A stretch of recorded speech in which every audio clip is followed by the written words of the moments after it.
Chapter 415. Gu Jiao didn't have anything else to do, and it wasn't too late. Prince Ning's mansion and Hanlin Academy were in the same direction. After treating Princess Ning's illness, she could pick up Xiao Lulang on the way.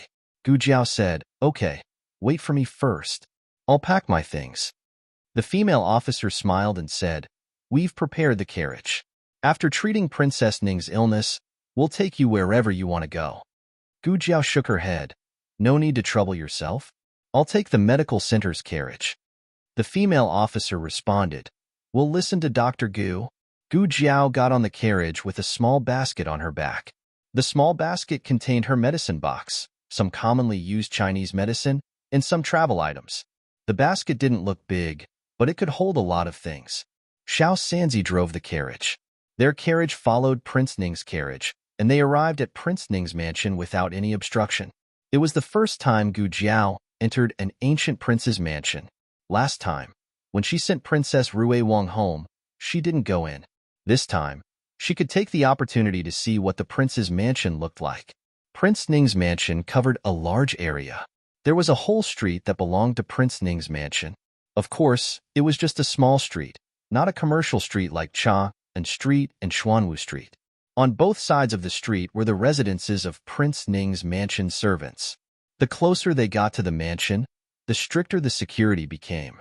Presumably, the people living there were not ordinary people. The status of doctors in Zhao country wasn't high, and the status of female doctors was even lower. It was reasonable to say that they weren't qualified to go through the main gate. However, Gu Jiao's identity was special. The female officer of Prince Ning's mansion still took her through the south gate. However, she didn't open the main gate in the middle, but the side gate. This was the rule of the royal family. Only the prince, Princess Ning, and the legitimate bloodline of the royal family could go through the main gate. Otherwise, the emperor, empress, and empress dowager could go through the main gate. Even if Princess Shuang came, she could only enter through the side gate. The maid told Gu Jiao that her surname was Yao. Gu Jiao made an "oh" sound in her heart. She had the same surname as Yao Shi. What a coincidence. The landscape of Prince Ning's mansion was more standard than expected, which complemented Prince Ning's temperament. But some details of the design, such as pavilions, waterside corridors, birdsong, and fragrant flowers, were obviously designed by Princess Ning. Maid Yao took Gu Jiao to Princess Ning's courtyard. Recalling that Ning Wang had once said that if she, Xiong Batian, was willing, he could give her a separate courtyard, Gu Jiao was suddenly a little curious as to where Ning Wang had originally planned to settle her down. "Dr. Gu, we're here," female official Yao said to Gu Jiao at the entrance of the courtyard. Gu Jiao nodded and stepped over the threshold into Princess Ning's courtyard. This was a 3-section courtyard, but it was much larger than an ordinary 3-section courtyard. In fact, Gu Jiao felt that rather than calling it a courtyard, it would be more appropriate to call it a sleeping chamber. It seemed that the emperor's love for his eldest son was beyond words. Gu Jiao came to the door of the upper room. A maid guarding outside the door saluted to female official Yao and opened the curtain for female official Yao. Female official Yao personally welcomed Gu Jiao into the room. Princess Ning sat on the chaise lounge with her back against the cushion and a thin mattress covering her body. She held a book in her hand and was reading it attentively. This was not the first time that Gu Jiao met Princess Ning, but that was in a dream. Princess Ning was knocked down by a white cat that scared Xiao Lulang, causing a miscarriage. Xiao Lulang was the scapegoat. The white cat was taken away with the help of Yuan Tang. It did not scare Xiao Lulang, nor did it offend Princess Ning. But Princess Ning still had a miscarriage. Consort Rui Wang said that Princess Ning had 3 miscarriages. It was not difficult to understand why her complexion was so bad, and there seemed to be a faint sadness between her eyebrows. "Princess, Dr. Gu is here." Female official Yao walked forward and reported softly. Princess Ning raised her head. She held the half-read book with one hand and stretched out the other hand. The little maid on the side seemed to have understood the meaning of this action. She hurriedly presented a bookmark with both hands. Princess Ning put the bookmark in the book and closed it. She looked at Gu Jiao and said, "You are Dr. Gu? I heard the prince mention you. Imperial grandmother likes you very much." Her eyes swept over the birthmark on Gu Jiao's face, but did not stay for too long. She did not show any surprise or mind. This was the cultivation of the legitimate daughter of an aristocratic family and the princess of a country. She would not embarrass the guest on the spot. Although Gu Jiao was a female doctor, her status was destined to be higher because of Empress Dowager Zhuang's love. Princess Ning said, "We are all family. Don't be so reserved. Sit down." Her words were also very particular. She did not give a seat, nor did she speak in a tone of charity. She spoke as if she was treating a real guest. Gu Jiao sat down beside her. Before sitting down, she took down the small basket and put it on another chair. "Princess, what are you reading?" she asked. Mentioning this, Princess Ning smiled faintly. "Some poetry books. Do you want to read?" She handed the book to Gu Jiao. Gu Jiao shook her head. "I don't understand poetry, and I don't like it." Princess Ning laughed again. "I don't like it either," Gu Jiao said. "Then why are you reading it?" Princess Ning smiled faintly. "It's boring in the mansion. I just want to pass the time." Although she said that, Gu Jiao felt that she was not just killing time. Instead, it was more like she was forcing herself to do something she did not like but had to do. Gu Jiao said to her, "Let me feel your pulse." Princess Ning reached out her hand. A maid came forward and wanted to put a handkerchief on Princess Ning's wrist. Princess Ning said, "No need." "Yes." The maid took the handkerchief and left. Gu Jiao began to feel Princess Ning's pulse. The room quieted down. Princess Ning's pulse was as Gu Jiao expected. Gu Jiao asked, "How is your sleep? Is it difficult to fall asleep?" Princess Ning smiled bitterly. "A little bit." Gu Jiao looked directly at Maid Yao beside Princess Ning. "How long do you usually fall asleep after going to bed?" Maid Yao looked at Princess Ning. Seeing that Princess Ning did not stop her, she said honestly, "At least an hour at most." "She may not sleep all night." Gu Jiao nodded thoughtfully and said, "How's your appetite?" "Not very good." Maid Yao replied, "I can't eat it. When I finally eat it, it's hard to digest." Gu Jiao nodded and took back her hand. She said to Princess Ning, "Judging from your pulse, you have a weak spleen and stomach. It's not a difficult disease. With your condition, you can get better in 1 or 2 months. Have you seen a doctor?" Princess Ning said, "Yes, I have. It's the same as you said. She will be fine after taking medicine. If she stops taking medicine, she will relapse." So the crux of the problem was not the spleen deficiency, but the heart disease. Gu Jiao said to Princess Ning, "Please ask others to leave." Princess Ning did not hesitate. "You can leave." Only the two of them were left in the room. Gu Jiao made a comprehensive evaluation and diagnosis of Princess Ning and found that she was slightly depressed. It was not to the extent that Yao Shi had been in the beginning, but if she ignored it, it was very likely that it would develop into a more serious state than Yao Shi. Gu Jiao didn't say to Princess Ning, "You have to take it easy." For patients with depression, taking it easy was the same as drinking more hot water. If you took it easy, you wouldn't be depressed. If you didn't take it easy, you were really sick. Gu Jiao opened the small medicine box. Since Yao Shi recovered, there was no antidepressant in the small medicine box. Today, it appeared again. Gu Jiao took out 2 boxes of antidepressants. She opened them and put them in a porcelain bottle. She handed it to her. "One in the morning and one in the evening.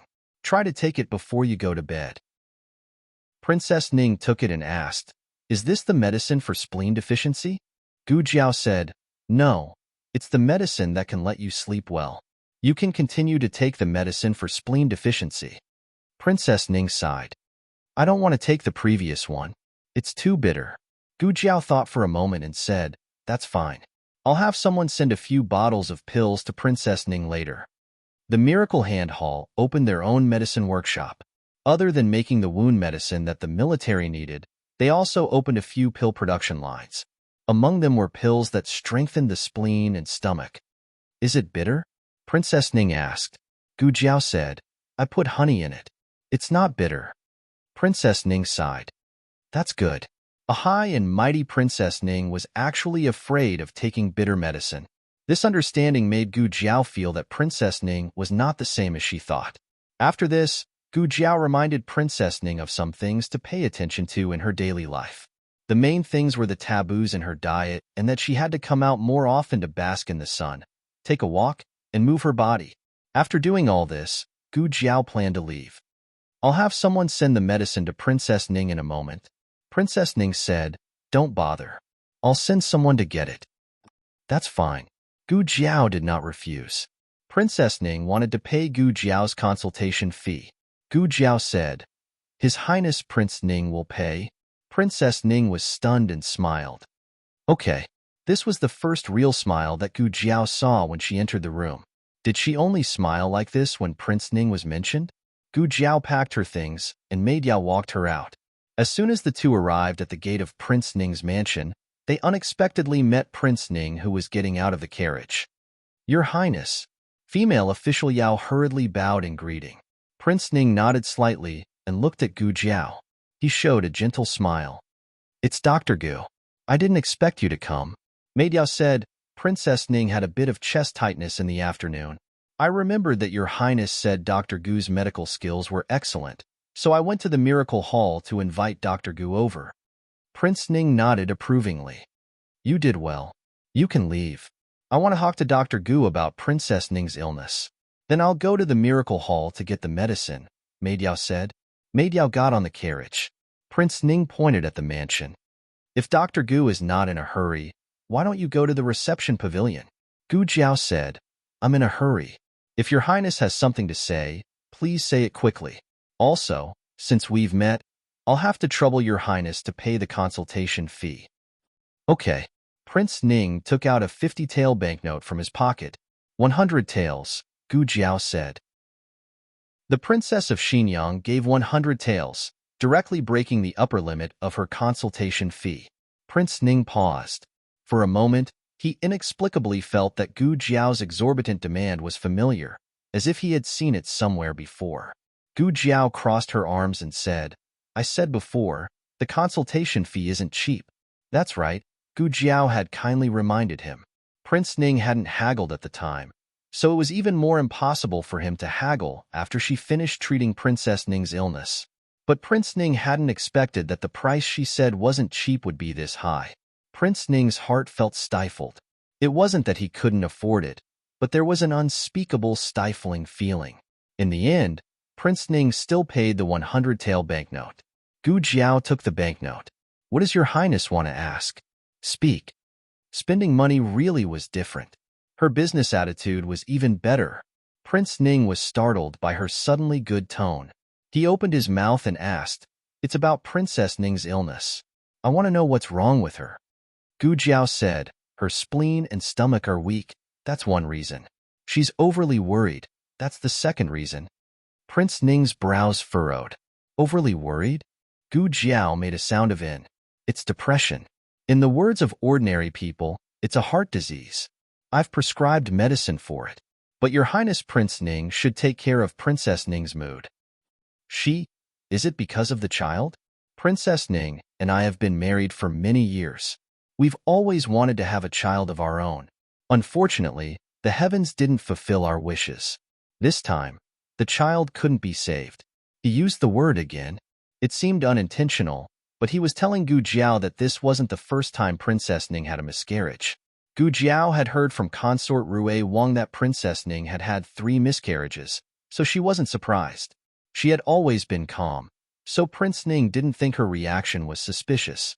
Prince Ning asked, Can Princess Ning have children in the future? Gu Jiao said, It's hard to say. The most important thing now is Princess Ning's illness. Prince Ning nodded and said, Then, does she know? Gu Jiao said, I didn't say anything about the depression. Prince Ning secretly breathed a sigh of relief. Fortunately, you didn't say anything. I don't want her to worry about her illness. I'll pay attention in the future. Gu Jiao nodded. Goodbye. Prince Ning stopped her. I heard. Yes? Gu Jiao looked back at him. Prince Ning said with gentle eyes, Dr. Gu went to the palace yesterday and saw consort Rui Wang and Crown Princess. Gu Jiao didn't deny it. She said frankly, Is there a problem? Prince Ning smiled. No. It's third sister. It's third sister-in-law who mentioned Miss Gu to me. It's not the first time that third sister-in-law has been with Dr. Gu. You two seem to have a good relationship. If Dr. Gu doesn't mind, you can come and accompany Princess Ning more often in the future. Gu Jiao glanced at him and said, I'm a doctor. I only need to accompany patients. Prince Ning laughed. I'm being rude. Gu Jiao withdrew her gaze and left Prince Ning's mansion. She asked Xiao Sanzi to drive the carriage to Hanlin Academy. Unfortunately, Xiao Lulang was called to work overtime again. Kongmu knew Gu Jiao and knew that she was Xiao Liulong's wife. He said to her, he went to the cabinet. I heard that Grand Secretary Yuan needed more people and personally selected this year's 3 cauldrons to go over. The 3 cauldrons were Xiao Lulang, Royal Prince An, and Ning Ziyuan. Gu Jiao rubbed her chin. Grand Secretary Yuan had a good reputation, and he might be a future relative. He wasn't a bad person. She didn't need to worry about her husband. Xiao Sanzi asked, Miss Gu, are we going back to the medical center or to Clearwater Alley? Gu Jiao thought for a moment. Let's go back to the medical center first. Gu Jiao returned to the medical center and put a banknote of 100 taels on the counter. Shopkeeper Wang looked at her in surprise. What's this? The consultation fee. Gu Jiao said. No, you only went out to see a doctor once. How did you bring back so much consultation fee? Shopkeeper Wang said. He remembered that last time. She had also mysteriously brought back 100 taels from Vermilion Bird Avenue. Shopkeeper Wang blinked. Miss Gu, you didn't go to rob someone, did you? Gu Jiao looked at him lazily. Who are you looking down on? Shopkeeper Wang smiled embarrassedly. You're right, you're right. Miss Gu is a gentleman. Why would you rob someone? Before he could finish speaking, he heard Gu Jiao say, What's so good about robbing 100 taels? If you want to do something, you should do something big. Shopkeeper Wang was speechless. Gu Jiao didn't stay in the medical center for long before Consort Rue Wang came over. Gu Jiao didn't see any patients today. Consort Rue Wang went to her courtyard with ease. Gu Jiao was drying medicinal herbs. Consort Rue Wang walked over and happily called out to Miss Gu. Consort Rue Wang? Gu Jiao greeted her in surprise. Consort Rue Wang gasped. You left too quickly. If you were half an hour later, we would have met at Prince Ning's mansion. Gu Jiao asked, You went to Prince Ning's mansion? Consort Rue Wang said with a serious expression, I heard that Princess Ning wasn't feeling well, so I went to see her. That's strange. She was fine when she went to the palace in the morning. Why did her chest feel tight and uncomfortable when she went back? What's wrong with her?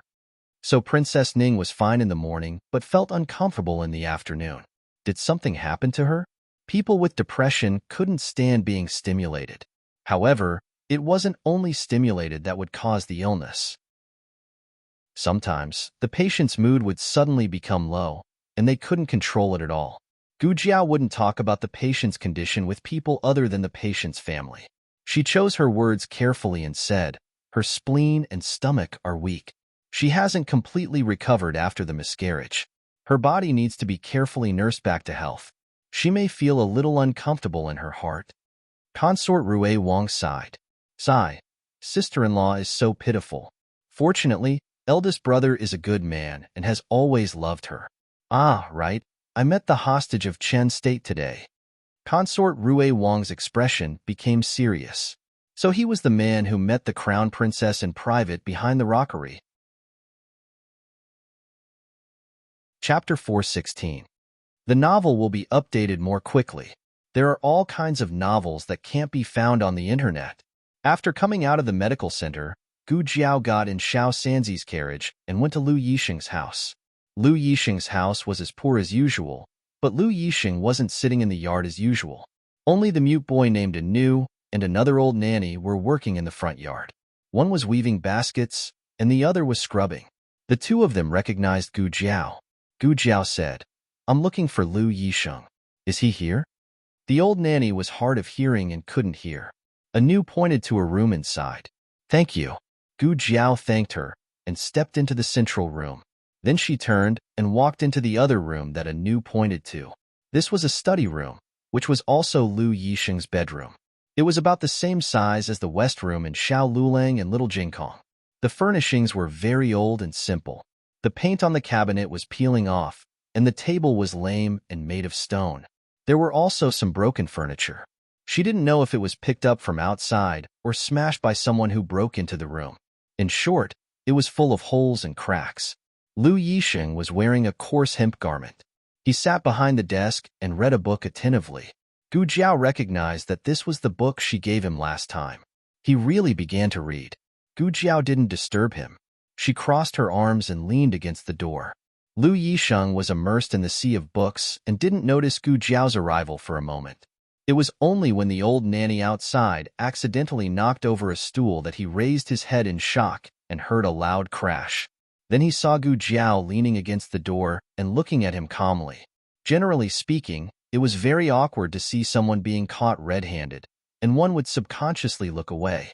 Gu Jiao didn't. She raised her eyebrows and asked, "Did I disturb you?" "No, it wasn't you." Lu Yixing hid the surprise in his eyes and opened the window beside him to take a look outside. After making sure that the old lady was fine, he felt relieved. "Why are you here?" He closed the book and cautiously looked around his room. It was unknown if he was checking to see if there was any dirt or mess in his room that could not be seen. Fortunately, he didn't. Nanny and Anu had just cleaned up this morning. "You." He hesitated for a moment.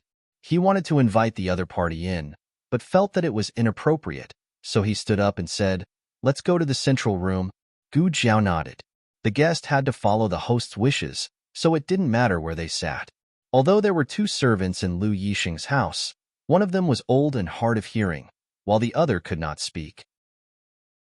Lu Yixing would personally entertain the guests. Of course, there had never been any other guests in his house, and Gu Jiao was the only one. Yuan Tang could not be counted as a guest. "Sit." Lu Yixing pointed to the chair and said. Gu Jiao sat down. A white shadow rushed over and jumped onto Gu Jiao's legs. Its fat body was curled up into a furry ball, and it obediently let Gu Jiao stroke it. Gu Jiao poked its soft belly with her fingertips and said amusedly, "You still remember me?" This white cat was the one that almost scared Xiao Lulang and bumped into Princess Ning. Yuan Tang caught it in time. Seeing that Gu Jiao liked it and the white cat also liked Gu Jiao, Yuan Tang lied that it was an ownerless cat and asked Gu Jiao to take it home. However, Gu Jiao did not take it away.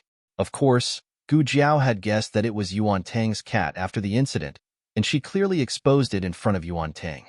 She thought that Yuan Tang would take her cat back. "You're still here." Gu Jiao curved her lips and stroked the cat comfortably. Lu Yixing saw that she was playing happily with the white cat and could not help asking, "Since you like it so much, why don't you take it back?" Her husband was afraid of cats. This man was not afraid of anything, not even death, but he was afraid of cats. Gu Jiao did not answer his question, but said, "No, you raised it well." She paused and turned to look at him. "Don't you like cats?" Lu Yixing lowered his eyes and said, "No, I like it very much. It can catch mice." After it came, there were no mice in the house. Gu Jiao poked its belly. "Are you so capable?" The white cat meowed proudly. "Does it have a name?" Gu Jiao suddenly asked. Lu Yixing was asked. It was just raising a cat. Did it need a name?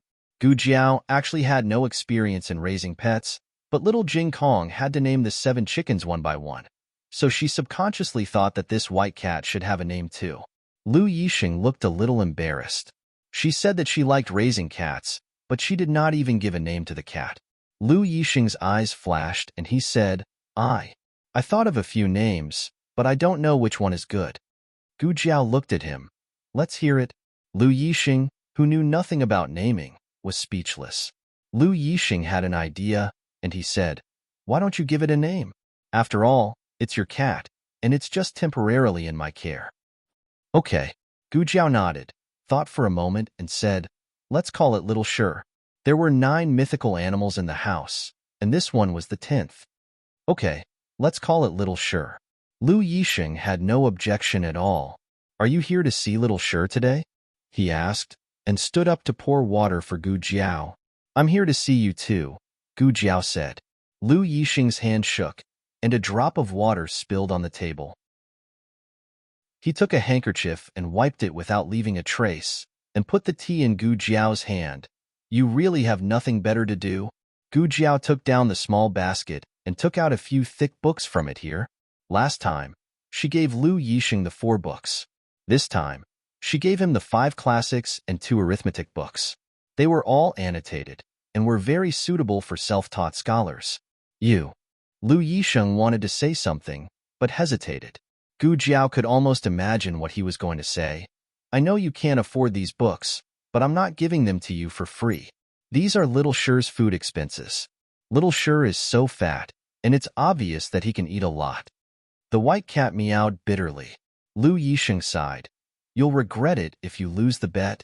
He would never be conferred the title of Marquis or Minister in this lifetime. Lu Yixing hesitated for a moment, but in the end, he accepted the books.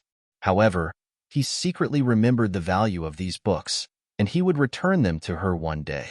Lu Yixing stroked the covers of the books and said, I'm borrowing these books from you. I'll return them to you when I earn some money. It's up to you. Gu Jiao said nonchalantly. It was just a few books, and she didn't lack money. However, she didn't refuse him on the spot because she wanted to take care of his incomparably strong self-esteem. At this time, Gu Jiao didn't know that one day, many years later, Lu Yixing really did return the money for these books, but he didn't use money. 1 book, 1 city. A total of 11 cities, and he returned her half of the country. If there's anything you don't understand, you can ask me, Gu Jiao said confidently when she saw Lu Yixing flipping through the 2 arithmetic books. Okay. Lu Yixing humbly asked for advice and took out a pile of 8-part essay drafts from his room. Gu Jiao said without changing her expression, Or, you don't have to ask me. Lu Yixing.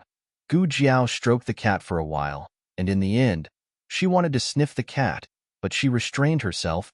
Actually, I came here today for another matter. She was so busy stroking the cat that she almost forgot about the important matter. What's the matter? Lu Yixing asked. It's about Yuan Tang, Gu Jiao said. As soon as she finished speaking, Yuan Tang's voice sounded from the other room. What does it have to do with this prince? Gu Jiao frowned strangely. Lu Yixing explained. He came here just now, and he's sleeping in the woodshed. Gu Jiao looked at Yuan Tang with a puzzled expression. You don't want to sleep in the imperial palace, but instead sleep in the woodshed. What's wrong with you? Yuan Tang covered his face with a folding fan and yawned.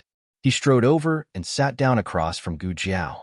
As long as I'm close to cousin, what's wrong with sleeping in the woodshed? Lu Yixing said to Gu Jiao. I thought he wouldn't wake up, so I didn't tell you. He didn't expect Gu Jiao to suddenly mention Yuan Tang. If he had known, he would have reminded her. After all, it was quite embarrassing to be caught talking about someone behind their back. Lu Yixing thought too much. Gu Jiao wasn't embarrassed at all. Gu Jiao made a sound and said to Yuan Tang, You came at the right time. Yuan Tang smiled. What's wrong? Do you miss this prince? Lu Yixing's eyes turned cold. Yuan Tang hurriedly said to him, Don't be angry, it's just a joke. I only have cousin in my heart. There's no room for anyone else. Lu Yixing was obviously used to his shamelessness and glib tongue. He coldly turned around and ignored him. Yuan Tang smiled and said, Dr. Gu, what did you want to say to me just now? Gu Jiao didn't say anything. She directly reached out and grabbed Yuan Tang's chin. She turned his face to the left, and sure enough, she saw the scratches and swelling under his hair. However, it was probably because he had applied medicine, so it wasn't as obvious as what Rui Wang had said. However, she could still see the marks. Yuan Tang didn't resist. He playfully looked at Lu Yixing and said, Cousin, she was the one who took liberties with me. I didn't take the initiative to seduce her. Shut your mouth, Lu Yixing said unhappily.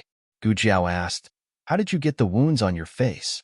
Lu Yixing raised his eyebrows and said, You care about me that much?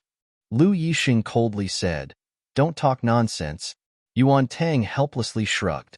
He used his folding fan to point at the big white cat on Gu Jiao's lap and said, How else could it be? It scratched me. Gu Jiao looked at the white cat on her lap and asked, You scratched me? The white cat closed its eyes and pretended to be dead. Lu Yixing said, It scratched me. I saw it. Gu Jiao asked, When did it scratch you? Lu Yixing said, Last night. He climbed over the wall to enter the house. The white cat thought it was a thief, so it scratched him with its claws. She didn't expect this little thing to be so fierce. Yuan Tang looked at the white cat with hidden bitterness and said, "It's only been a few days, and you've already forgotten who was the one who raised you." Lu Yixing wouldn't lie to her. According to Gu Jiao's observation, the marks on Yuan Tang's face didn't look like finger marks. They looked more like scratches and scratches caused by sharp claws. Of course, she couldn't rule out another possibility. The slap didn't leave too big of a mark, and the swelling immediately went down with ice. Yuan Tang looked at Gu Jiao, who was deep in thought, and said, "Hey, why are you looking at me like that? Are all of you people from Zhao so strange today?" First, Consort Rue Wang saw me and screamed in shock because of my injured face. Then, you held my face and touched me. Lu Yixing was annoyed to death and said, "Who touched you? If you continue to talk without thinking, don't come again." Yuan Tang immediately cowered and said, Okay, okay. I won't say it, I won't say it." It wasn't Yuan Tang. The direction of this matter was a bit strange. Although it had nothing to do with her who when Lin Lang met privately with, she had exposed the other party's secret. If the other party found out, it was very likely that it would be disadvantageous to her and Consort Rue Wang. Therefore, it was better to find that person as soon as possible. Gu Jiao looked at Yuan Tang without blinking and asked, "Do you know the crown princess?" Yuan Tang said, "Which country's crown princess are you talking about?" Gu Jiao said, "The crown princess of Zhao country." Yuan Tang raised his eyebrows meaningfully and said, "Oh, that Zhao Du's young marquis's fiancée. I know her. What about it?" "She's his ex-fiancée. They don't have anything to do with each other anymore." Gu Jiao corrected Yuan Tang and asked, "Did you go to see her yesterday?" Because he was asked, Yuan Tang didn't pay attention to why she corrected him. Yuan Tang spread his hands and said, "Why would I go see her? I'm not familiar with her." "Wait, why do you ask? Are you suspecting that I have some kind of unclear relationship with her?" This Yuan Tang wasn't stupid. Yuan Tang laughed. After laughing, he raised his finger and said solemnly, "Cousin is here, so I might as well be frank. I did assassinate your Zhao country's emperor, but I have absolutely no relationship with your Zhao country's crown princess. I swear to God, if I'm lying, I won't be able to bring cousin back to Chen country for the rest of my life." "What kind of oath was this?" Lu Yixing said indifferently, "If you're lying, I won't let you be the Chen country's crown prince." Yuan Tang looked hurt. "That's too vicious. Are you still my cousin?" Yuan Tang didn't look like he was lying. However, in terms of motive, martial arts, criminal record, and other aspects, Yuan Tang was the most suspicious. Just as Gu Jiao was about to ask him for his alibi from yesterday morning, a strange noise came from outside the room. Gu Jiao's ears twitched. She picked up the teacup in her hand and threw it outside the door. With a clang, an arrow was knocked to the ground by the teacup. The mute slave in the yard stood up, grabbed the old mama who didn't hear anything, and carried her into the room. The moment the two entered the room, Yuan Tang got up and closed the door to the central room. He also bolted the door. Almost at the same time, the sound of an entire row of arrows hitting the door rang out. One of the arrows even broke through the door halfway and almost pierced Yuan Tang's stomach. Yuan Tang looked at the arrow that almost cut his stomach open and the corner of his mouth twitched. "No way, cousin. What have you been doing recently? In the past, those people from Zhao country only came to your house to mess around. Now they want to kill you?" As soon as Yuan Tang finished speaking, another arrow flew through the air. This time, it came from the back door. The back door couldn't be closed because there was no back door, however. The person this arrow was aimed at wasn't Lu Yixing. For a moment, Gu Jiao thought that the arrow was aimed at her. Until, the arrow accurately pierced Yuan Tang's folding fan. If the fan hadn't blocked it fast enough, he would have been cut open. Yuan Tang was stunned. "What's going on? Is it aimed at me?" Several more arrows came from behind, all aimed at Yuan Tang. Gu Jiao looked deeply in the direction of the back door. Her eyes moved. "Okay, you're eliminated as a suspect." Yuan Tang dodged the arrows and ran around the room. "What do you mean?" Obviously, someone wanted Yuan Tang to be the scapegoat so that Yuan Tang wouldn't be able to testify. Chapter 417. Yuan Tang was being chased all over the place. How could he care about washing off suspicion? In fact, he usually brought his subordinates with him when he went out. It was only when he came to Lu Yisheng's place that he was always alone. This was because Lu Yisheng didn't like to be disturbed. He didn't even want to see him, let alone his subordinates. Who would have thought that after so many times without incident, he would suffer a setback today? The assassins came in a menacing manner, and each one of them was powerful. He almost couldn't handle them. At first, the assassins only wanted to kill him, but after missing, they no longer cared about whether there were other people in the room. Several arrows almost hit Gu Jiao and Lu Yisheng. In order not to implicate the two of them, Yuan Tang gritted his teeth. "I'm leaving first."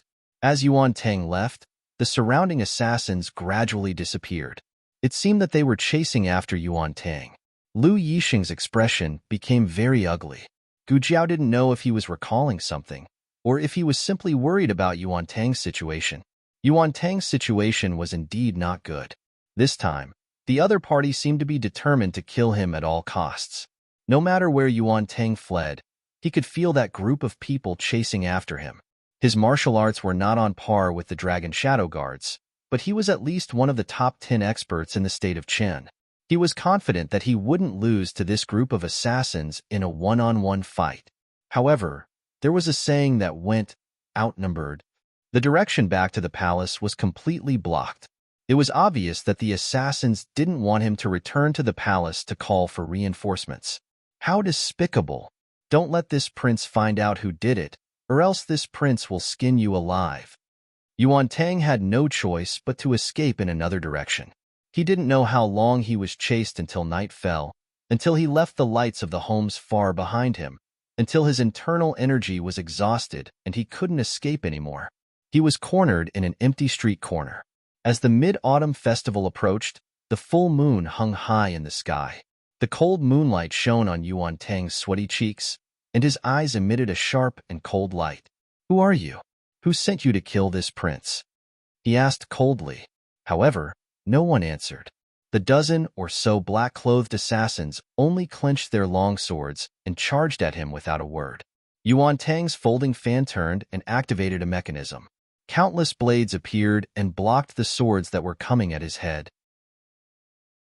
At this moment, a sword attack came from the side of his body. Yuan Tang's left fingertips caught the sword just in time. However, everything was not over yet. A wave of terrifying attacks came from behind him. Yuan Tang's brows twitched. "I can't hide anymore." In the blink of an eye, there was a loud bang and the black-clothed assassin that attacked him from behind let out a pitiful cry. Everyone was shocked by this sudden change. People were always filled with curiosity and fear towards the unknown. Because they didn't know how powerful it was, they didn't dare risk their lives. The other assassins froze for a moment.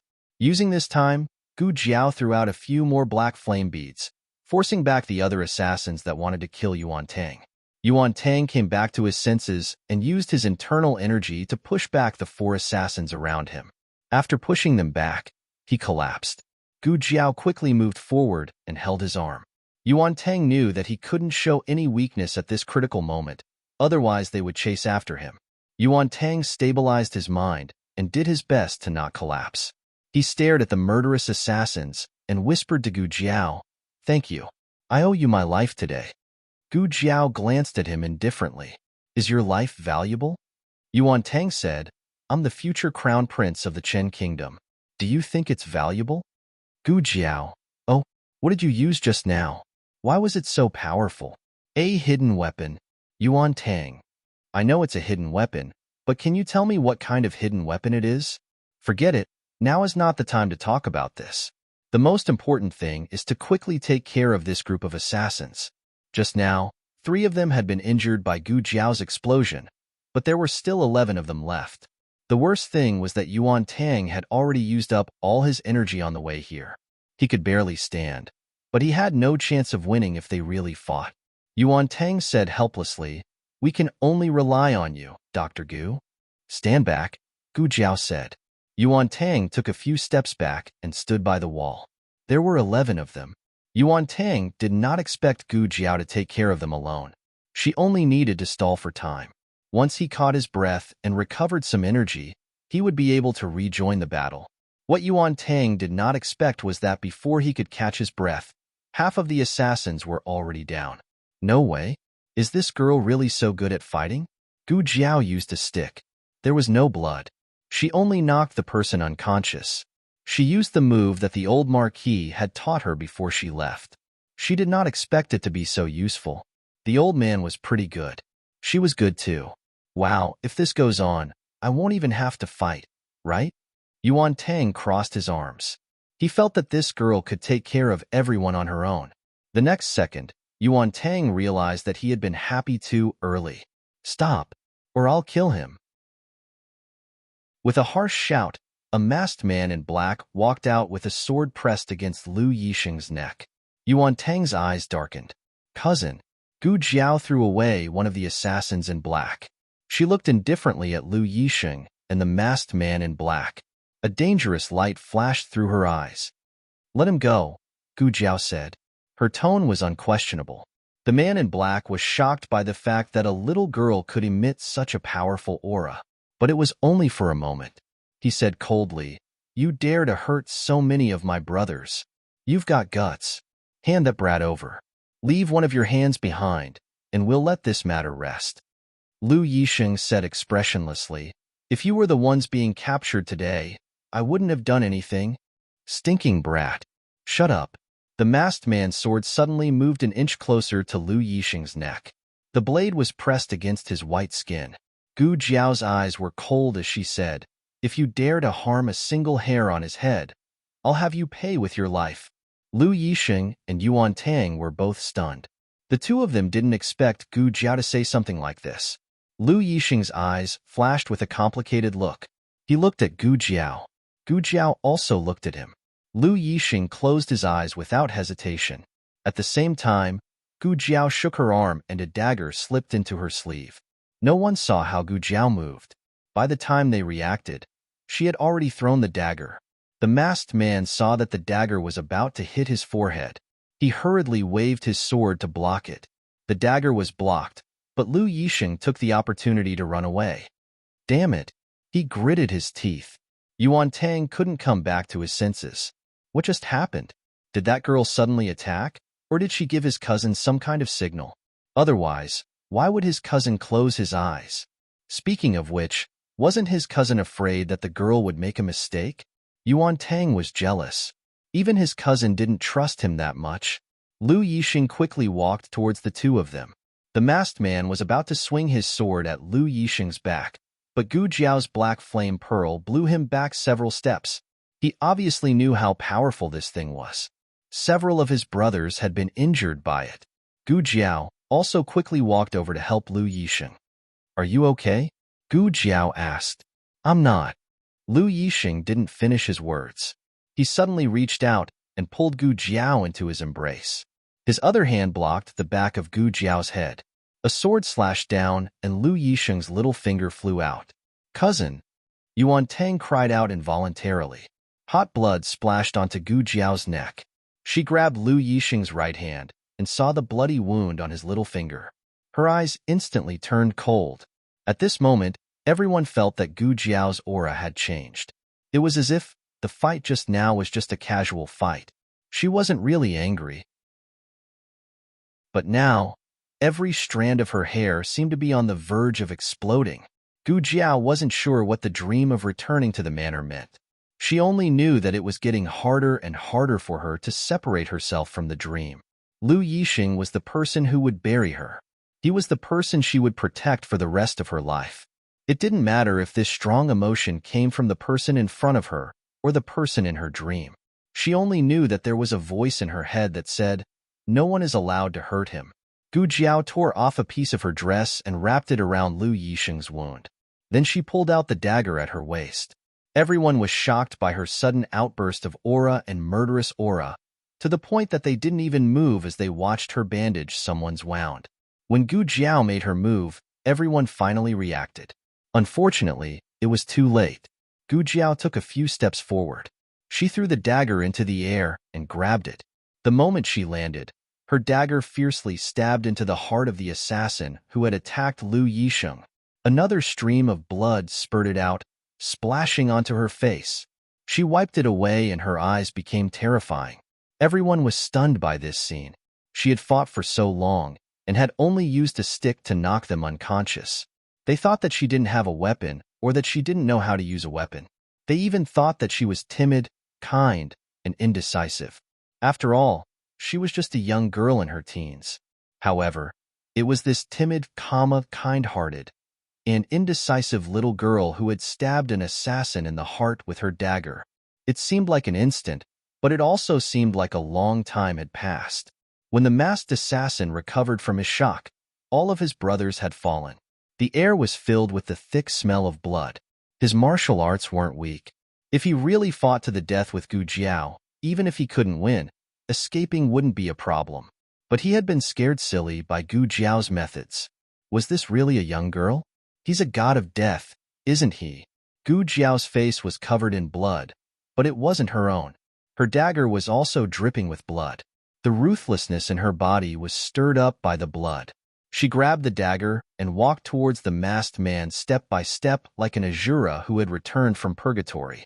The masked man's legs turned to jelly and he fell to the ground on his butt. Don't come over. Don't come over. He supported himself with one hand on the ground and stepped back. He pointed his sword at Gu Jiao with the other, but his words couldn't even be considered a roar. At most, it was a hollow roar. Lu Yixing and Yuan Tang naturally noticed that something was wrong with Gu Jiao. They called her several times, but she didn't seem to hear them. Dr. Gu. Lu Yixing called her again. Gu Jiao still didn't respond. Yuan Tang walked over and stood in front of Gu Jiao. Enough. That's enough. Gu Jiao pushed Yuan Tang away with a backhand.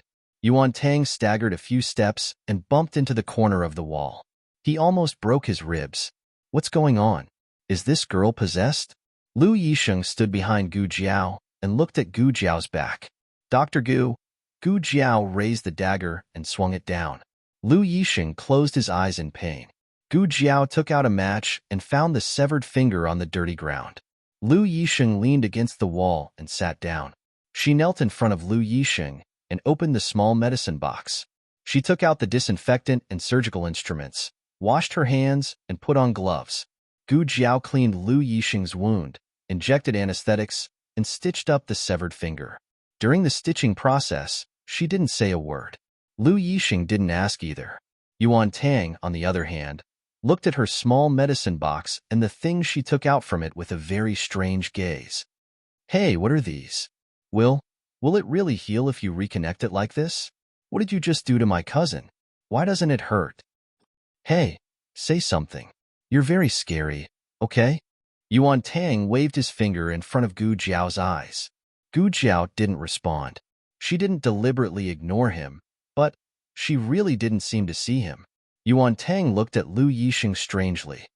Cousin, Lu Yixing gave him a look that told him to shut up. Yuan Tang shut his mouth resentfully, but he couldn't help looking at Gu Jiao. Was this girl really bewitched? Why couldn't she hear or see him? Gu Jiao's surgery was very meticulous. After the last stitch, she cut off the thread and wrapped it with gauze. The next second, she blacked out and fainted. Gu Jiao actually lost consciousness a long time ago. She completed the surgery for Lu Yixing based on her obsession. After the surgery, she didn't need to hold on anymore. She couldn't hold on anymore. Seeing Gu Jiao fall to the dirty ground, Lu Yixing almost instinctively reached out and supported Gu Jiao's swaying little body with his arm. He gently pulled back his arm, and Gu Jiao fell into his arms. The girl's fragrance mixed with the strong smell of blood penetrated the tip of his nose. He had never been so close to anyone. His body stiffened. However, before he could get used to the existence of the young girl in his arms, a robust figure descended from the sky and snatched Gu Jiao from his arms.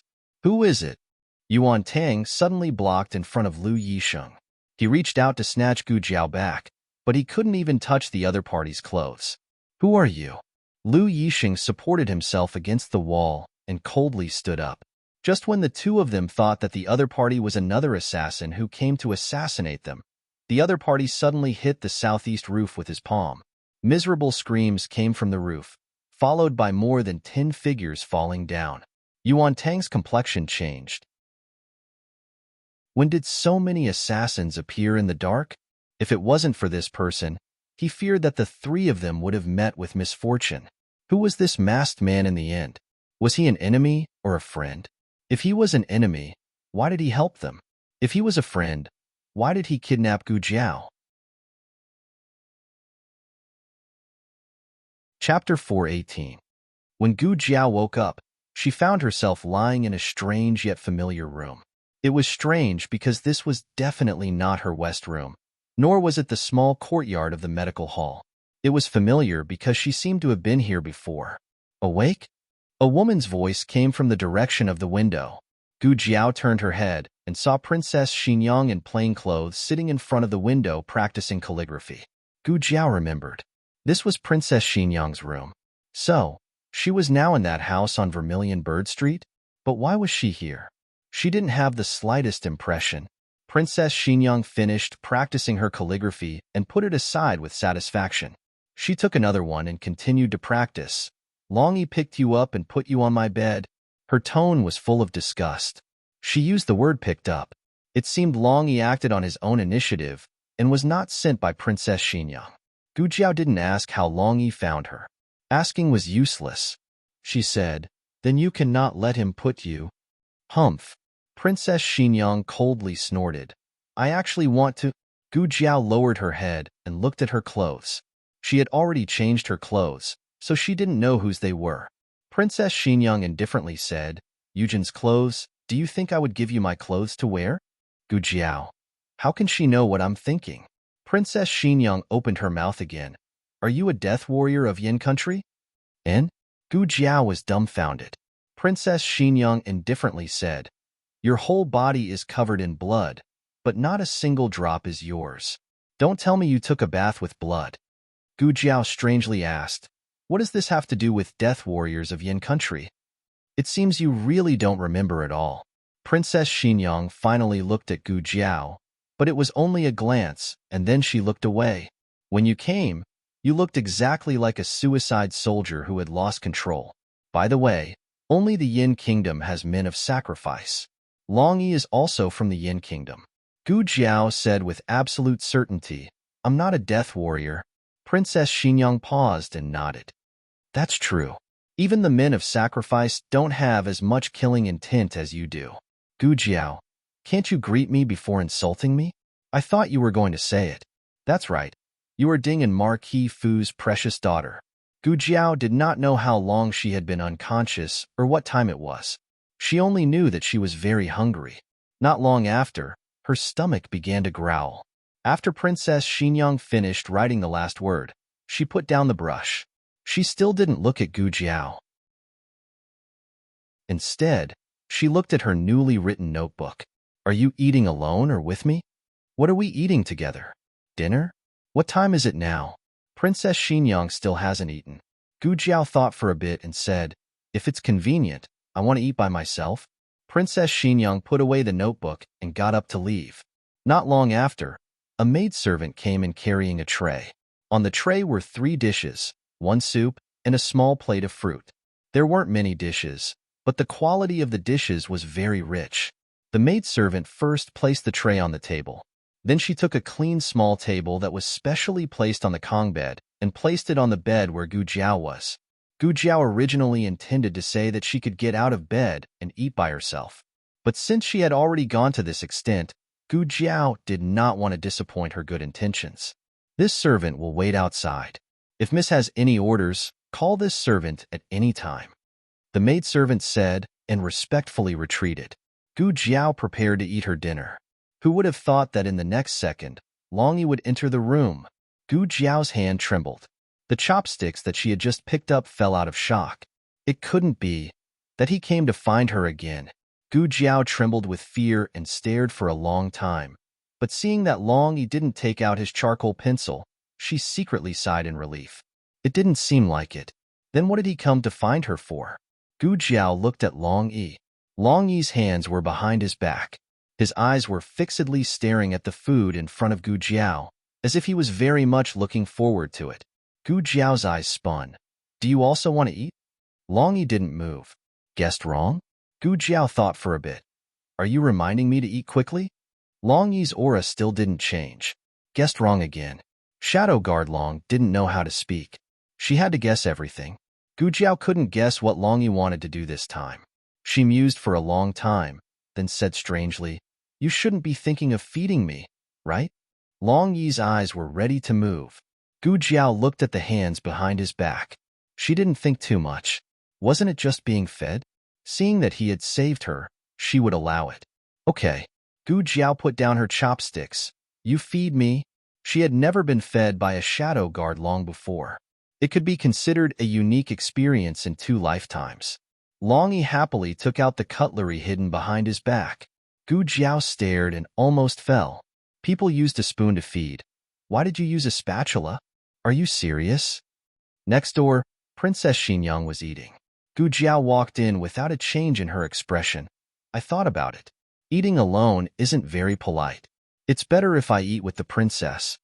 Princess Xinyang didn't say yes or no, so Gu Jiao took it as a tacit agreement.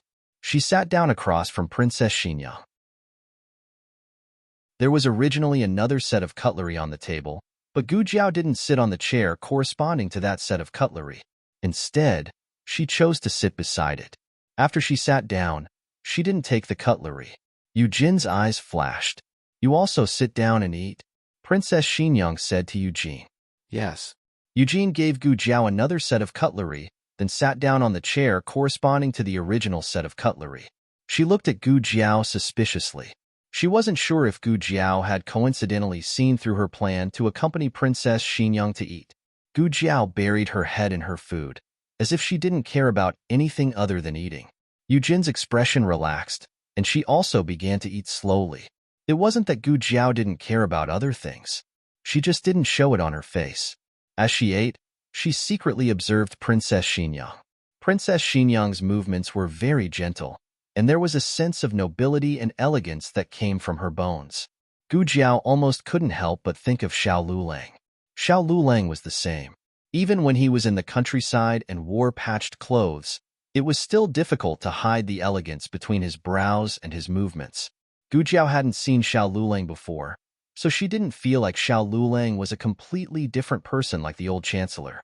In fact, no matter how much a person's temperament changed, their style of writing changed, and their habits suddenly changed. Some small movements and expressions wouldn't change. Deliberate changes were all things that one could realize, but some things that one couldn't realize naturally couldn't be changed. Xiao Lulang himself didn't know that when he ate something good, his eyes would quickly blink twice, and when he ate something bad, his left eyebrow would twitch. Princess Xinyang was the same. However, there didn't seem to be anything she liked on the table. The 3 of them quietly finished their meal, and Princess Xinyang went next door. Eugene considerately asked Gu Jiao, Dr. Gu, are you full? There are still snacks in the kitchen. No need. I'm full. Gu Jiao didn't have a big appetite. Today, because she had used up too much energy, she only ate 2 bowls of rice. Normally, 1 bowl was enough. Eugene smiled and politely asked, Dr. Gu, do you like tonight's dishes? Gu Jiao said, I'm not picky. In other words, she didn't like it very much. It wasn't as good as the red braised pork that Princess Xinyang had prepared for her. Unfortunately, Long Yi held a spatula, so she was scared and ran away. Eugene didn't expect Gu Jiao to be so straightforward. Normally, people would politely say that they liked it, that it tasted good, and thank you for your hospitality. Gu Jiao said again, I see that Princess Xinyang doesn't like it very much either. There's no meat on the table. Eugene was very surprised. You can tell? Princess Xinyang didn't show her preferences on her face. She seemed to be very indifferent to everything. Even the servants who had served her for a few years couldn't tell whether she liked something or not. Eugene paused, then said, The princess is a vegetarian. Here comes another vegetarian. Old concubine Jing was also a vegetarian, but that woman was probably faking it. Why was Princess Xinyang a vegetarian?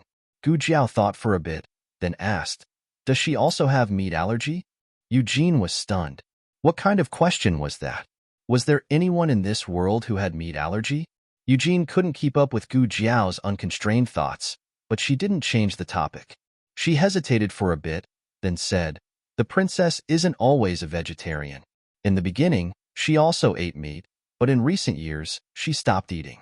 She said that she wanted to accumulate good karma for Little Master, so that Little Master could throw himself into a good family in his next life.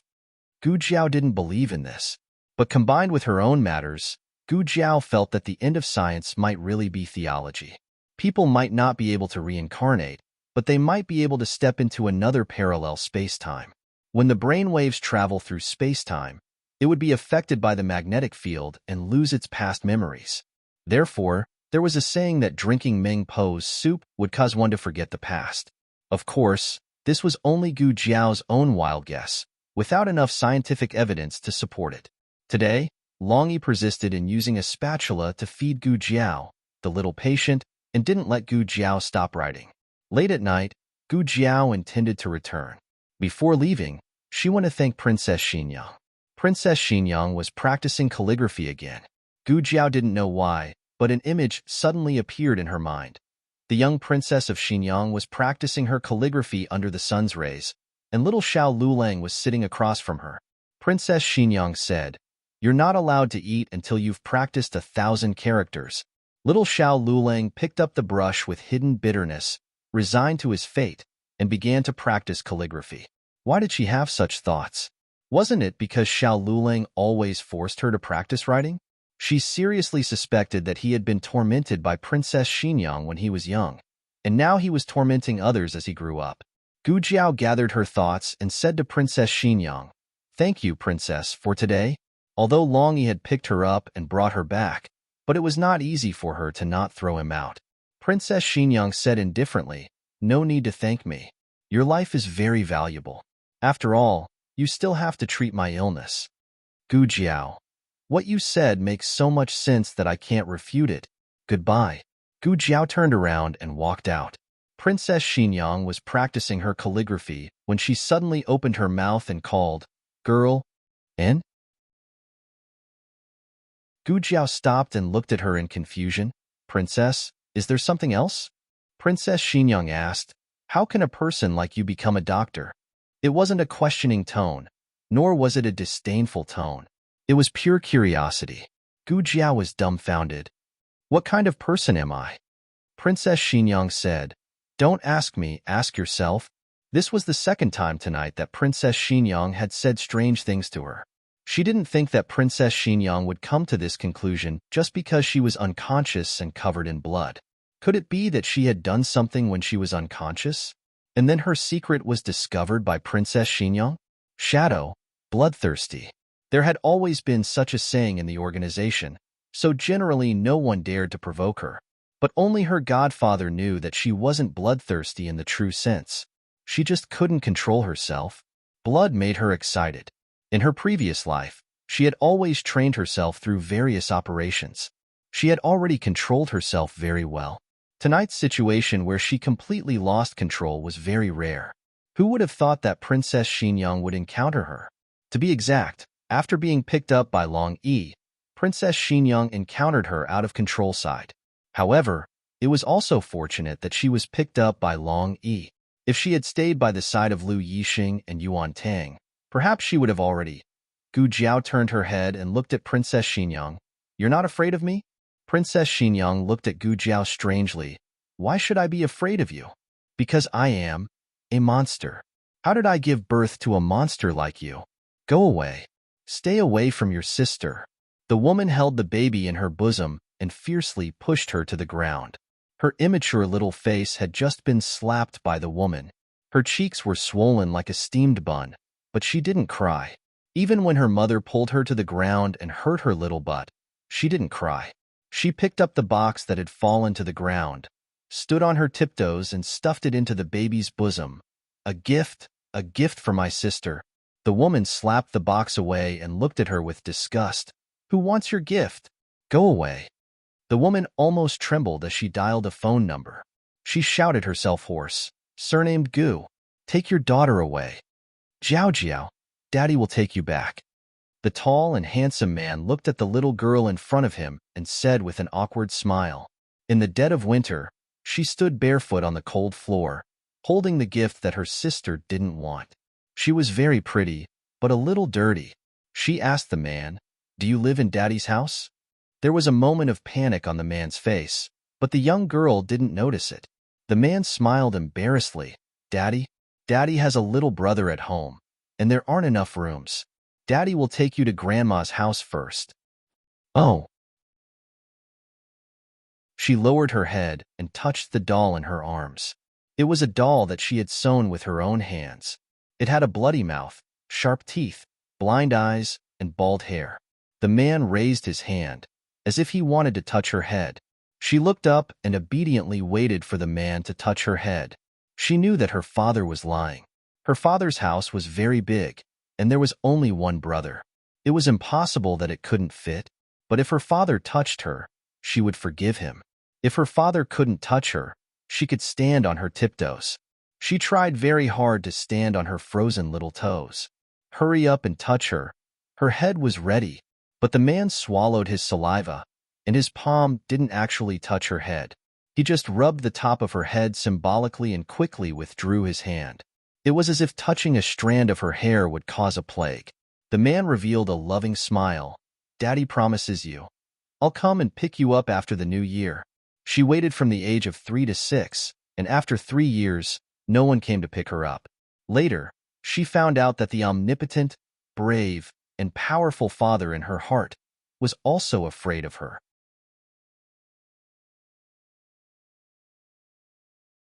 Chapter 419. Night fell. After working in the cabinet all night, the first of the 3 tripod lords finally finished their work. The 3 of them came out of the cabinet, and Commander Princeton got into his carriage to return home. Hanlon Academy's carriage was parked outside the cabinet. They planned to take Ning Ziyuan and Xiao Lulang home. Ning Ziyuan was exhausted.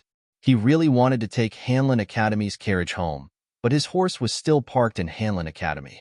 If he didn't ride the horseback tonight, he wouldn't be able to come to Hanlon Academy tomorrow morning. It was too far to walk, and it was too expensive to hire a carriage. Ning Ziyuan sighed helplessly. "Forget it. I'll go back to Hanlon Academy first. I'll ride my horseback." Xiao Lulang looked at him. "Don't ride the horse when you're tired." Ning Ziyuan waved his hand. "It's okay. It's not too far." The carriage went in the direction of Hanlon Academy. "Right." Ning Ziyuan spoke again. "Don't you think Grand Secretary Yuan thinks highly of you?" "Does he?" Xiao Lulang asked. Ning Ziyuan said confidently, "Of course. Grand Secretary Yuan said 3 sentences to me today, and 5 sentences to Commander Princeton added together. He didn't say more than you." Xiao Lulang didn't pay attention to this. Ning Ziyuan continued, "Also, I noticed that he kept looking at you." Xiao Lulang gave him a confused look. "Did you do your job well today?" Ning Ziyuan sighed again. "You and Commander Princeton did most of the work. To be honest, I didn't do much. Grand Secretary Yuan called them to the cabinet today mainly to help organize some memorials about the laws of the Zhao Kingdom. The Zhao Kingdom had been founded for 200 years. Some laws were set at the beginning of the country.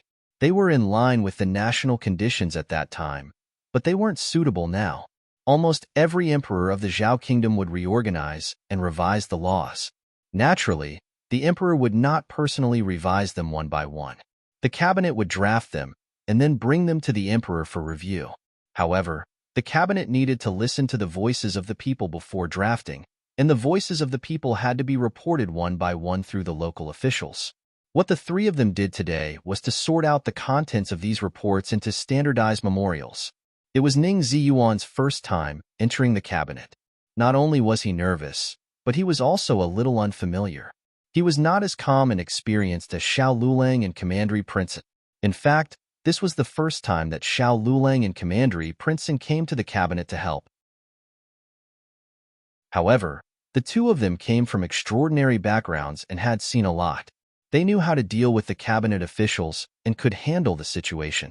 Ning Ziyuan winked and said, Say, did Grand Secretary Yuan take a fancy to you? He wants you to be his grandson-in-law?" Xiao Lulang said indifferently, "Don't talk nonsense."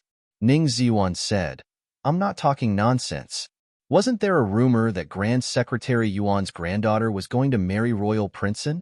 Later on, for some reason, They did not get married, and in June Wang became engaged to the daughter of Ding and Marquis. I observed carefully tonight.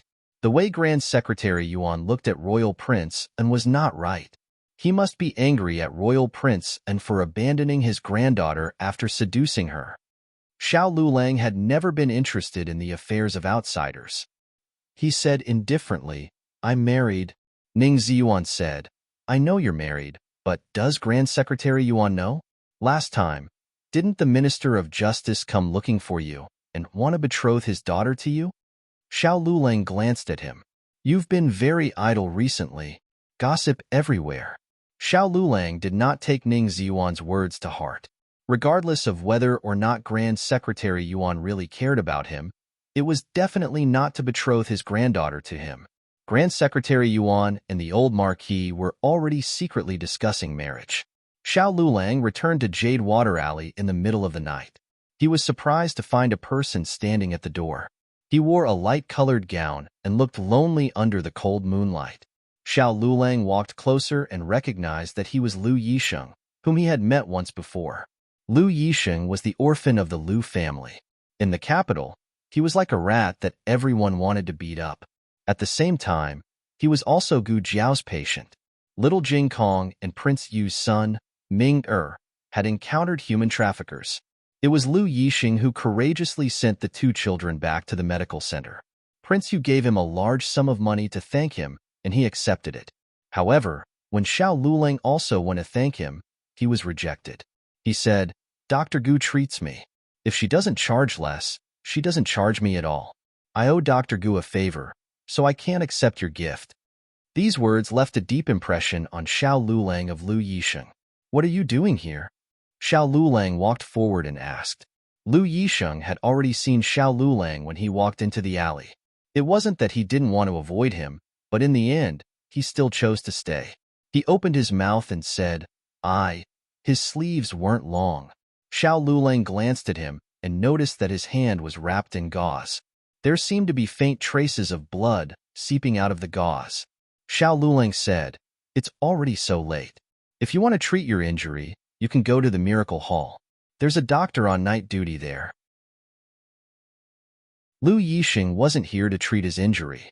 However, it was very difficult for him to explain to Xiao Lulang why he was here. He didn't want Xiao Lulang to misunderstand. Just as he was struggling with how to phrase it, another carriage stopped at the other end of the alley. Gu Jiao got off the carriage and walked towards her house. She saw two handsome men standing at the door, facing each other in a strange atmosphere. For a moment, she was stunned. This scene was a bit too pleasing to the eye. Xiao Lulang stared at her with a bit of curiosity. He thought that she had already gone to bed at this time. Who would have thought that she had just returned? Moreover, her clothes were clearly not the clothes she wore this morning, nor were they the clothes she wore at home. The curiosity in Lu Yisheng's eyes was no less than Xiao Yulang's. Gu Jiao was unconscious when she was kidnapped, but now she seemed to have recovered? Was it really like Yuan Tang said? That the expert didn't have any ill intentions towards Gu Jiao? Was it really someone that Gu Jiao knew? Husband, Gu Jiao called out to Xiao Lulang. It's so late. What are you two doing standing here? You can ask him. A certain someone whose identity was announced was finally in a better mood. He said to Lu Yisheng, Let's go in and sit. Lu Yisheng said, No, I just want to ask Dr. Gu to take a look at my injury. I'll leave in a while. Xiao Lulang didn't force him. He turned around and went into the courtyard, lighting all the lanterns in the courtyard. Gu Jiao's eyes fell on his right hand. Your hand. Lu Yisheng looked at his right hand wrapped in gauze. I'm fine. Gu Jiao asked, You stitched it up? Lu Yisheng looked at her in confusion. You stitched it up. Don't you remember? Gu Jiao thought for a while. I seem to have some impression. Lu Yisheng pursed his lips. Do you often do this? I mean lose consciousness.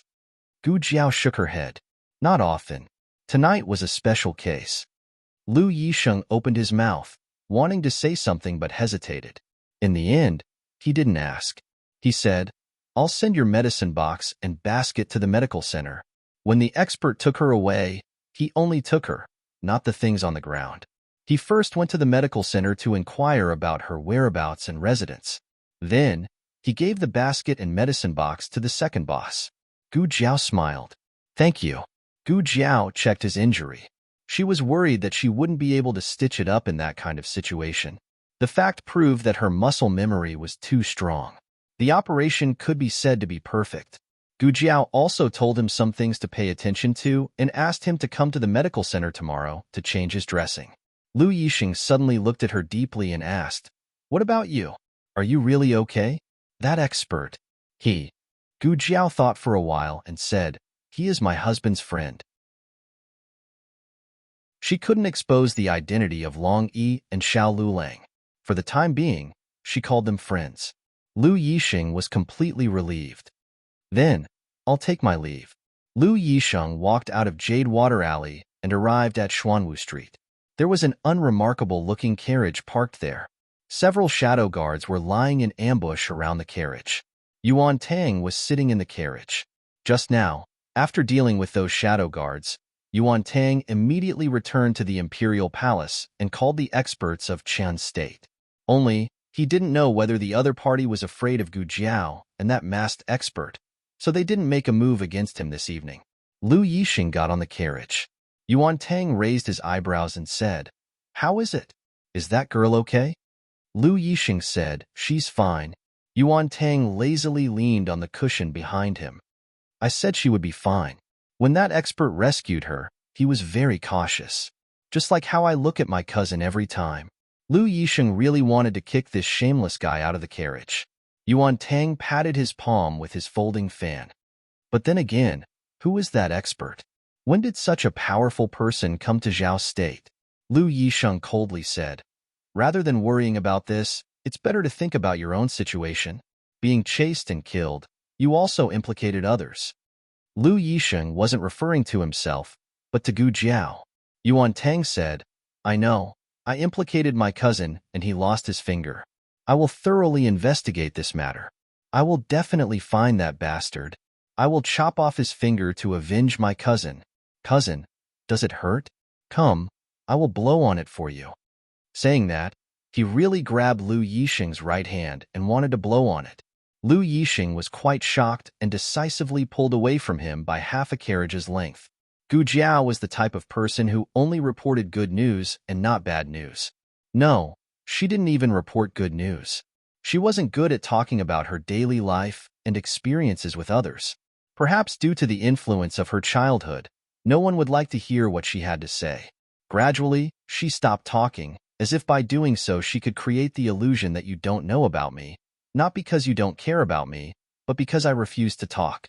Even after she grew up, her personality didn't change. Back then, it was Xiao Lulang who dug up old concubine Jing's matter again and again.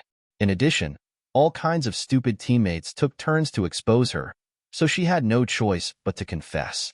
Xiao Lulang wouldn't ask Lu Yixing about it. After all, Lu Yixing was only one of his patients. To argue with a patient would make him seem petty. Xiao Lulang went to the kitchen to boil some water for Gu Jiao, so it was a bit noisy. Gu Jiao followed him in and sat down on the small stool next to him. She turned to look at him. "You don't seem happy." Xiao Lulang, "No, I'm not." "Gu Jiao, are you jealous?" Xiao Lulang, "I'm not that petty." Gu Jiao, "Oh." Xiao Lulang, "Who's prettier, me or him?" Gu Jiao, after taking a bath, Gu Jiao went to the backyard to get some water. Xiao Lulang was still awake. He stood in the yard under the bright moon and stars, looking as elegant as jade, as if he was waiting for her. "Why aren't you asleep yet?" Gu Jiao put down the wooden basin and turned to ask. Xiao Lulang walked over and raised his hand. His warm palm landed on her head. Gu Jiao was slightly stunned. "Why, I don't know." He put down his hand. "I just suddenly want to touch your head." It was as if he felt that she needed it, but he couldn't tell why. Gu Jiao blinked and stared at him for a long time. Then she shook her head and stretched it out. Then, touch it again. She was like a good child waiting to be touched. Xiao Lulang chuckled. Okay. The next day was supposed to be the day that Gu Jiao agreed to attend the Chamber of Commerce's gathering with the second boss. But because of this sudden change, Gu Jiao had to confirm something first. Gu Jiao asked the second boss to go first. She would rush over after she was done with her business. Okay, remember to be there before dinner. After saying that, the second boss got into the carriage and went to the Four Seas Villa in the eastern suburbs of the capital. Gu Jiao went to the Rui Wang Palace. Rui Wang had gone to take care of business, so only consort Rui Wang was at the palace. Hearing that Gu Jiao was here, consort Rui Wang was so excited that she personally grabbed her dress to greet her. She didn't need to worry about Gu Jiao being stimulated and running. No, walking very quickly. She came to the entrance of the palace and said with a smile, "You're finally here. His Highness said that when you sent me back to the palace last time, he invited you to stay with me, but I've waited for so long and I haven't seen you come. What wind blew you here today?" Gu Jiao's eyes looked over consort Rui Wang and fell onto the corridor not far away. There were two hidden guards there. She had never seen them beside consort Rui Wang before. Gu Jiao asked, "Are those two the people Ning Wang sent to protect you?" Consort Rui Wang had talked to her about everything. She had also told Gu Jiao everything about Ning Wang sending people to protect her. "You saw them?" Consort Rui Wang turned around and said in a surprised voice, "They are hidden guards. They only came to see me once when they came to the palace, but after that, I couldn't sense their existence at all." "I came to see you." Gu Jiao continued from where she left off. "Come in and sit." Consort Rui Wang pulled Gu Jiao's hand and brought her into the palace. Rui Wang was not a favored prince, and the palace he was given was not very satisfactory. It wasn't even half the size of the Ning Wang Palace, and there weren't many servants on the way. Consort Rui Wang did not seem to care about this. She happily invited Gu Jiao into her courtyard. She already had a lot of infant clothes in her room. Some were made by her when she was bored, and some were sent by her maternal family. My Mimi came to stay for a few days. She was too noisy, so I had her leave. Consort Rui Wang and Gu Jiao sat down on the chairs and called a servant girl to serve Gu Jiao tea. She drank warm water. Consort Rui Wang's Mimi was Du Xiaoyun, the Crown Princess #1 fan. Gu Jiao had been praised by Du Xiaoyun several times. But when it came to noise, Gu Jiao looked at Consort Rui Wang. "Weren't you two also noisy? Try this." Consort Rui Wang pushed a plate of osmanthus cake on the table in front of Gu Jiao. "You don't know how miserably I was locked up 2 months ago. I even learned how to make desserts." Gu Jiao took a bite and was surprised to find that it was not bad. "Is it good?" Consort Rui Wang asked. "It's good," Gu Jiao said. Consort Rui Wang's eyes turned into 2 crescents as she smiled. Gu Jiao came today mainly to confirm a few things with her. "Who did you tell that you heard the Crown Princess having a private meeting with someone behind the fake mountain and that you suspected Yuan Tang was that man?" Consort Rui Wang said straightforwardly, "I only told you, Rui Wang and De Gu. And De Sa was in the carriage and might have heard a bit. Why are you suddenly asking this?" Gu Jiao said, "Yuan Tang was attacked by an assassin." "What? He was attacked by an assassin? How could that be? Who would want to kill him?" Consort Rui Wang's expression turned grave. A moment later, she suddenly slapped the table. "I know. It was Wen Linlang. She must have been worried that she would be implicated if the matter was exposed, so she decided to go all the way and kill Yuan Tang." "Gu Jiao, your prejudice against the Crown Princess is abnormally deep." It had to be said that Consort Rui Wang's guess gave Gu Jiao another train of thought. In terms of motive, the Crown Princess was suspicious. Thinking back carefully to their conversation, that man was the one who approached the Crown Princess first, and the Crown Princess slapped him. This was enough to show that the man had probably verbally offended her. Regardless of whether the Crown Prince consort was angry and hateful, or if she wanted to eliminate all future troubles, it was indeed possible for her to kill Yuan Tang. However, Gu Jiao felt that the man was also very suspicious. After all, making Yuan Tang a scapegoat was not something that anyone could think of, nor was it something that could be done under any circumstances. Casually killing a scapegoat would not help. However, it would be different if it was Yuan Tang. Whether it was status, appearance, or talent, Yuan Tang was worthy of her. Would it be convincing to find a passerby to say that this was the Crown Princess's secret rendezvous? Moreover, Consort Rui Wang had already closed the coffin on Yuan Tang. Gu Jiao quickly thought of another matter. She was also present when the other party tried to assassinate Yuan Tang. Moreover, she had killed so many of the other party's assassins. How would the other party view her relationship with Yuan Tang? Could the other party have already guessed that she knew that Yuan Tang was wrongly accused of being the man on the fake mountain? If it was her, she would be able to guess it. After all, Consort Rue Wang had gone to the medical center to find her after recognizing Yuan Tang. With her relationship with Consort Rue Wang, it was impossible that she did not tell her the gossip that Yuan Tang was the adulterer. Moreover, she was with Yuan Tang that night. It was hard to suspect that she had gone to find Yuan Tang to verify the truth. Miss Gu, what's wrong? Did I say something wrong? Consort Rue Wang saw that Gu Jiao was suddenly silent and could not help but feel uneasy. Actually, her personality was not too unpleasant. It was just that she was always at odds with Wen Linlang. There were too many people who liked Wen Linlang, so it was inevitable that she would not get along with her. Don't tell me you also like Wen Linlang? She asked weakly. Gu Jiao shook her head. I like you. Consort Rue Wang immediately became happy. She held Gu Jiao's hand and said affectionately, I like you too. Rue Wang, who had just walked to the door and heard this confession, she suddenly felt that the top of her head was a little green.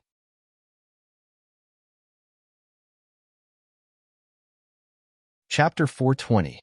Since the other party chose Yuan Tang as the scapegoat, his life wouldn't be in danger for the time being before Consort Rue Wang appeared to testify. Gu Jiao left Rue Wang's residence. She sat in the medical center's carriage. She had just taken a few steps when the carriage was stopped. It was Yuan Tang. Yuan Tang came to the side of the carriage, lifted the curtain, and said to Gu Jiao, I went back to the palace last night and thought about it all night. The more I thought about it, the more I felt that something was wrong. You just asked me if I was related to Zhao country's crown princess, and then I was being chased. Tell me honestly, do you know something? Does this matter have anything to do with Zhao country's imperial family? Gu Jiao said indifferently, no comment. If I tell you the truth, you will reveal your whereabouts that day and make a perfect alibi. Then Consort Rue Wang will lose her value in accusing you. Consort Rue Wang will be in danger. Therefore, for Consort Rue Wang's safety, you, the great prince of Qin country, will have to suffer for the time being. Gu Jiao pulled the curtain and said with a smile, there may be people coming to assassinate you in the next few days. Be careful. Then she lowered the curtain and said to Xiao Sanzi, let's go. The carriage sped away. Yuan Tang was so angry that he stomped his feet. Hey, hey, hey. Make yourself clear. Who wants to assassinate this prince? This girl. She didn't finish her sentence. It was too infuriating. Yuan Tang exploded and roared, girl, don't think you can stay out of this. If that person wants to kill me, won't he kill you? Do you think you can escape? You and this prince have been in cahoots for a long time. Gu Jiao didn't really want Yuan Tang to take the risk. The other party's first assassination attempt failed, and they couldn't figure out Yuan Tang's trump card, so they probably wouldn't make a second move so quickly. Before noon, Gu Jiao arrived at the Four Seas Manor. The gathering lasted for 3 days. The most important days were the first and second days. They would be back by the afternoon of the second day. As expected, they bumped into people from Huichun Hall at the Chamber of Commerce.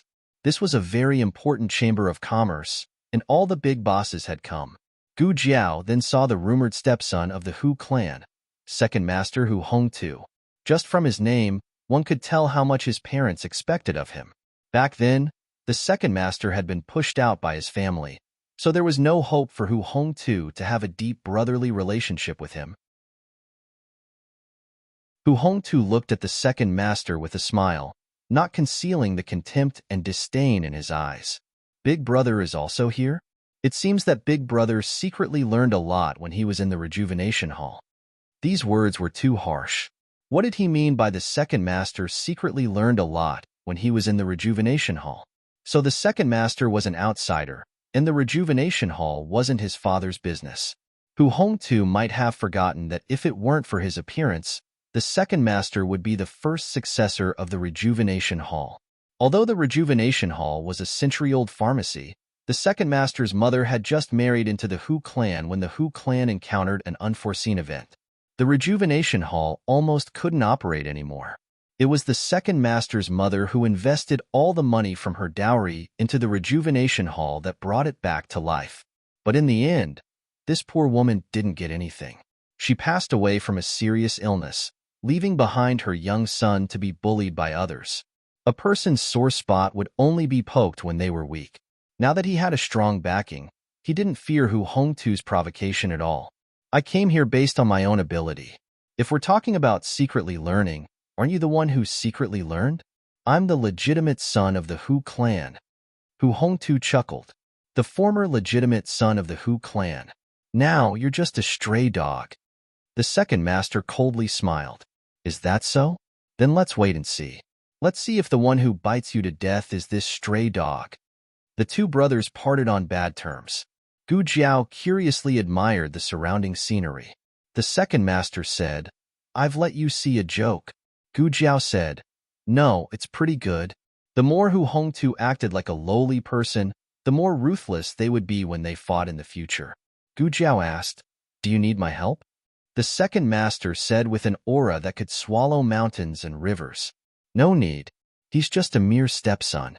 I can still crush him to death. The second master was no longer the second master of the past. He was Niu Hulu's second master. Since the second master said this, Gu Jiao didn't want to get involved in the grievances between the two brothers. She stayed in the villa for a night and followed the second master to get to know many merchants in the capital. She also displayed her superb medical skills and proved the strength of the Miracle Hand Hall to the Chamber of Commerce. The next afternoon, she returned as scheduled. She rushed back to celebrate the Mid-Autumn Festival. The Mid-Autumn Festival was the Mid-Autumn Festival in her previous life. It was a great day for the whole family to gather and admire the full moon. Last year, because of the Autumn Imperial Examination, they couldn't celebrate the festival properly.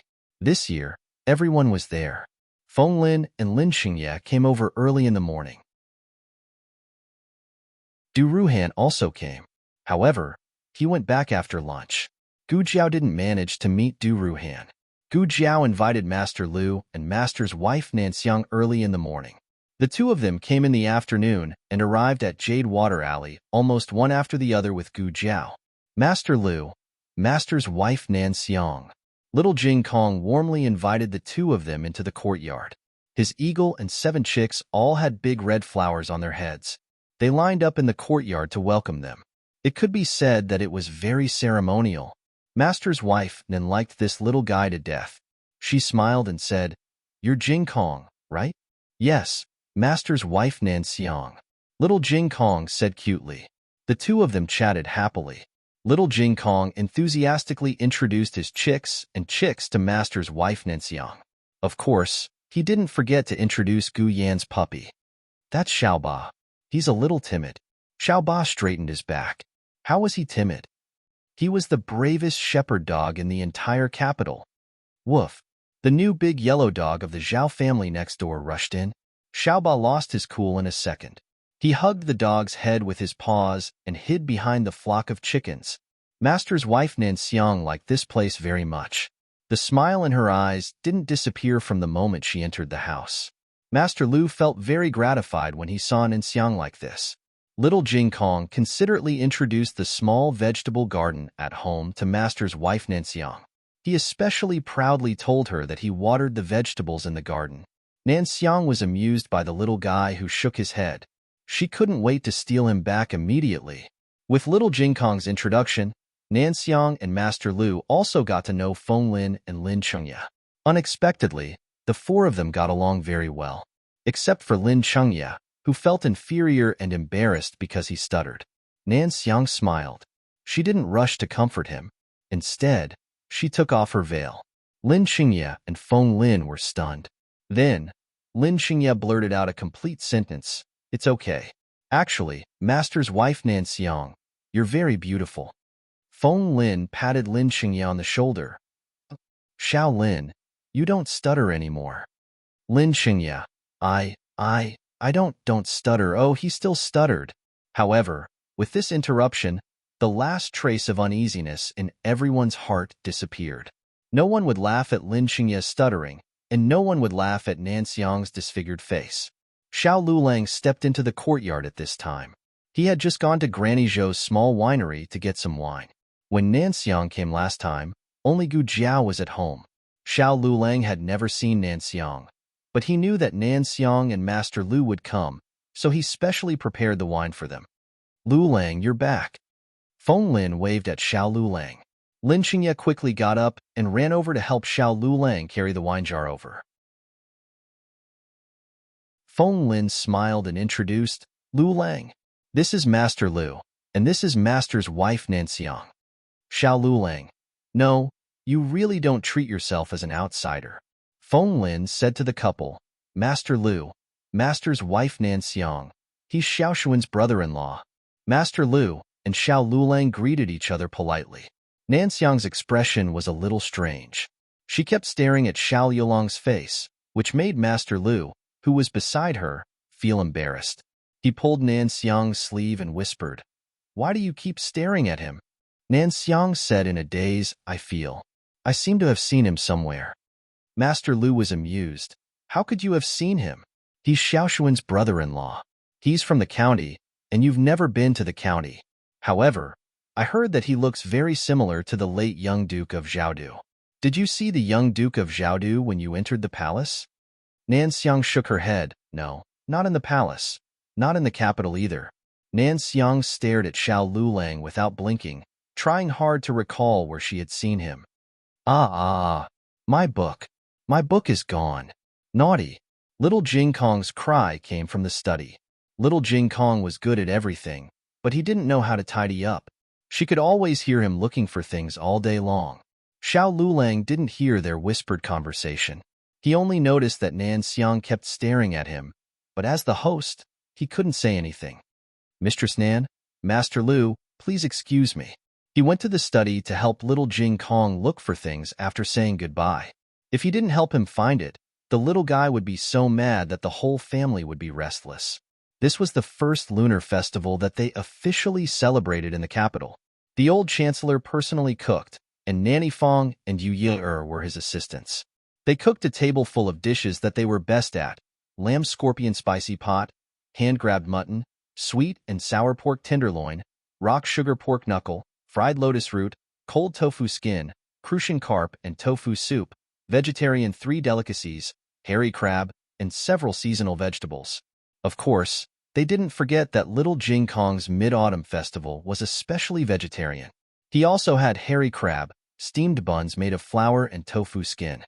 Let's eat in the courtyard. We can also admire the moon, Feng Lin said.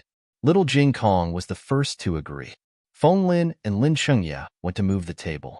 There were too many people, and one table wasn't enough, so they put together 2 tables. Gu Jiao didn't participate in the cooking. She was making mooncakes in the small kitchen of the son-in-law's house. Xiao Lulang was also there. He wasn't very good at cooking, but he could still chop firewood to start a fire and carry water.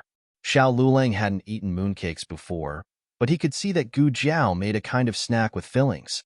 The fillings were very rich. There were 5 kernels, red bean paste, salted egg yolk, and lotus seed paste. Can you make date paste? He suddenly asked. I haven't made it before, but it should be possible, Gu Jiao said. It's just that there don't seem to be any red dates at home. I'll go buy some. Xiao Lulang stood up. Gu Jiao looked at him strangely. Sure ye, she didn't see you like date paste so much. Okay, Gu Jiao nodded. Xiao Lulang went to the nearby market to buy red dates. Under Gu Jiao's guidance, he washed, removed the seeds, and kneaded them into date paste. There was no oven, so the mooncakes could only be steamed. The taste was not the same as the mooncakes in her previous life, but Gu Jiao spent a lot of effort on the molds. The mooncakes she made were round, flower-shaped, and very cute patterns and characters. Little Jing Kong saw the cute little pig head on his mooncakes and was so excited that he cried out. Gu Jiao picked out a few sugar-free mooncakes and put them in the lunchbox. These are for Grandaunt. Empress Dowager Zhuang had to spend the Mid-Autumn Festival in the palace and couldn't come out. Gu Jiao planned to send them to the palace later. Unexpectedly, Xiao Lulang took the initiative to take the task. I'll send them to Grandaunt. Gu Jiao looked at him and said, Okay. Jiao Jiao. Come and see. Little Jing Kong seemed to have discovered something new and dragged Gu Jiao out. When Gu Jiao returned to the kitchen, Xiao Lulang had already left with the mooncakes. Except for the sugar-free ones, he also took the date paste ones. Vermilion Bird Avenue. The entire street was filled with the festive atmosphere. However, the courtyard behind the peach trees was especially quiet. Because it was too quiet, one could clearly hear the laughter from the other houses. The windows were wide open. Princess Xinyang and Eugene sat facing each other by the window. The table between them was filled with sumptuous dishes. Eugene opened a plump crab and smiled warmly. It's the Mid-Autumn Festival today. Princess, you don't have to eat vegetables. This crab was sent from the palace. Princess, try it. It's for you. Princess Xinyang said. Eugene sighed. The sound of children playing and adults laughing and scolding came from next door. It made their side seem even more miserable and desolate. Suddenly, someone knocked on the quiet courtyard door. Who is it? The little maid who was washing clothes in the courtyard asked. She was answered by another series of knocks on the door. Coming, coming.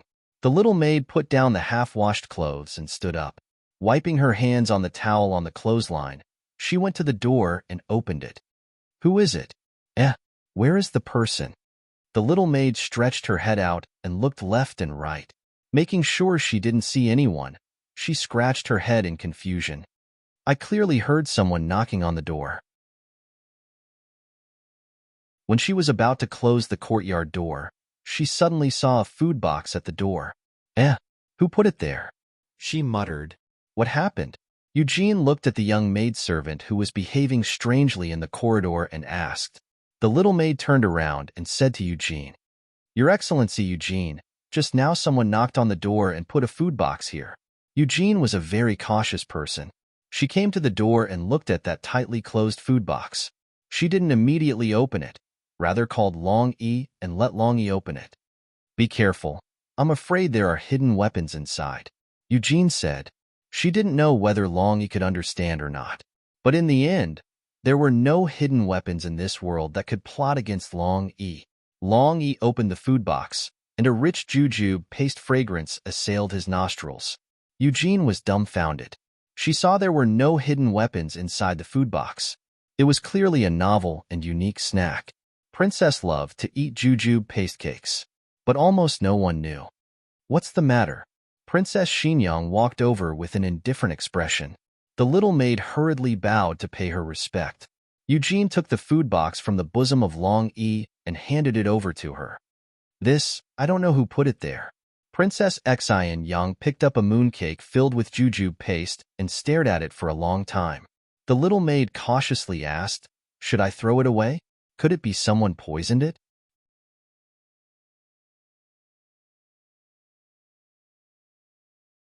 Chapter 421. Princess Xinyang didn't say that she would throw it away, but she didn't say that she wouldn't throw it away either. She turned around and went into the house as if she didn't care. Eugene looked at her cold and lonely back. After thinking for a while, she still carried the food box inside. When Xiao Lulang returned to Bishui Alley, little Jing Kong had just returned from the other end of the alley. He went to deliver mooncakes. Everyone took care of them, so Jiao Jiao also made mooncakes for the neighbors. Little Jing Kong was very happy after delivering the mooncakes. He was jumping up and down happily. At the door, he bumped into his bad brother-in-law. He immediately put away his cheerful expression and became serious and stern. Where have you been? I couldn't find you just now. Xiao Lulang was annoyed and amused by his fatherly tone. I went to deliver mooncakes, just like you. Oh. Little Jing Kong was obviously not satisfied with this unspecific answer. He asked, Where did you deliver the mooncakes? In the palace. Xiao Lulang said, For granted. There's more? Little Jing Kong put his hands behind his back and tilted his head to look at him. Xiao Lulang said, Why do you think there's more after what I said? Little Jing Kong snorted. I just think there's more. The little guy's intuition was terrifyingly powerful. Xiao Lulang composed himself and stroked his buzz cut. Let's go in. Is there more? Little Jing Kong asked. Why are you asking this? Xiao Lulang asked.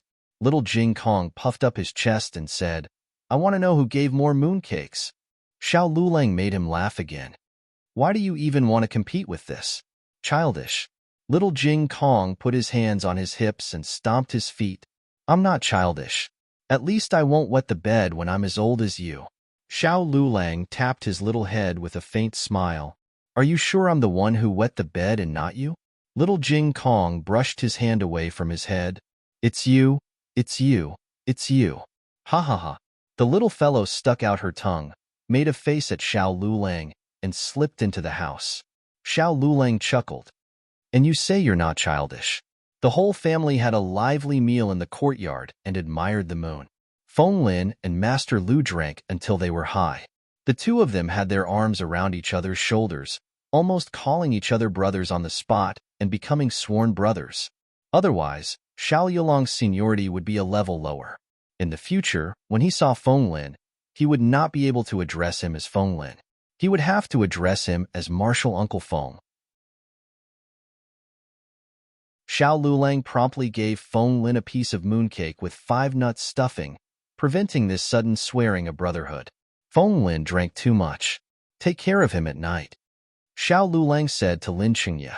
Feng Lin was still living in Lin Qingye's house and paid a friendship rent every month. I will, Lin Qingye said. It was getting late. Lin Qingye helped Feng Lin, who was completely drunk, to get up and bid farewell. On the other side, Nanxiang and Master Lu were also preparing to leave. Master Lu was drunk and muddle-headed. He patted Xiao Liulong's shoulder and said, Your master's wife said she saw you. Nanxiang smiled and said to Xiao Lulang, He's drunk. Don't listen to him. It's okay. Xiao Lulang did not take it to heart. Gu Xiaoshun and Gu Yin helped the drunk Master Lu into the carriage. Gu Xiaoshun was worried that his master and mistress would go back like this. I'll go over and take care of my master tonight. He was worried that his master's wife would not be able to handle such a drunk man. Nanxiang, who could handle 10 drunkards, smiled slightly. Okay. It was not bad to kidnap her son.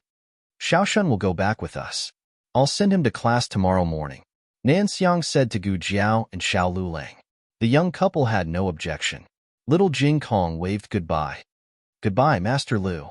Goodbye, Mistress Nan. Goodbye, Brother Feng Lin. Goodbye, Brother Qingye. The whole alley was filled with his small voice saying goodbye. The next day, there were no classes at the Imperial College. Gu Jiao took little Jing Kong to the Imperial Palace to visit her great-aunt. On the way, they went to the Minister of War's mansion to pick up Su Tangsong, who was also on holiday, and took him to the Imperial Palace.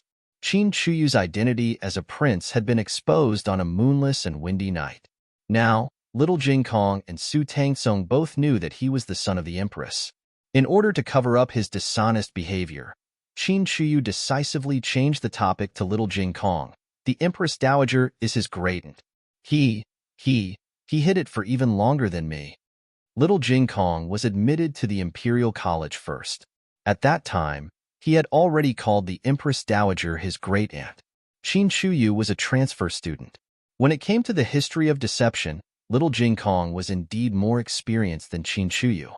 In fact, there was a difference between the nature of these two things. Qin Chuyu deliberately hid his identity, while little Jing Kong did not know his great-aunt's identity at all. However, little Jing Kong did not think about it. For the first time, little Jing Kong, who was a logical person, encountered a situation that he could not refute. Fortunately, Su Tangsong was a magnanimous person. After a while, he covered up this matter and said, Let's go play. The 3 bitches of the Imperial College went to the ends of the earth and wreaked havoc in the Imperial Palace again. The autumn air was cool and the sun was bright. Gu Jiao and Empress Dowager Zhuang took the Phoenix carriage to the Imperial Garden to bask in the sun. Yesterday was the Mid-Autumn Festival. All the princes and princesses went to the Imperial Palace to celebrate the festival. Naturally, Princess Ning also came. Prince Ning's 2 young commandery princesses went to the Imperial Palace with her. The 2 young commandery princesses were both 2 years old, which was an adorable age. Noble consort Zhuang liked them, so she let the young commandery princesses stay in the Imperial Palace for the night. Today, Prince Ning and his wife went to the imperial palace to take the young commandery princesses home. The two young commandery princesses met the three bitches of the imperial college by chance and went to play with them. Noble consort Zhuang and Prince Ning and his wife went to the imperial garden to wait for them. Unexpectedly, they met Empress Dowager Zhuang and Gu Jiao. Empress Dowager. Noble consort Zhuang stepped forward with a smile and bowed. She turned to look at Gu Jiao. Jiao Jiao is also here. After learning that Gu Jiao was favored, noble consort Zhuang changed the way she addressed Gu Jiao. Grandmother. Prince Ning and Empress Dowager Zhuang bowed and nodded to greet Gu Jiao. Dr. Gu. In comparison, the way he addressed her was much more normal. It was neither too warm nor too distant. It was mainly very natural. Gu Jiao also greeted him naturally. Your Highness, Prince Ning. Later, Princess Ning and Empress Dowager Zhuang also greeted each other. Sit down. Empress Dowager Zhuang ordered, and the palace servants set up tables and chairs for them. Eunuch Qin said, Empress Dowager, Miss Gu, sit down. Noble consort Zhuang curled her lips. She, the noble consort, and Prince Ning, the prince, were here, but Eunuch Qin served an outsider first. Gu Jiao and her grandaunt sat down. Don't you know how to help the Empress Dowager? Noble consort Zhuang looked at Gu Jiao and whispered. She could see that the Empress Dowager was in good health and didn't need anyone to help her. Empress Dowager, it's so sunny here. Why don't we go to the pavilion and sit down? Noble consort Zhuang suggested. Empress Dowager Zhuang said lightly, if you want to go, go by yourself. I'm just here to bask in the sun. Noble consort Zhuang didn't speak. Prince Ning gently mediated, such a good sun. I'm afraid you won't be able to bask in it after winter. Mother, sit down. Noble consort Zhuang sat down on the other side of Empress Dowager Zhuang, and Prince Ning and his wife sat down opposite the three. Eunuch Qin served tea and snacks. Eunuch Qin didn't know that he would meet noble consort Zhuang and Prince Ning, so he prepared all Gu Jiao's favorite foods. Noble consort Zhuang looked at the table of spicy jerky, crispy peanuts, spicy beans. She frowned and asked, Eunuch Qin, can the Empress Dowager eat these? Empress Dowager Zhuang didn't eat spicy food before. This? Eunuch Qin wanted to say something but stopped. Noble consort Zhuang ordered her little palace maid, go get some pea cakes and chestnut cakes. The little palace maid quickly brought a few plates of pea cakes and chestnut cakes from the imperial kitchen. They were bright in color and exquisite in appearance. At first glance, one could tell that they tasted extraordinary. Noble consort Zhuang smiled and put a piece of pea cake on the plate in front of Empress Dowager Zhuang and said, Empress Dowager, try this. Gu Jiao picked up a piece and tasted it. Noble consort Zhuang looked a little unhappy. The Empress Dowager hasn't eaten yet. When is it your turn? Gu Jiao put down the snacks and said, it's too sweet. The Empress Dowager can't eat it. Noble consort Zhuang's face sank. She put the chopsticks on the table and said, it's better than these spicy things.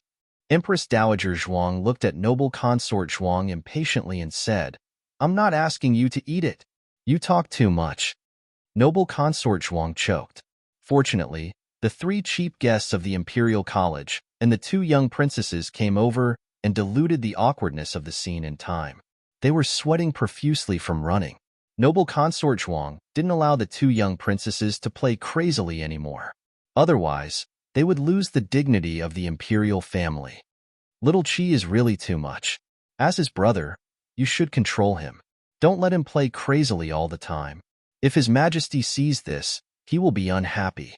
These words were obviously directed at Prince Ning. Prince Ning looked at Qin Chuyu, who was running around in the flowers, and smiled helplessly. Father said that little Qi is too fat. It's good for him to move around. Noble consort Zhuang's heart was even more blocked. She wasn't like this usually. It was just that these days, her period had come and she was in a bad mood. She didn't like everyone. The three cheap guests of the imperial college ran away again. The two young princesses wanted to follow them, but they had to stay because of noble consort Zhuang's dignity. Gu Jiao originally thought that Qin Chuyu, who had completely released his nature, was a normal child of the imperial family. After seeing the two young princesses, She realized that he was probably an anomaly. The 2-year-old young princesses were already very sensible. They were born of Prince Ning's 2 concubines and were less than half a year apart. They were very close to Prince Ning and nestled in his arms, unwilling to come out. It was a kind of dependence from the heart. It could be seen that Prince Ning was a good father who loved his daughters. "Do you want to eat snacks?" Prince Ning asked his daughters gently. The 2 young princesses nodded in unison. Prince Ning asked them to take it themselves. One of the young princesses took a piece of pea cake, while the other took a piece of spicy dried meat. She stuck out her tongue because of the spiciness. Prince Ning's eyes were full of smiles. Gu Jiao rested her chin on one hand and calmly watched Prince Ning dote on his daughter. When he smiled, it was as if the ice and snow in the cold winter had melted. He had a high position and was born with a good appearance from the royal family. He also exuded an awe-inspiring righteousness. Gu Jiao couldn't help but think of Commandery Prince and was also a man as gentle as jade, but he was more youthful than Prince Ning. Prince Ning had the courage of a superior and the charm of a mature man. Few women wouldn't be fascinated by such a man, right? Gu Jiao looked at Princess Ning on the side. The 2 children were also close to her. They would ask her for water and wipe their faces. After acting like a spoiled child in front of Prince Ning, they went to her. Princess Ning fed them water and wiped their hands as if she was their biological mother. But they were not her biological children. Did she really not have any grudge? Gu Jiao thought of Princess Ning's illness. The most uncomfortable thing in the world was not that she minded, but that she had to pretend that she didn't mind when she minded. This would make her suffer double the pain. Empress Dowager Zhuang said to the wet nurse beside her, "Take the young princesses to play. Children shouldn't be too restrained." Yes, the wet nurses didn't dare to disobey Empress Dowager Zhuang's order. They took the 2 young princesses to play with the 3 bitches of the Imperial College. Gu Jiao didn't know if it was her illusion, but she felt that Princess Ning seemed to be relieved. When they were basking in the sun in the Imperial Garden, something happened. The Crown Prince and Crown Princess passed by here. Grandaunt was here. They had to come and say hello. No matter what people in the royal family thought, they wouldn't show it on their faces. The Crown Prince and Prince Ning looked like brothers. But they didn't expect that Qin Shuyu snatched Su Kanji's trophies, the newly picked dates on the tree. He ran all over the Imperial Garden and accidentally knocked down 2 people. One was the Crown Princess who didn't have time to sit down, and the other was Princess Ning who just got up. Qin Shuyu was between the Crown Prince and the 2. Only Prince Ning was close to them. Because of Qin Shuyu's reckless actions, the Crown Princess was even closer to him. He only needed to reach out a hand to support her. But he didn't do that. He didn't even look at the Crown Princess. He stepped forward and hugged Princess Ning, who almost fell on her face. "Are you okay?" He hugged his wife tightly. Princess Ning gasped in shock. "I'm okay." The Crown Princess was not so lucky. She fell on the ground sideways. Her arms and legs were scratched. "Qin Shuyu, are you itching for a beating again?" The Crown Prince's angry roar sounded in the Imperial Garden. Qin Shuyu, who was in trouble, hid behind Gu Jiao and Empress Dowager Zhuang. The Crown Prince couldn't go around the Empress Dowager to beat Qin Shuyu. In addition, the Crown Princess fell heavily. He didn't care about anything else and hurriedly helped the Crown Princess up. The Crown Princess twisted her ankle and couldn't walk anymore. "I'll call a sedan chair," Prince Ning said. "No need." The Crown Prince didn't want to wait any longer. He bent down and carried the Crown Princess up. After bidding farewell to Empress Dowager Zhuang and the others, he quickly walked back to the East Palace. Except for calling the sedan chair just now, Lord Ning was concerned about Princess Ning's injury all the time. However, noble consort Zhuang couldn't bear it and whispered, "It seems that she fell badly." Prince Ning's performance was too good. He was a perfect father and a perfect husband. Gu Jiao tapped on the table with her fingertips. She suddenly stood up and said, "I'm a doctor. I'll go to the East Palace." Empress Dowager Zhuang looked at Gu Jiao strangely. Gu Jiao came back quickly. Prince Ning, his wife, and noble consort Zhuang were all there. Only Qin Shuyu went to his father after being reprimanded. "Why are you back so soon? Is the Crown Princess seriously injured?" Noble consort Zhuang asked. Ah, it seems that I went at the wrong time. The crown prince and the crown princess are. Gu Jiao glanced at Prince Ning. Not very convenient. Prince Ning's hand that was holding the teacup paused.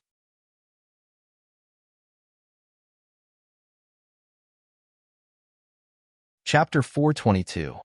Everyone was experienced, so how could they not understand what inconvenient meant?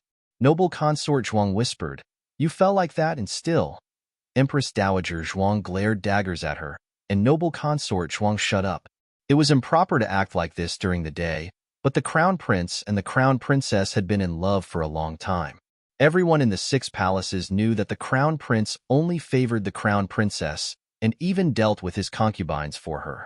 Empress Xiao forced the crown prince to marry her and almost broke the relationship between mother and son. The crown prince had tied his heart to Wen Linlang and could not bear to leave her even a step. But then again, with Wen Linlang's talent and appearance, she was indeed worthy of the crown prince's favor. There was no woman more beautiful and attractive than her in the whole of Zhaogua, nor was there a more talented counselor than her. The crown prince had waited for her for so many years, but their wedding was less than 2 years old. It was common for them to be inseparable. But so what if he only favored her? She wasn't pregnant. Her son was still capable. Thinking of this, noble consort Zhuang smiled and patted the back of Princess Ning's hand. Take good care of your body and give birth to a son for Prince Ning next year. Princess Ning's face turned pale almost instantly. You have nothing to say, right? Empress Dowager Zhuang glared at noble consort Zhuang coldly and said to Prince Ning and his wife, "Okay, you two can go back. Don't come to the palace if you have nothing to do." Noble consort Zhuang curled her lips and was about to say something, but Empress Dowager Zhuang didn't give her a chance to speak. You two, just take care of yourself. Noble consort Zhuang shut her mouth resentfully. After Prince Ning and his wife and noble consort Zhuang left, Empress Dowager Zhuang's ears finally quieted down. In fact, little Jing Kong was noisier than all of them combined, but that child was only noisy in her ears and not in her heart. Great-aunt, great-aunt, great-aunt, look at the frogs I caught. What she wanted really came. Empress Dowager Zhuang just finished talking about little Jing Kong.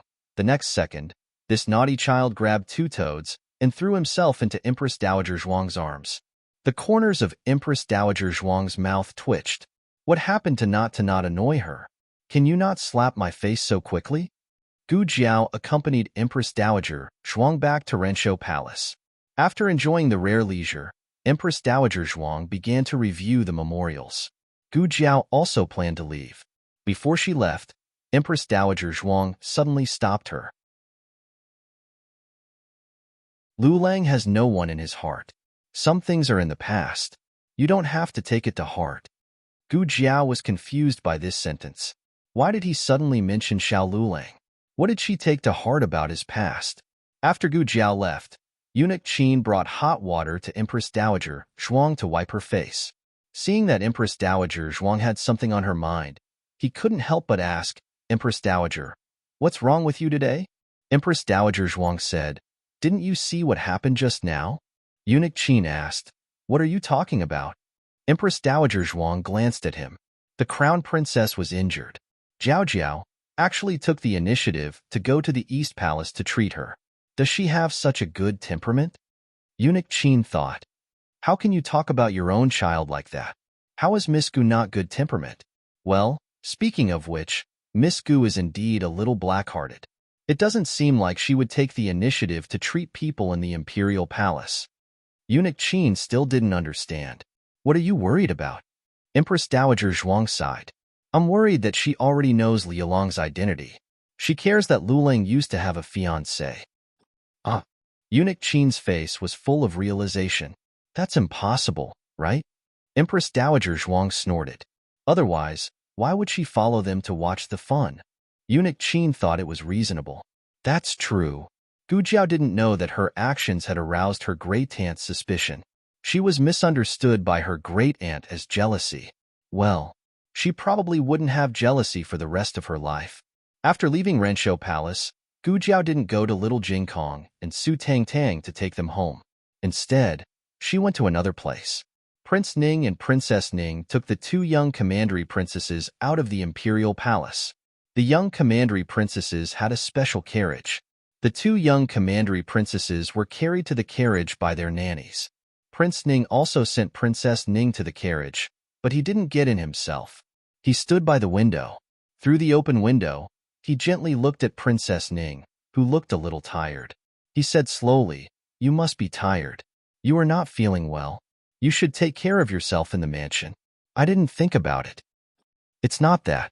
Princess Ning saw that he didn't get in and guessed that he wouldn't go back. But she still asked, "Won't you go back?" Prince Ning smiled. Little Chi made a big trouble. He may be punished in the imperial study now. I have to go and see. I can't let father punish him badly. He had always been an elder brother who loved his younger brother. Besides, Little Chi was still young. There was no conflict of interest with him. It was reasonable that he loved Little Chi. Princess Ning looked at him without blinking. There was a trace of complexity in her eyes. "Do you really want to go?" Prince Ning was stunned. Then he showed a helpless smile under her heavy gaze. "You know the crown prince's temper. Although he and Little Chi have the same mother, Little Chi hurt you this time. I'm afraid he is also angry. He won't speak for Little Chi." Princess Ning squeezed the window tightly. "What if I don't let you go?" Prince Ning looked at her dotingly and helplessly. He said with a smile, "Sushin, don't make trouble." Princess Ning lowered her eyes. It seemed that she had given up her nonsense. She let go of the window tightly and said, "Okay." Prince Ning reached out and stroked her cold cheek. "Good girl. I'll go back soon. I'll watch the opera with you in the evening." Princess Ning loved the opera. In order to win his wife's favor, Prince Ning, who had never indulged in sensual pleasures, raised an opera troupe in the mansion. It could be seen that he loved her deeply. Princess Ning didn't ask him to stay. She gently removed the fork and put down the window of the carriage. In the East Palace, the crown princess leaned against the head of the bed, her sleeves and dress lifted up high. The crown prince focused on applying the last wound medicine on her and said as if relieved of a burden, "Okay, it's all done. Wait, don't move. Let me see if there are any other wounds." "No," Princess Ning said. "It doesn't hurt anywhere." Prince Ning said, "You may get bruised and swollen later if you don't feel pain at the time." The crown princess couldn't say anything and allowed him to examine her carefully. When he finished, her face was completely red. He had originally lifted her clothes to help her apply medicine, but seeing her pitiful, flushed, and embarrassed appearance, the crown prince felt his throat go hoarse. However, he wasn't a beast to want her when Lin Lang was injured. So, Gu Jiao's inconvenience was just a literal inconvenience. Prince Ning was helping Princess Ning apply medicine and couldn't see guests. He didn't mean anything else. Gu Jiao didn't lie, but she couldn't be blamed if other people imagined it. Princess Ning said to Prince Ning, "Your Highness, go take a look at Little Chi." "I'm fine." "Your Highness, don't be too angry at Little Chi. Remember to put in a good word for Little Chi in front of Imperial Father. His Majesty likes your brotherly love. Don't hurt your brotherly love for a woman." Prince Ning gritted his teeth and said, "I want to beat him up." Princess Ning smiled. "Listen to me, Your Highness." Prince Ning sighed. Okay, okay. I understand. I'll listen to you." When Gu Jiao snuck into the Eastern Palace, Prince Ning had just left. It was still early, so it wasn't appropriate to hide on the roof. She would be easily discovered. Gu Jiao simply climbed over the back door and entered Princess Ning's small storeroom. This was Princess Ning's private storeroom. It was only a wall away from her bedroom. Because her window was wide open, she could see what was going on her side through the crack in the door. But Gu Jiao didn't expect that there would be another person in the storeroom. That person clearly didn't expect someone to come to the storeroom at this time. He had clearly calculated the timing. Forget it. I'll knock him out first. What a coincidence. Gu Jiao also thought the same. So the two of them attacked at the same time. They saw each other clearly and stopped at the same time. "It's you. It's you?" He even spoke at the same time. "Gu Jiao, am I not qualified to act alone? Why is there someone who does bad things with me every time? What are you doing here?" Yuan Tang put down his knife and asked. Gu Jiao glanced at him. In what position are you asking this question? Yuan Tang was choked to death. Yes, if she shouldn't have come here, then as a hostage of Qin Nation, wouldn't he have even less reason to appear? Yuan Tang waved the folding fan in his hand and snorted. That's because you didn't tell me anything. I could only investigate on my own. I'm not stupid. You suspected that I had some shady dealings with Zhao Nation's Princess Ning, so I was attacked. As long as I keep an eye on her, I'll definitely find some clues. Gu Jiao grunted. You didn't forget to bring your brain when you went out today. Yuan Tang, was it really good to choke him like this? Gu Jiao noticed that his fan had returned to normal. She didn't know if the punctured fan had been repaired or if he had gotten a new one. There was a mechanism in this fan that could be used as a weapon when necessary. Someone's coming, Gu Jiao suddenly said warily. Yuan Tang carefully sensed his surroundings. Sure enough, he heard a very slight movement above his head. Previously, he had thought that this girl's martial arts were inferior to his. However, after seeing this girl lose control and kill so many assassins, he didn't dare to underestimate her anymore. However, he was still very surprised. This girl's senses were too sharp. The two of them did their best to hold their breaths and minimize their presence. The two of them wanted to see what was going on in the Princess Ning's room, but there was only a crack in the door. Yuan Tang winked and squatted down. Gu Jiao pressed down on his neck and forced him to squat down. Yuan Tang was dumbfounded. I told you to squat down. Gu Jiao mouthed. No need to thank me. Yuan Tang, forget it. A good man doesn't fight with a woman. Yuan Tang squatted down and gave Gu Jiao a high vantage point. The two of them stared intently at the movement on the other side. Since that person had used Qinggong to sneak in, it was probably inconvenient for him to reveal his whereabouts. The two of them looked at that window, a bit worried that the other person would close the window. Fortunately, the other person didn't seem to care about this. After all, this small window didn't face the courtyard, but only a cold storeroom. It was a tall and muscular man. His entire body exuded a noble aura. The moment they saw him, this man's body instantly gave off a suffocating and terrifying aura. It was different from Gu Jiao's terrifying aura when she lost control. Yuan Tang thought that this man seemed to carry an evil, domineering, and possessive aura. Yuan Tang only saw the back of this person. For a moment, he couldn't guess who the other person was, much less his intentions. He tried to see something from Gu Jiao's expression. In the end, when he looked up, he only saw a small chin that seemed to be mocking him. The man came to the bedside. The Crown Prince consort had already rested and was lying on her side on the soft bed. Her hair was black and shiny like satin. She didn't wear any makeup, and her eyes were lightly closed. However, it still couldn't hide her beautiful face. Suddenly, the man sat down on the bedside. Yuan Tang was shocked. The Crown Prince consort had fallen asleep and didn't notice that someone had come into the room. But very quickly, she felt a cool hand moving up and down her face and hair. She thought that the Crown Prince had returned and muttered in a daze, "Your Highness, don't make a fuss. This concubine wants to rest." She thought that she had said the last sentence, but unexpectedly, she had only said it in her dream. The man's hand that had been gently caressing her hair and face suddenly grabbed her neck. Yuan Tang was a hostage of the state of Chun and could be considered to have weathered many storms. However, he almost couldn't help but cry out in shock. What exactly was going on? He thought that this was the Crown Prince consort's trusted expert, but he offended his superior and touched the Crown Prince consort. He thought that this was the Crown Prince consort's lover, but he seemed to want to kill the Crown Prince consort. How great was the enmity and resentment! Gu Jiao's expression was very calm, and her breathing was very relaxed. Yuan Tang's mouth twitched. His temperament couldn't compare to a teenage girl's. Inside the room, the Crown Prince consort was finally woken up. When she saw a familiar face when she woke up, she almost trembled for no reason. What? Scared? The man's half-smiling voice sounded in the empty bedchamber, carrying a hint of ruthlessness and mockery. Yuan Tang felt his heart turn cold. This voice was both familiar and unfamiliar.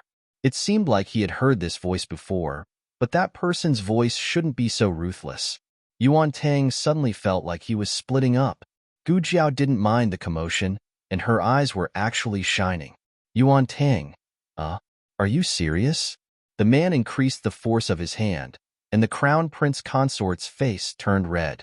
She used a lot of strength to squeeze out the words from her throat. This is the Eastern Palace. Do you want to die? The man's tone was playful and ruthless. It's you who wants to die, Wen Linlang. It's you who wants to die. I don't understand what you are saying. The crown prince consort was almost unable to breathe. The man didn't have the slightest intention of being soft-hearted. I warned you not to get too close to other men. The crown prince consort looked at him coldly. He is the crown prince, and I am the crown prince consort. Isn't your words laughable? The man said coldly, at least don't do it in front of me. After saying that, he promptly pulled back his hand before the crown prince consort fainted, harshly pulling her back onto the cold bed. The crown prince consort suddenly couldn't breathe, and she lay on the edge of the bed, panting heavily. The man's icy fingertips tapped her chest. Wen Linlang, remember this. You provoked me first, so this place can only belong to me. If you dare to have feelings for another man, I will kill him. The crown prince consort sneered. He is the crown prince. Kill him if you have the ability. The man sneered. You think I don't dare? As if thinking of something, the crown prince consort's expression froze, and she turned her face away.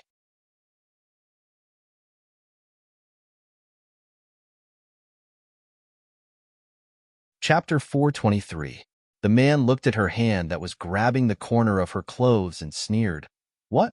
You want to slap me again? Then you'd better use more force this time. Don't leave a palm print like last time. The crown prince came out of the imperial study with a pale face. He didn't look where he was going and almost bumped into someone. He was about to lose his temper when he found that it was King Ning.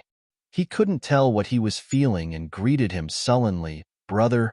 King Ning smiled and said, What's wrong? You don't look happy. Did Imperial Father reprimand you, or Little Seven? The crown prince said bitterly, Father said that I didn't teach Little Chi well. What does that have to do with me? Who knows where that little fatty got the courage to run around the palace? King Ning laughed and patted him on the shoulder, saying, You are the crown prince and the elder brother. You are the role model for all the princes. It's inevitable that Father has high expectations for you. Don't worry. Father is just saying. He won't really blame you. As for Little Chi, he is at a naughty age. It's normal for him to get into trouble. Father loves him very much. He won't really blame him. These words were quite pleasing to hear. The crown prince wouldn't be jealous of Qin Shuyu for taking away his father's favor.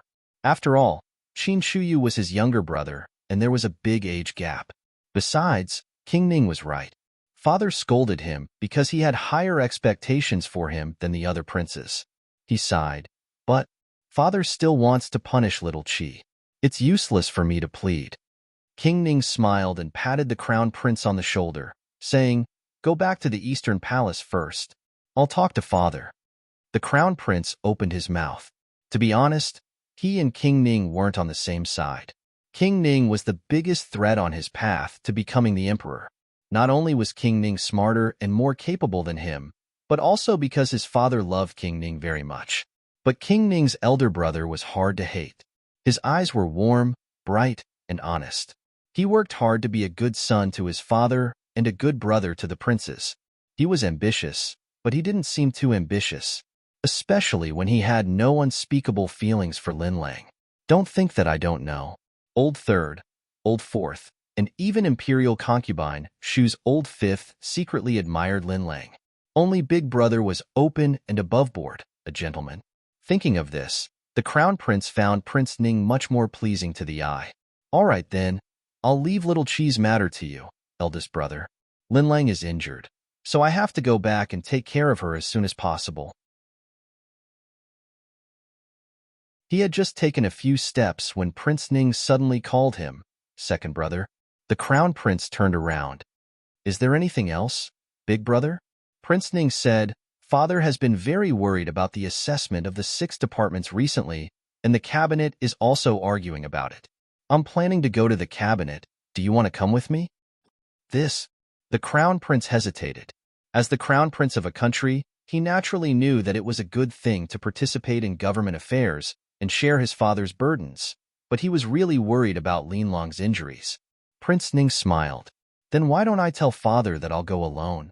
Would father be happy if he knew about this? The crown prince muttered. Father didn't mention this matter just now. Prince Ning smiled. That's because I haven't reported it yet. Fine. He couldn't escape. The crown prince sighed. Then I'll wait for Big Brother to go to the cabinet together. Prince Ning smiled. All right. Seeing the two brothers get into the carriage intimately, Gu Jiao and Yuan Tang, who were behind the tree, stared blankly. Yuan Tang said, No way? They didn't even fight?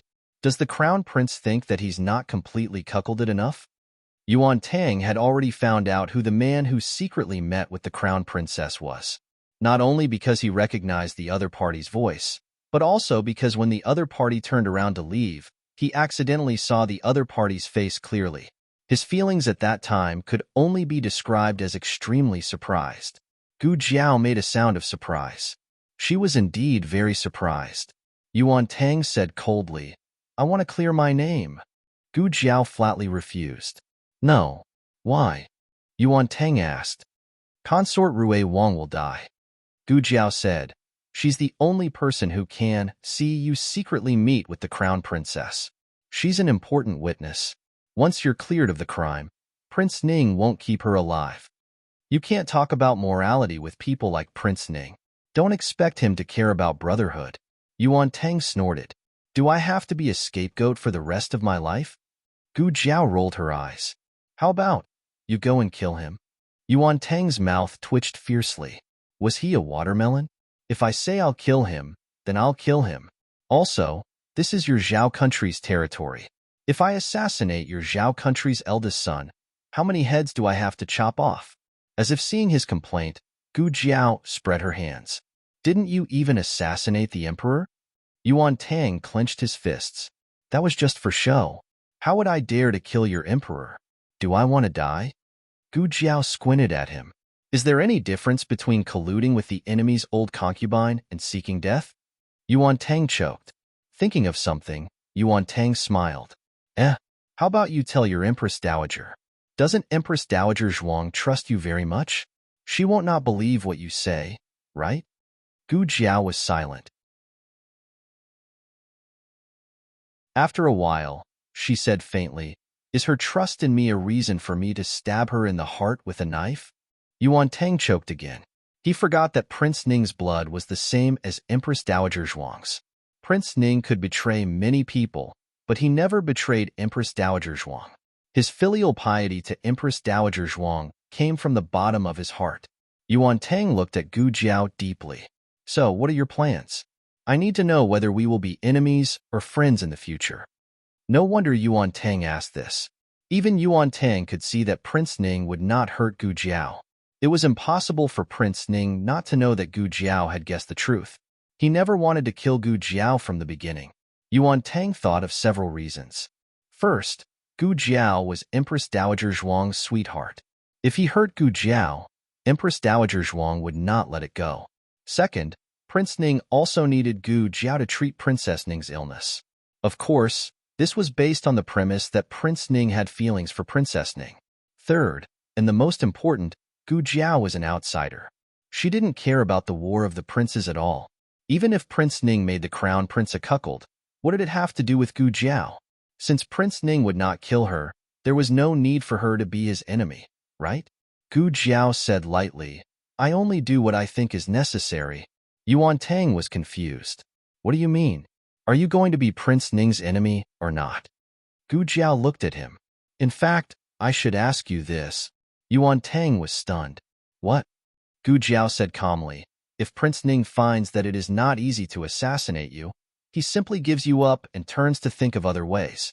Then, do you still want to be his enemy? Yuan Tang opened his mouth. Gu Jiao said, it has nothing to do with me whether I am his enemy or not. I never need any friends, and I am not afraid of having more opponents. This girl's words were heart-wrenching. So, he still didn't understand what this girl meant. Gu Jiao was right. After Prince Ning found that Yuan Tang was a tough nut to crack, he did not make any further moves on Yuan Tang for the time being. Although this matter was not made public, it was not easy to shut Rui Wang and his wife's mouths. Prince Ning had two better choices. One was to put on another show and let consort Rui Wang discover the real man in the rockery. This man would be at Prince Ning's disposal, and he could just find a scapegoat to take the blame. However, this required the cooperation of the Crown Princess. From what Gu Jiao observed today, the relationship between the Crown Princess and Prince Ning, the Crown Princess would probably not be willing. Moreover, even if there was a new scapegoat, what would happen next? Would he really push the Crown Princess and the scapegoat out? Would Prince Ning bear to let the Crown Princess lose her reputation? The second choice was to kill consort Rui Wang. Consort Rui Wang was an eyewitness, and so was Gu Jiao. However, Gu Jiao did not care about this matter. Unlike consort Rui Wang, who had a grudge against the Crown Princess, she would not easily let go of this opportunity to see the Crown Princess lose her reputation. Miss Gu, are we going back to the medical center? Xiao Sanzi asked in the carriage. Let's go to Prince Ning's mansion, Gu Jiao said. Okay. Xiao Sanzi drove the carriage to Prince Ning's mansion. Princess Ning met Gu Jiao in her courtyard. She had someone serve her tea. Dr. Gu, are you here for a follow-up visit today? I remember that the follow-up visit is in 3 days. In other words, she could tell that Gu Jiao did not visit her for no reason. Gu Jiao did not mince her words and said directly, Princess, can I trust you? Princess Ning's hand that was holding the teacup paused. Prince Ning and the Crown Prince were busy in the cabinet until late at night. When they returned to the mansion, it was already late at night. Princess Ning sat in the pavilion drinking tea. Prince Ning pressed between his eyebrows and walked over. A servant opened the curtain for him, and he found that consort Rui Wang was also there. He was slightly stunned, but soon his expression returned to normal. He smiled gently and said, Suxin, I'm back. Third sister-in-law is also here. Eldest brother. Hearing his voice, consort Rui Wang turned to look. She stood up and bowed with a smile. Sister-in-law said that she was very bored, so I moved here for a few days to accompany her. Eldest brother, you don't mind, right? Of course not. I'm very happy to have you with Suxin. Prince Ning said with a smile. He came to the other side of Princess Ning and sat down next to her. He said, Sorry, there were too many things to do in the cabinet today. I didn't come back to watch the show with you. Princess Ning poured him a cup of flower tea. It's okay. Third sister-in-law watched it with me. Prince Ning smiled and glanced at the two of them. Which match did you watch? Was it good? Rui Wang Fei nodded like she was pounding garlic. It's Worshipping Moon Pavilion. It's so wonderful. I cried from watching it. Prince Ning smiled and looked at Consort Ning lovingly. Then, did Suxin cry? Consort Ning asked back, Your Highness, do you want me to cry? Prince Ning was stunned again. Then he held one of her hands and asked, Of course not. I promised Suxin that I wouldn't let you cry in my life. Consort Ning took her hand out of his palm and pushed the flower tea to him. Your Highness, have some tea. Okay. They sat in the pavilion for a while. Then Prince Ning said, It's late. I'll take you back to rest. They got up and walked out of the pavilion. But the moment they walked down the steps, consort Rui Wang suddenly screamed and leaned forward. Ning Wang was separated from her by Ning Wang Fei. Even if he wanted to act, he couldn't. Ning Wang Fei grabbed Rui Wang Fei and pulled her back, stabilizing her body. Consort Ning lost her balance and rolled down the steps. Suxin, sister-in-law. Consort Ning had a terrible fall. Her left arm was dislocated. After the doctor fixed her arm, he wrapped a cloth around her and asked her to rest in bed. Consort Rui Wang was so sad that she cried. I don't know what happened. I suddenly slipped. Consort Ning asked Consort Rui Wang not to think too much and to go back to her room to rest. Prince Ning stayed to feed Consort Ning medicine. Consort Ning didn't drink the medicine. Instead, she stared at him. Your Highness, why do you think third sister-in-law slipped? Did she step on something? Prince Ning paused. Consort Ning continued. I asked people to clean up the pavilion. Who put something that shouldn't be there? Her eyes made Prince Ning frown. How do I know? After saying that, Prince Ning realized that his tone was not good enough. He took a deep breath and said, if Sushin wants to know, I'll ask people to find out. Consort Ning twitched her lips. Your Highness, you'd better find out. Of course, Prince Ning found out. This kind of thing was not difficult for him. But the result of his investigation almost made his expression crack on the spot. It was Consort Ning who asked us to smear some lard on the steps. The servant was so scared that he couldn't speak clearly. God knew why Consort Ning, who had always been gentle and virtuous, suddenly wanted to smear lard on Consort Rue Wang. But she had failed to harm Rue Wang Fei and hurt herself. Prince Ning clenched his fists. Get out. Go and get the flogging yourself. Yes, yes, yes. The servant hurried out. He was afraid that Prince Ning would change his mind and ask for his head if he was a little slower. Although Consort Ning was hurt, her sleep was not affected. She slept until dawn. Consort Rue Wang had been up for a while. She went to Consort Ning's room. Prince Ning also came. He had something to say to Consort Ning, but he couldn't say anything since Consort Rue Wang was there. He took a deep look at Consort Ning and went to the cabinet to deal with official business. But he didn't expect that before he could sit in the cabinet, the housekeeper of the mansion came to report that Consort Ning was poisoned. Prince Ning choked on his breath and almost choked to death. Your Highness, in a moment. The Grand Secretary of the Imperial Cabinet walked over and was about to discuss something important with Prince Ning. However, Prince Ning stood up and left in a hurry without even looking at him. The cabinet secretary was speechless. When Prince Ning entered the room, Consort Ning was sitting on the bed and drinking medicine. Her face was very pale, but she looked careless. Prince Ning pinched his fingers expressionlessly. All of you, leave. Yes, Your Highness. The servants hurried out. Prince Ning closed his eyes and took a few deep breaths. He came to the bed and sat down. He looked at her gently. Give it to me. Consort Ning handed him the bowl of medicine. Prince Ning tasted it first. It was not cold or hot. Then he fed her a spoonful. It's aconite. Consort Ning drank the medicine and said. Prince Ning stopped when he was about to take the second spoonful of medicine. Consort Ning smiled and said, it was supposed to be a sour apricot for third sister-in-law. I was curious and tasted it first. Unexpectedly, I was poisoned. Your Highness, who poisoned me?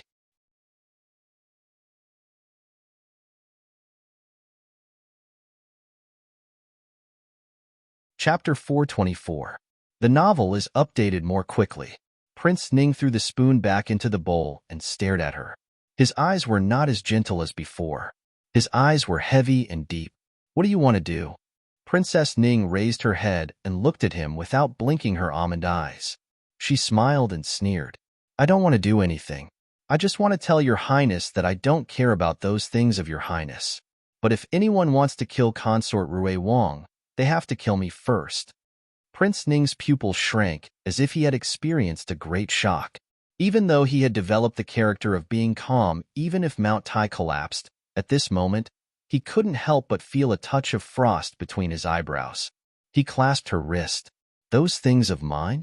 You should tell me clearly what those things of mine are. The medicine is cold. Princess Ning smiled and naturally broke away from Prince Ning's hand. She took the medicine bowl from his hand. She had always been afraid of bitterness, but she drank it all in one breath. Not a drop was left. She handed the empty bowl to Prince Ning. Your Highness, please put it down for me. Prince Ning took a deep look at her. Coldness, complexity, and anger flashed in his eyes. But in the end, he suppressed them all. He took the medicine bowl and put it on the table. He calmed down and said softly, have a good rest. I'll ask someone to send third sister-in-law back. Princess Ning said indifferently, I heard that aconite is not as toxic as arsenic. I don't know. I haven't tried it. Prince Ning had already stood up and walked out. Hearing this, he suddenly turned around and looked at Princess Ning. Enough, Chuyu. I won't hurt her. Chuyu was Princess Ning's name. Sushin was her name. After the wedding, he had never called her name directly. Princess Ning was stunned and smiled. Your Highness, you'd better remember your words. Prince Ning came out of Princess Ning's yard with an extremely cold look. His henchman followed him and said to Prince Ning, "Master, are you really going to send Consort Rui Wang back? Do you want?" As he spoke, he made a throat-slitting gesture. Ning Wang looked at him coldly. "Who gave you the guts to do this?" The trusted aide was stunned. "Didn't your highness say that the Chun nation's hostages can't do anything about it? Otherwise, we might as well." King Ning's eyes were cold as he said, "What do you mean? Since when are you in charge of this prince's affairs?" The trusted aide cupped his hands and bowed. "This subordinate dares not." Prince Ning put his hands behind his back and looked at the autumn scenery in the garden. He said lightly, "Send Consort Rui Wang back. Don't hurt her." His confidant opened his mouth, but Ning Wang suppressed his anger and said, "She already drank poison to force me. What else do you want me to do?" The confidant's face changed as he hurriedly replied, "Yes? Wait." The confidant was about to send Consort Rui Wang back to the Fu when Prince Ning stopped him. "Who came to the Fu yesterday?" "Yesterday?" The confidant thought for a moment and replied, "Dr. Gu from the Miracle Hands Hall came. It seemed that he came to check on the princess consort. The check was in 3 days." Prince Ning murmured. His eyes were deep as he said, "When did Dr. Gu come? Was it before or after the princess consort sent someone to pick up Consort Rui Wang?" "Before," the confidant said. Prince Ning narrowed his eyes. 3 days later, Prince Ning caught someone and brought him to Rui Wang's Fu. The crown prince also appeared with him. The crown prince was confused. "Eldest brother, why did you call me to Rui Wang's Fu?" Prince Ning said, "There are some things that I need to explain to third brother and third sister-in-law in front of you." The crown prince asked, "What is it?" Prince Ning said, "You'll know in a moment." Rui Wang and his wife were also surprised. Why would the crown prince lower himself to visit Rui Wang's Fu? When Prince Ning ordered his subordinates to bring a man with his hands tied behind his back into Rui Wang's courtyard, they all widened their eyes. Wen Yang. The crown prince was the first to recognize him. This young man named Wen Yang was none other than Wen Linlong's older brother. He was 26 years old this year and was an ignorant and incompetent hedonist. When Wen Yang saw the crown prince, he cried out, "Crown prince brother-in-law! Crown prince brother-in-law! Save me!" The crown prince asked in confusion, "Eldest brother, why did you catch Wen Yang?" To be honest, Wen Yang's reputation wasn't very good. The crown princess usually didn't allow the crown prince to interact with her family, so the crown prince could only turn a blind eye. Rui Wang and his wife also had a puzzled expression. Prince Ning looked down at Wen Yang condescendingly. There was no longer the usual gentleness between his brows. Instead, it was dyed with a bit of fairness and sternness. 2 days before the Mid-Autumn Festival, did you sneak into the palace? Wen Yang was forced to kneel on the ground by Prince Ning's subordinates. He wanted to stand up but didn't have the strength. I wasn't sneaking. I was going to see my sister," Prince Ning said coldly. "Entering the palace without being summoned is considered sneaking in. It's useless even if you have the Eastern Palace's token." Wen Yang's neck shrank. It wasn't the first time that Wen Yang had entered the palace with the Eastern Palace's token. He had been discovered twice, and the token was taken back by the crown princess. However, the crown princess's mother still had an urgent Eastern Palace token. The crown prince thought that it was probably this unfilial son who stole Madame Wen's token. Prince Ning continued to interrogate Wen Yang. "Did you injure Chunying that day? Did you threaten the crown princess?" The crown prince was slightly stunned. However, Consort Rui Wang's expression suddenly changed. "What? It's him?" The crown prince. What? It's him?" Prince Ning nodded. "That's right. The man behind the rockery that day was him. It was him who was talking to the crown princess." Consort Rui Wang was dumbfounded. "Then the Chun state." Prince Ning shook his head. "The hostage of the Chen state was just a misunderstanding. I've already investigated. He wasn't in the palace at all on the day of the incident. Someone saw him going to a shop on East Street to buy dried fish." The crown prince said suspiciously, "What are you guys talking about? I don't understand." Prince Ning looked at him and said, "It's like this." That day in the palace, third sister-in-law heard that the crown princess was being threatened. The crown princess slapped that person. Coincidentally, there was a palm print on the Qin state hostage's face. Prince Ning stopped there. The crown prince understood. His expression turned cold.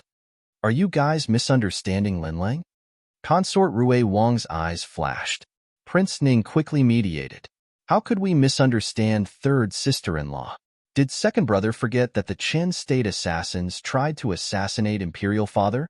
The Qin state is ambitious. We're just worried that the Qin state hostage will hurt the crown princess." "Ah yes, that's right." Rui Wang quickly chimed in. They couldn't really say that they suspected the crown princess of having a lover outside. Moreover, from the current evidence, the crown princess seemed to be wrongly accused. Only then did the crown prince's expression turn better. Prince Ning continued to interrogate Wen Yang. "What did you threaten the crown princess that day? You better confess honestly. Otherwise, even if you're the crown princess' biological brother, this prince still won't let you off." Although Wen Yang was the crown prince's brother-in-law, Wen Linlang was the most important in the crown prince's heart. Whoever hurt her would be at odds with him. The crown prince looked at Wen Yang coldly. "What did you say to Linlang? How did you threaten her?" Wen Yang lowered his head and said in a trembling voice, I was just a little short on money. I asked her for some money. She refused to give it to me, so I threatened her and said, if she didn't give it to me, I would make a fuss in the capital and let the entire capital know that she was mean to her biological brother, disloyal, unfilial, and heartless." Prince Ning frowned and said, "That's it? Then why did she hit you?" Wen Yang muttered, "I only said one sentence to her." The crown prince's face turned ashen. "What did you say to Linlang?" Wen Yang cleared his throat and braced himself. I said that she's so heartless. Serves her right that she can't give birth to a child." These words were really heart-rending. Not to mention that when Linlang would slap him, even the crown prince wished that he could slap him a few times. Looking at the crown prince's expression that was gradually turning cold and stern, Wen Yang's body trembled. Suddenly, he didn't know where he got the strength from, but he actually broke free from Prince Ning's restraint and pounced over to hug the crown prince's leg. I was blinded by lard that day and drank some wine. I spoke without thinking. Brother-in-law crown prince, please forgive me this time. I won't dare to do it again. I'm Linlong's biological brother. Please forgive me. Please give me a chance to turn over a new leaf." Consort Rui Wang suddenly spoke. "Then why did you knock Chunying unconscious?" A woman's intuition was always more accurate. The only flaw in the entire matter was that he had knocked Chunying unconscious. Chunying was a servant brought over by the Wen family, and she wouldn't do anything to Wen Yang. Was there a need for Wen Yang to knock her unconscious before speaking to the crown princess? Wen Yang's expression froze. Prince Ning rubbed the jade ring on his thumb. Wen Yang let go of the crown prince's leg and said shamefully, I drank a little too much and was a little unruly to Chunying. That girl didn't listen to me, so I hit her. I didn't expect her to faint." The crown prince was unable to restrain his anger. "You even dared to touch a female official of the Eastern Palace. I think you don't want to live anymore." Wen Yang knelt on the ground and fiercely slapped himself. "I'm foolish.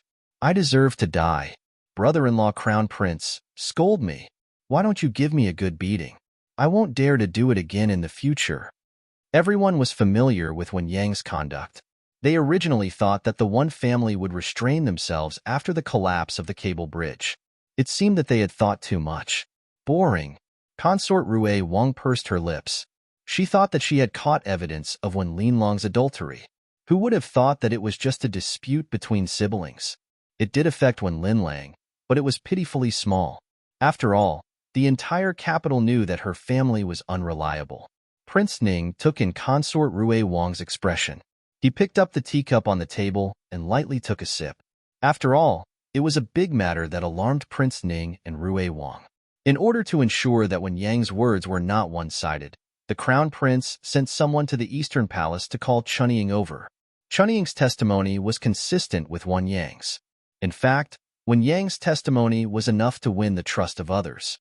After all, Prince Ning and the Eastern Palace were on opposing sides. It was impossible for Prince Ning to bribe Wen Yang.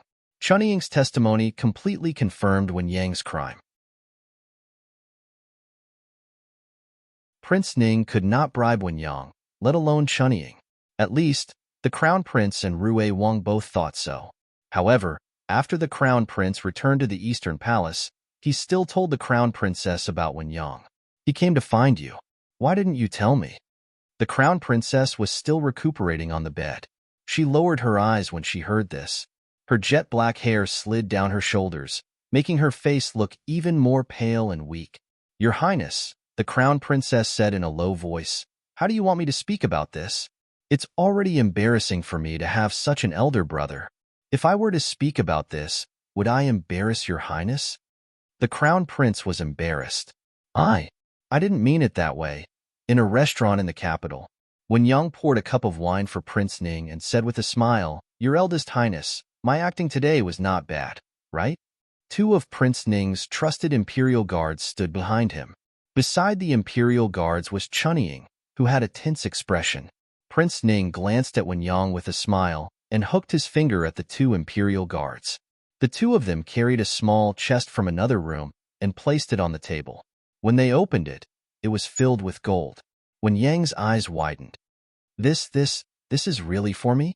Prince Ning smiled. Isn't young master one a little tight on money? Consider this as my thanks to you. No need to be so polite. Wen Yang smiled as he took the chest into his arms. He picked up a gold bar and bit it. Really? Real gold. Wen Yang smiled even more brilliantly. Your Eldest Highness, you're such a good person. You're much better than my stingy brother-in-law. If my sister had married you back then. Halfway through his words, he remembered that when Lin Lang could not marry back then. His sister had been engaged to the young duke since she was young. Before the young duke passed away, Prince Ning had already married the Chu family's daughter. With his sister's looks, it was impossible for her to be a concubine. Moreover, the crown princess was not bad. Wen Yang said, When my sister becomes the empress in the future, I will be the imperial uncle. I will definitely repay your eldest highness well. Prince Ning looked at him with a smile that was not a smile. Aren't you going to ask why I asked you to act in this scene? Wen Yang said indifferently, Didn't you say you were helping my sister out? Prince Ning smiled and nodded. Yes, I was helping Lin Lang out. Wen Yang did not ask about helping her out. He did not care and did not care. Wen Yang waved his hand. In the next second, he sat up straight and looked at Prince Ning. He stuttered. Lin Lang? Prince Ning smiled. Yes, Lin Lang. Wen Yang's smile gradually froze. Your eldest highness to my sister. Prince Ning looked at the chest in his arms and smiled warmly. Is there enough gold? If not, I still have more. Wen Yang shut his mouth. Coming out of the restaurant, Wen Yang drunkenly patted Ning Wang's shoulder. Your Highness, don't worry. I will definitely not tell anyone. I am a person who values loyalty the most. From today onwards, you are my friend. Prince Ning smiled warmly and said, Okay. Wen Yang stumbled into the alley where his carriage was parked. Chunying looked at her young master's drunken appearance and felt worried. Prince Ning took out a handkerchief and wiped his hands. His smile disappeared. Do it cleanly. His confidant replied, Yes. Chunying's face turned pale. The next day, a major event happened in the capital. Wen Yang died. On the way home, the carriage broke down and fell into a small pond. By the time they pulled Wen Yang out, he had already drowned. The capital government launched an investigation into this matter. The result of the investigation was an accident. Wen Yang's coachman did not see the stones on the road clearly and broke the wheels of the carriage. He and Wen Yang both fell into the water. The coachman swam up with all his might. However, Wen Yang was drunk and was not so lucky. However, some people suspected that it was not an accident. In the tea house, many people were discussing this matter. It is said that the crown prince killed him. A young man said.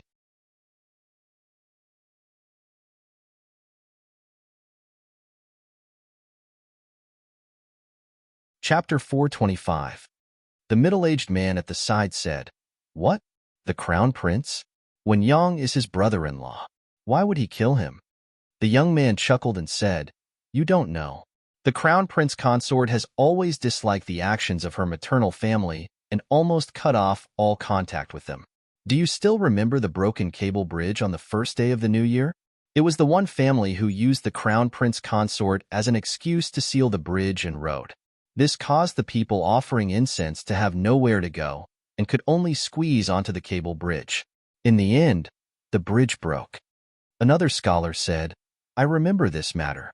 His Majesty also punished the crown prince consort. The young man said, That's right. After that, the crown prince consort cut off all contact with her maternal family. But who told this one Yang to be so stubborn? He actually went to the imperial palace to ask the crown prince consort for money. When he failed, he even scolded the crown prince consort as a hen that can't lay eggs. The original words were not like this, but it became very harsh as it spread among the people. In a fit of anger, the crown prince killed Wen Yang. The young man made a throat-slitting gesture. Gu Jiao heard this news at the medical center. The second boss was gossiping with her. Everyone says it's the crown prince. The second boss said. He had won a place in the Chamber of Commerce to cooperate with the major shops and firmly stepped on Rejuvenation Hall. While he was elated, he walked with wind, let alone speak. Gu Jiao made an "oh" sound and did not speak. Do you think so? The second boss continued to gossip. Of course not. Based on her understanding of the crown prince, he would not do something like killing his brother-in-law. Who the murderer was obvious. It was really an eye-opener for Ning Wang to think of such a roundabout way to save the country. That's right. It was not easy to find a lover with status, but wasn't there a readily available older brother with blood relations? Similarly, a shameful and good-for-nothing brother could be used as a scapegoat. However, Gu Jiao did not expect Ning Wang to be so ruthless. In any case, he was Wen Linlong's older brother. He actually killed him just like that. This ruthlessness and decisiveness was somewhat similar to the rumored former emperor. Even if the crown prince cultivated for another 8 to 10 years, he still wouldn't be as decisive as Prince Ning. If such a person was born in a chaotic world, he would definitely be an overlord. Aya, the second boss. Miss Gu. Oh no, oh no. As the two of them were talking, shopkeeper Wang rushed in, sweating profusely. Something happened in the workshop. The workshop that shopkeeper Wang spoke of was the pharmaceutical factory of the Miracle Hand Hall. It was located in a spacious area in the western suburbs of the capital. It was originally a small winery, but after it closed down, it was bought by the second boss. The largest production line was the Golden Sore Medicine, which took up 2 courtyards. The second largest production line was the Vanishing Cream and some tonics, which each took up 1 courtyard. By the time Gu Jiao and the second boss arrived at the scene, the fire had already been brought under control, but the stock of Golden Sore Medicine had also been burned out. Aya, that's over 1,000 bottles of Jinshuang ointment. We have to deliver the goods at the end of the month. Shopkeeper Wang said bitterly. Are there any casualties? This was Gu Jiao's first question. Shopkeeper Wang called the supervisor of the workshop over. The supervisor said, at that time, everyone was working, so no one went to the storeroom. No one was injured. Okay. Gu Jiao looked at the burnt ruins of the storeroom and nodded. I'll go talk to the army camp. The goods will be delivered in a few days. Second boss, you go and contact them to see if you can buy a new batch of herbs as soon as possible. Oh, okay. The second boss agreed. He then asked about the cause of the fire. How did it catch fire? Didn't I tell you to be careful and not to bring the fire near the storeroom? The supervisor said sadly and apprehensively, this one also doesn't know what happened. This one inspects every day. During the day, it's once every 2 hours, and twice at night. I didn't find anything wrong. This fire seemed to have suddenly started. Gu Jiao went to the ruins to take a look. The fire had been put out, but there was still a little black smoke coming out of the ruins. Gu Jiao dipped her fingertips on the ground and sniffed. She said lightly, someone set the fire. Someone poured palm oil on the back wall. What? Arson? Who did it? Is it a mole or... The second boss's face darkened. Call everyone here. I want to ask them carefully. Gu Jiao stood up lightly and patted the dust on her hands. No need to ask. They didn't set the fire. It was Prince Ning. It seemed that she had angered Prince Ning by going to find Princess Ning. In fact, she didn't reveal too much to Princess Ning. She only said that Princess Rue Wang had offended someone she shouldn't have. Maybe the other party wanted to harm Princess Rue Wang. As for who that person was and what they did, Gu Jiao didn't mention a word.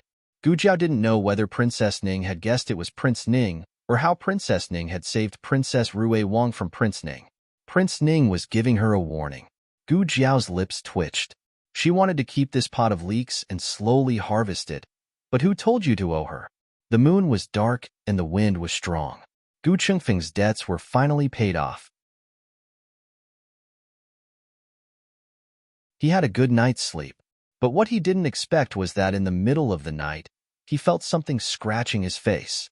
He thought it was Gu Chenglin, so he turned over and continued to sleep. Who knew that the thing directly went into his quilt? Gu Changfeng suddenly woke up and jumped out of bed. Who are you? Little Nine held the quilt on its head and flapped its wings with a confused expression. Gee! After seeing the gerfalcon in front of him, Gu Chengfeng's mouth twitched. After going to Jade Water Alley so many times, it was impossible not to recognize this eagle. Little Nine jumped in front of Gu Chengfeng and arrogantly stretched out its bird claws. Gu Chengfeng took a closer look. Good heavens, there was even a note tied to it. Gu Chengfeng tore down the note and unfolded it. There were only 3 words written on it: Prince Ning's mansion. There was even a bloody knife drawn at the back. Gu Chengfeng. These days, people don't even come personally when they call for help. Instead, it's a little bird running errands? Because he was dissatisfied with Gu Jiao's perfunctory attitude, Gu Changfeng neglected the meaning of the 3 words Prince Ning's mansion. It wasn't until he followed Little Nine to the courtyard walls of Prince Ning's mansion that he finally woke up from his dream and widened his eyes. Where did this girl call him? Prince Ning's mansion? Gu Changfeng turned to leave. He would be crazy to break into Prince Ning's mansion with her. Unfortunately, Gu Changfeng left too late. A small hand reached over and grabbed him into Prince Ning's mansion.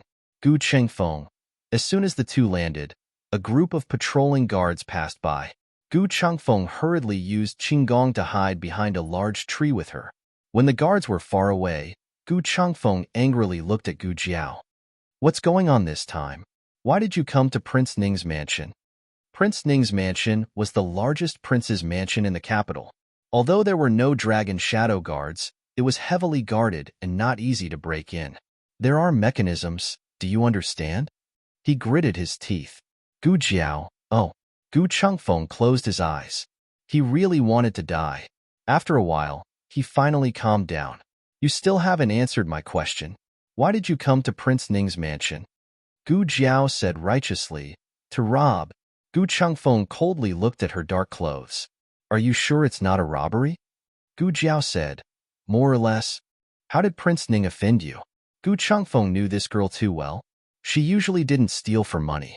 Gu Jiao, quickly find out where the gold is hidden in Prince Ning's mansion. Gu Chengfeng, is it really good to slap his face so quickly? Prince Ning was a very rich prince. Gu Chengfeng used his excellent skills to find Prince Ning's little treasury without any effort. How much do you want?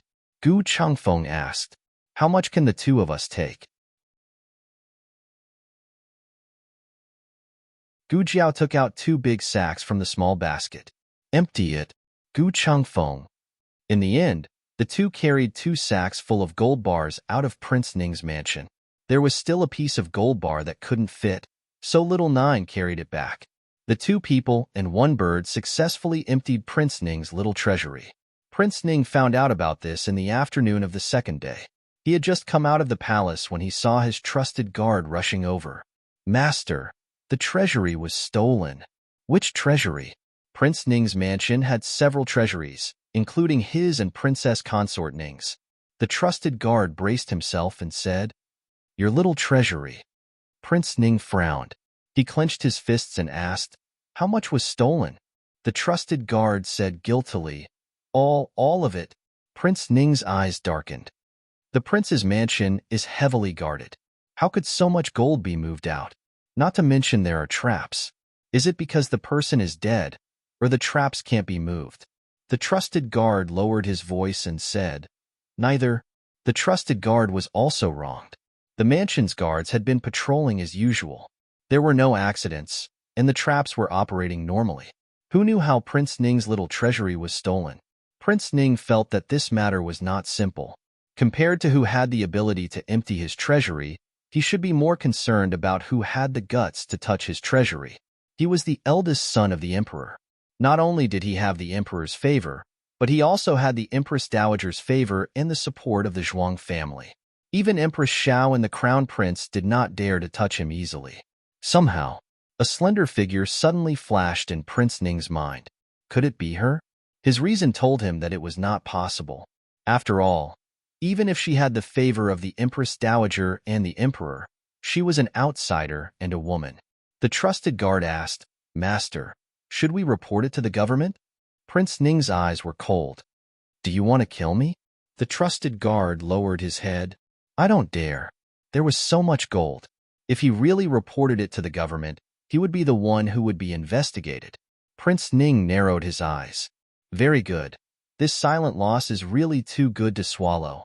Prince Ning went to the medical center after all. Today, a worker at the medicine table asked for leave. Little Zhang Li and another worker were too busy. Gu Jiao also came to help. She had just finished fetching medicine for a patient when she saw Prince Ning appear in the hall with a noble aura. Prince Ning's appearance and temperament were the most outstanding among the princes. He had the temperament of an emperor and also the appearance of a city. His every movement was noble and unparalleled. The hall was silent for a moment because of his appearance. Except for Gu Jiao, no one knew his identity. But the noble aura that came from his bones still made everyone hold their breath. This is for Sanxian. Gu Jiao told little Zhang Li and slowly walked over. Prince Ning was standing in front of the counter. Behind the counter was shopkeeper Wang. Shopkeeper Wang was already stunned by Prince Ning's appearance and temperament. He did not say anything for a long time. Prince Ning spoke first. Of course, he was not talking to shopkeeper Wang, but to Gu Jiao. Dr. Gu, what's the matter? Gu Jiao asked. Prince Ning smiled and said, It's nothing important.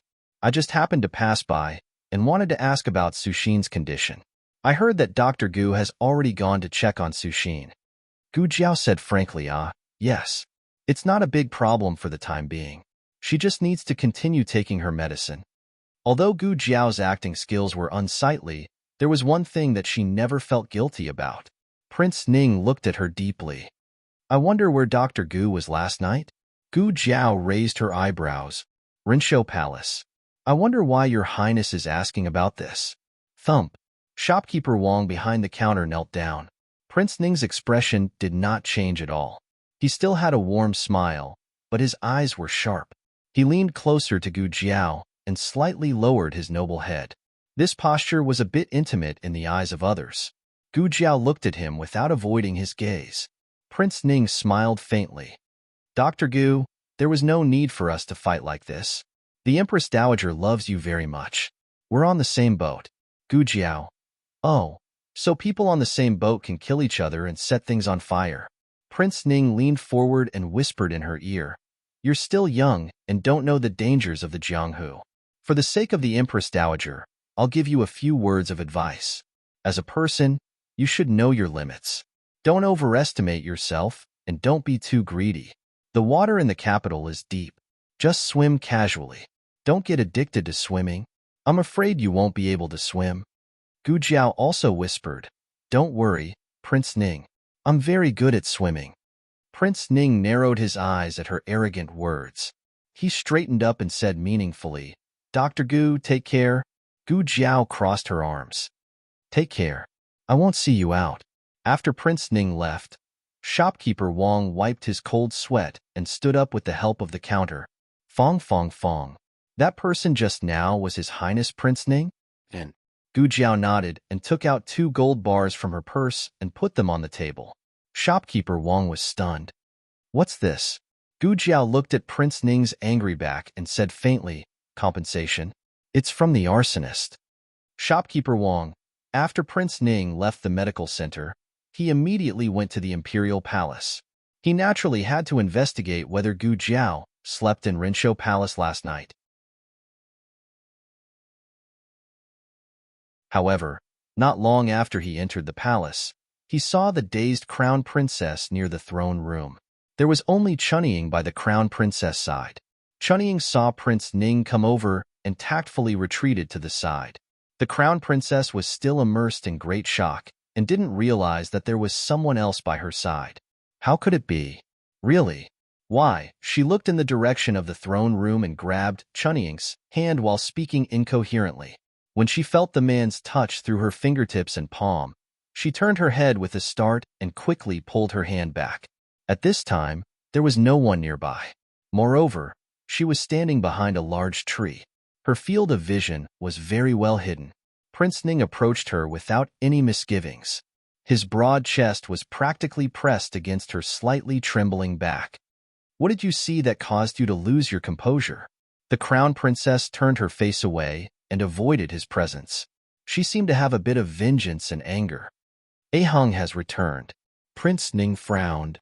What did you say? The crown princess faintly turned around and looked at him with a mocking expression.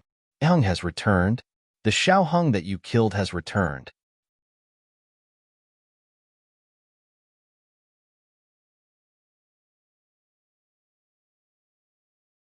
Chapter 426. King Ning suddenly reached out and grabbed the crown prince consort's neck, pressing her against the tree. Speak clearly. The crown princess seemed to know that he wouldn't really strangle her near the throne room, so she wasn't afraid. She sneered. Say what? Say that you didn't kill Xiaoheng, or that Xiaoheng didn't return to the capital alive. Saying this, she removed his hand from her neck. Chunying, let's go. Chunying guiltily glanced at the two of them before leaving with the crown prince consort in small steps. Ning Wang supported himself with one hand on the tree, his eyes cold. Qi Fei, he called. The trusted aide called Qi Fei flashed over and cupped his hands. Master! Ning Wang put down the hand on the tree and looked coldly in the direction of the throne room. His thin lips opened slightly. Go investigate who entered and left the throne room in the past hour. Yes. Qi Fei moved quickly. He contacted their spies in the court and found the list of names that Ning Wang needed almost effortlessly. On the carriage, Qi Fei reported the names to Ning Wang. Grand Secretary Kong of the Cabinet, Minister Su of the Ministry of War, Minister Zhao of the Ministry of Works, Grand Secretary Yuan, Chancellor Hua, Xiao Xiuzhua. Ning Wang's hand that was stroking the jade ring on his thumb paused. Chancellor Hua, and who? Qi Fei said, Xiao Xiuzhua of the Hanlin Academy, this year's top scholar. I think he's called Xiao Lulang. Ning Wang was pensive. That person who looks like the young marquis? Qi Fei nodded. Yes, it's him. Xiao Yulong's appearance was no secret in the court. The common people might not have heard of it, but people like Ning Wang's crown prince had heard of it. He was born in the countryside, but he passed all the trials and entered the Imperial College with excellent results. In the first spring examination, he became the top scholar. Some people said that his results were obtained by relying on his relationship with Marquis Xianping. Marquis Xianping had lost his beloved son and coincidentally met someone who looked so similar to his son, so it was inevitable that he would place his love on him. No one suspected that he was Xiaoheng because Xiaoheng was already dead. This was what everyone believed without a doubt. As for Xiao Lulang, Prince Ning actually knew more than ordinary people. For example, the Empress Dowager was not recuperating in the temporary imperial residence. She was wandering among the commoners. During that period of time, she was rescued by Xiao Lulang and Gu Jiao. It was not important whether Xiao Lulang relied on his own power or the emperor or the Empress Dowager's favor. If he wasn't the real Xiaoheng, Prince Ning wouldn't care about him. Xiaoheng was dead, so no matter how much Xiao Lulang resembled Xiaoheng, he would not be Xiaoheng. However, if Xiaoheng didn't die, then only Xiao Lulang would be Xiaoheng. Master, there are a few more. Do you want to hear them? Qi Fei asked. No need. Prince Ning rubbed the jade ring on his thumb. Investigate the relationship between Chancellor Hua and Xiao Lulang. He couldn't determine whether Wen Linlong's words were true or not, so he couldn't just listen to her side of the story. It wasn't hard to investigate this. Before returning to the Imperial College, it was still relatively easy for the old chancellor to hide his whereabouts. However, now that he was an official in the Imperial Court, he stepped into the eyes of the common people and left more clues. In addition, the people in the Imperial College all thought that the old chancellor was in contact with Xiao Lulang because he felt that he looked like his beloved disciple who had already passed away. No one doubted him, so he naturally didn't have to spend too much effort to hide it. In just 2 days, Qi Fei had found out about the fact that the old chancellor lived next door to Xiao Lulang. He calls the old chancellor Grandpa Gu, Qi Fei said. Prince Ning frowned. If he didn't remember wrongly, Xiao Lulang and Gu Jiao called the Empress Dowager Grandpa. The Empress Dowager and Chancellor Hua. Prince Ning furrowed his brows in annoyance. Continue. Yes. Qi Fei said. It was Xiao Liulong's family who moved to Jade Water Alley first, and then Chancellor Hua moved there? Prince Ning said. Was it before or after Chancellor Hua returned to the Imperial College? Qi Fei said. Before. A bold guess suddenly rose in Prince Ning's heart. After Xiao Hung died in the fire, Hua Xian's heart was like dead ashes, and he resigned and left the capital. Prince Ning originally thought that Hua Xian returned to the capital because His Majesty invited him to come out of retirement again, but now it seemed that this might not be the case. He returned to that sad place of the Imperial College because of Xiao Lulang, that place that burned his beloved disciple to death. How did he have the mood to go on duty every day? It was obvious just by looking at Princess Xinyang. She still didn't dare to return to the princess estate because she was afraid of being hurt by the scene. In the past, Prince Ning had overlooked this detail because he firmly believed that Xiao Hung was dead, and he would no longer suspect anything related to Xiao Hung. Now that he thought about it, it really was full of flaws. If Xiao Hung was still alive, then Chancellor Hua's actions and reactions would all make sense. Prince Ning rubbed his jade thumb ring, his gaze deep. Xiao Hung, young Chancellor, young Marquis, Hanlin Academy. Lulang, Lulang, Lulang. Xiao Lulang abruptly woke up from his sleep. He opened his eyes and looked up, only to see Ning Ziyuan standing in front of his table with a stunned expression. He didn't have time to withdraw the hand that was poking his shoulder. Are you okay? Ning Ziyuan looked at him strangely. You're sweating all over. Are you not feeling well? Did you not rest well last night? Xiao Lulang answered vaguely. I slept late. Ning Ziyuan suddenly understood. No wonder. I was wondering why you didn't come out after so long. Don't do this next time. If Scholar Han catches you, you'll be in trouble. Xiao Lulang didn't doze off when he was on duty, but when it was time to leave, he lay on the table for a while. He didn't expect that he would dream of the fire on New Year's Eve. He hadn't dreamed of that fire for a long time and thought he had almost forgotten. However, the fire and despair in the dream were so clear that it was suffocating. Did you come to see me for something? Xiao Lulang asked. Can't I come to see you for nothing? Ning Ziyuan raised his eyebrows and smiled. I really have something to tell you. There's a drinking party tonight. Do you want to go? I'm not going. Xiao Lulang refused without thinking. Ning Ziyuan clicked his tongue and said, Hey, you brat. I'm doing this for your own good. Scholar Han is going too. It's a proper place. Don't you want to fight for the position of attendant? You have to build a good relationship with Dr. Han. No. Xiao Lulang still refused. Fine, fine, fine. You're so young, but you're more afraid of your wife than I am. Ning Ziyuan muttered and went to the party alone. On the other side of the clinic, Gu Jiao also had a dream. She hadn't had a dream in a long time. This time, as expected, she dreamed of Xiao Lulang again. Xiao Lulang left the Hanlin Academy after his shift ended. It was snowing heavily. Xiao Lulang went to the biscuit shop that sold preserved vegetables and bought a few raw preserved vegetable biscuits. He packed them in a food box and brought them home. On his way home, he was chased by a group of assassins. Xiao Lulang wasn't a martial artist, so he couldn't beat them. However, he relied on his wisdom to get rid of the assassins. Unfortunately, he fell and fainted on his way out. He also injured his hand. Because he missed the best opportunity for treatment, his right hand was crippled by the time he was sent to the clinic. After waking up, Gu Jiao was very calm. As expected of my husband, enemies can't hurt you, but you're so rebellious. It was snowing. It was still early. It was only August. However, she remembered the faces of the assassins. Each of them had an emblem on their swords. They seemed to be from some underworld organization. Gu Jiao knew that Xiao Lulang hadn't offended anyone from the underworld. So, there was only one possibility. He had hired someone to kill him. Gu Jiao decided to find Gu Chengfeng and ask him which underworld organization the emblem belonged to. She wanted to know who would want to kill Xiao Lulang in a few months. Xiao Lulang left the Hanlin Academy and went to a nearby biscuit shop. I want a few preserved vegetable biscuits. Can you make them raw? They were so hot that they were soft and didn't have the same crispy texture. Okay, there are only 6 left.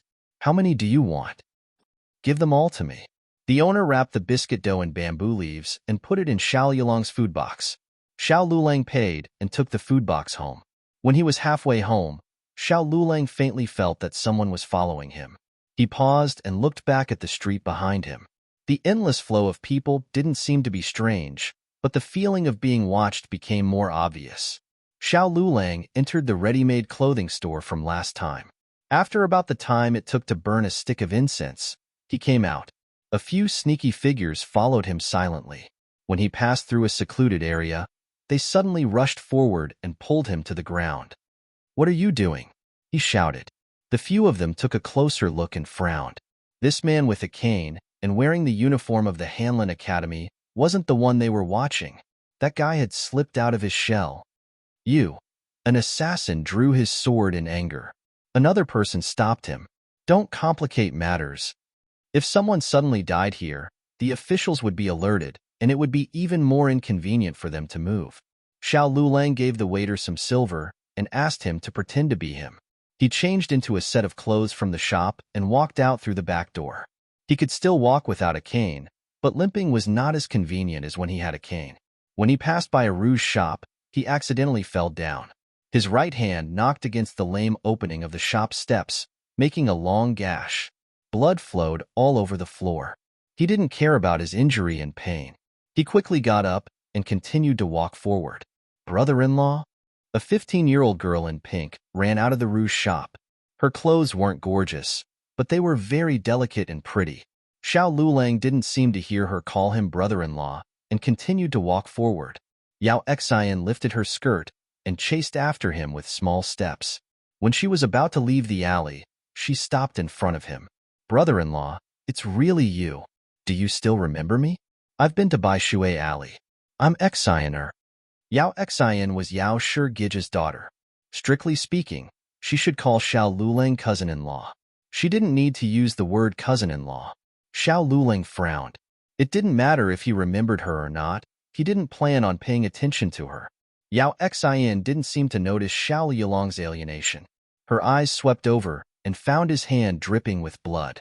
Her beautiful face turned pale as she said, "Brother-in-law, what happened to your hand? Are you injured?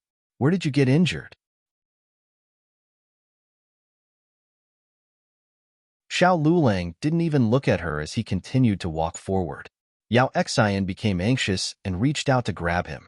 Xiao Lulang dodged and fell again. Yao Xian squatted down in guilt. I'm sorry. Brother-in-law, I didn't do it on purpose. I didn't want to push you. Were you scared by me? Your hand." With Xiao Yulang's fall, his hand extended to the ground and bled even more. Yao Xian quickly reached out to help him up. "I'll send you to the clinic." "No need." Xiao Lulang said indifferently, "Don't touch me." Yao Xian's hand froze in midair.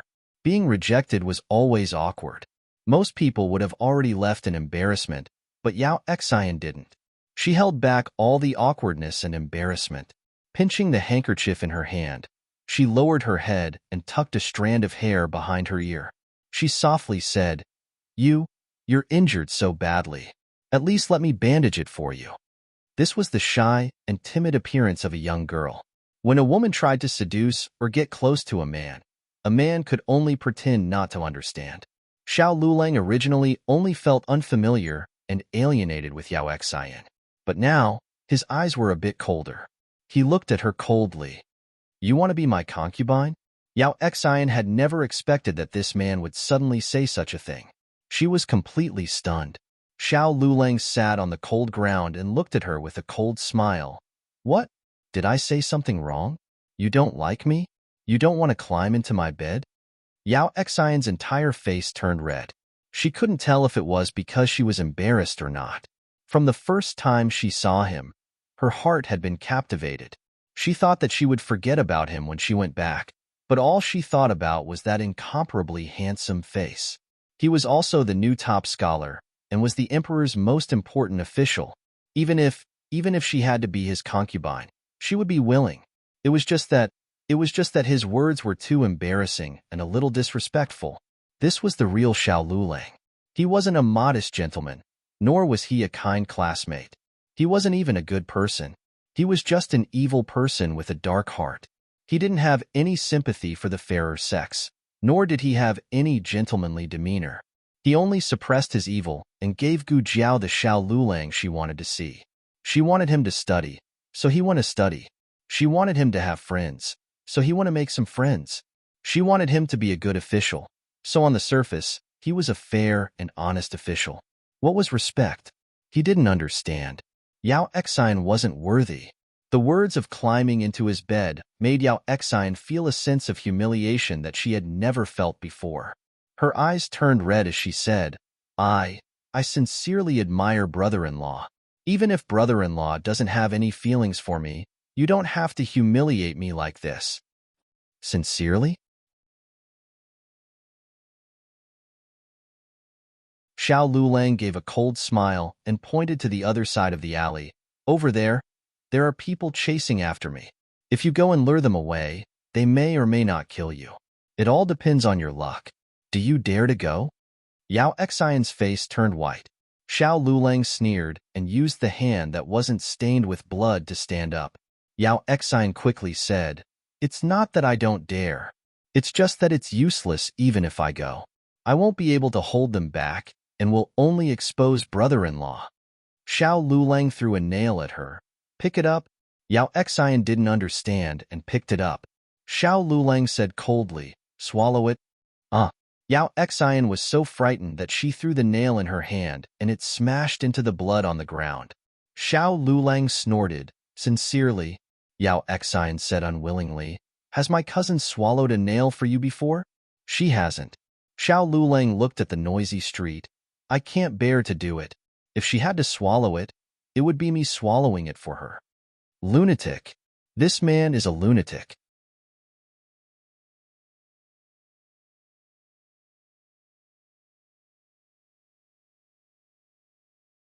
Chapter 427.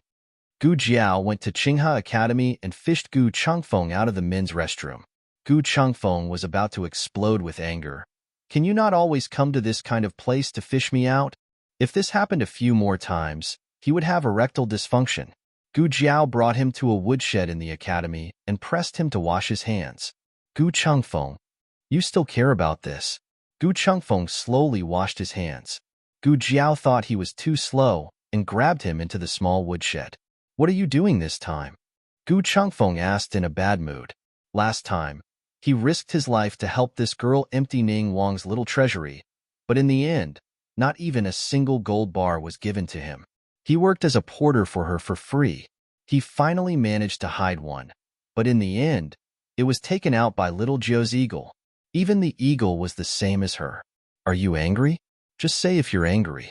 I have something to ask you. Gu Jiao casually broke off a branch and squatted on the ground to draw the emblem of two blades. Do you recognize this? Gu Changfeng was still complaining about the gold bar. He snorted and said, Dual blade sect. What's wrong? Don't you want to rob them? I say, have you been thinking about money lately? Robbing everywhere.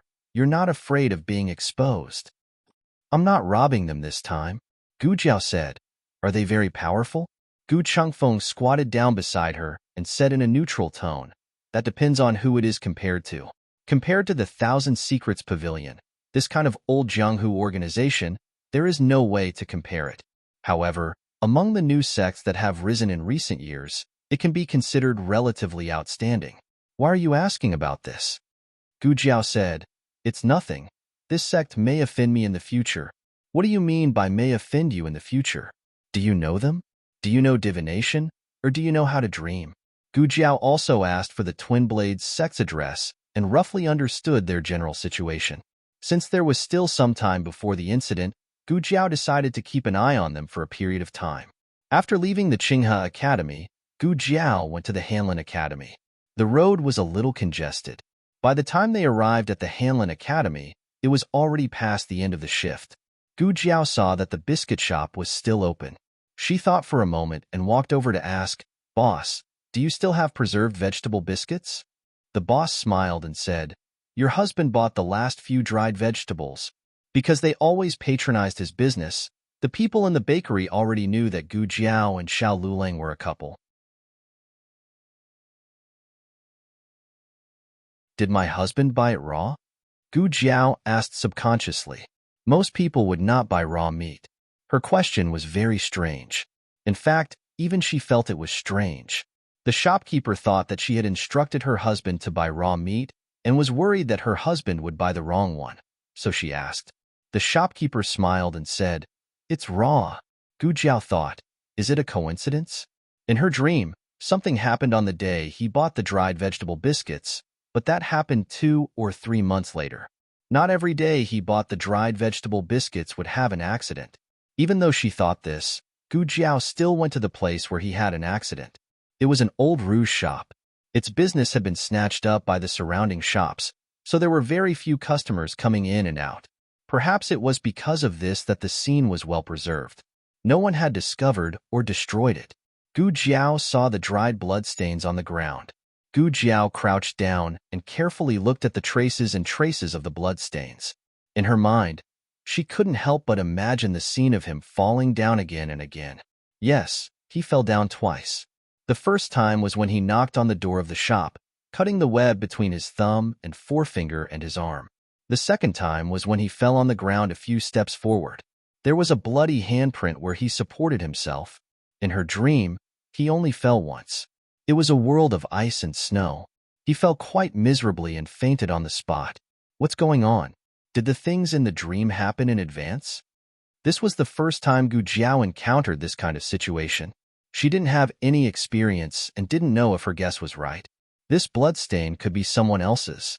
If it's a mistake, then it's a mistake. She definitely couldn't gamble with Xiao Lulang's life. It would be best if it wasn't Xiao Lulang. If it was, then it wouldn't delay the time to save him. His hand couldn't be crippled, and his life couldn't be lost. Gu Jiao followed the trail of blood all the way. When she found a sparsely populated old street, the blood trail suddenly disappeared. There were 2 possibilities. 1. The bleeding stopped. 2. He was kidnapped here. Moreover, it wasn't by Qinggong, but by a carriage. Using Qinggong in broad daylight would be easy to be discovered, and there would still be some bloodstains left behind. But Gu Jiao didn't find anything even after searching the outer walls. With her husband's unlucky body, it was unlikely that the bleeding stopped. It was more likely that he was accidentally kidnapped. Gu Jiao's guess was right. Xiao Lulang was indeed unlucky to be kidnapped. He had clearly shaken off those assassins and went to hire a carriage. Xiao Lulang hadn't been to that old street for a long time, so he didn't have a deep impression of it. Thus, he found a carriage and asked for directions. The carriage he asked for just happened to be the assassin's carriage. This was what it meant to wear out iron shoes and fruitless searching for something, only to find it without any effort. The assassin opened the window with a dumbfounded expression. What the hell was this? Xiao Lulang was so unlucky as he was kidnapped by the assassin into the carriage. There were a total of 4 assassins. 2 were driving the carriage outside, while the other 2 were keeping an eye on Xiao Lulang. Xiao Lulang was tied up and blindfolded. They didn't plug the cloth. If it was too thin, he would be able to spit it out. If it was too thick, he would suffocate. Isn't there still air through his nose? Assassin B asked.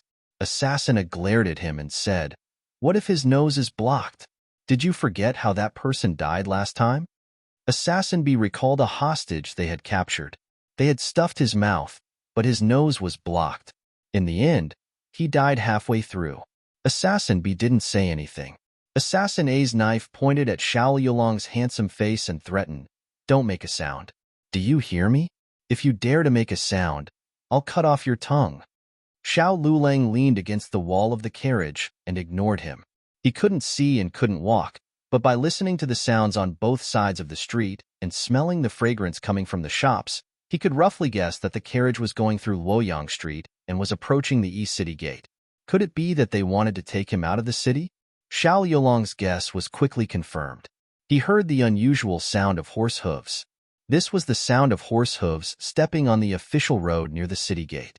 When it was almost their turn, a group of armored horses suddenly rushed over. Judging from the sound of horse hooves and armor, it seemed to be the Imperial Guards of the palace. The leader of the Imperial Guards said, "Anyone who leaves the city will be strictly checked." "Brother, why is there suddenly a strict check?" Assassin B asked in a panic. "Could it be that we've been exposed? It can't be that fast." Xiao Lulang also felt that it was strange.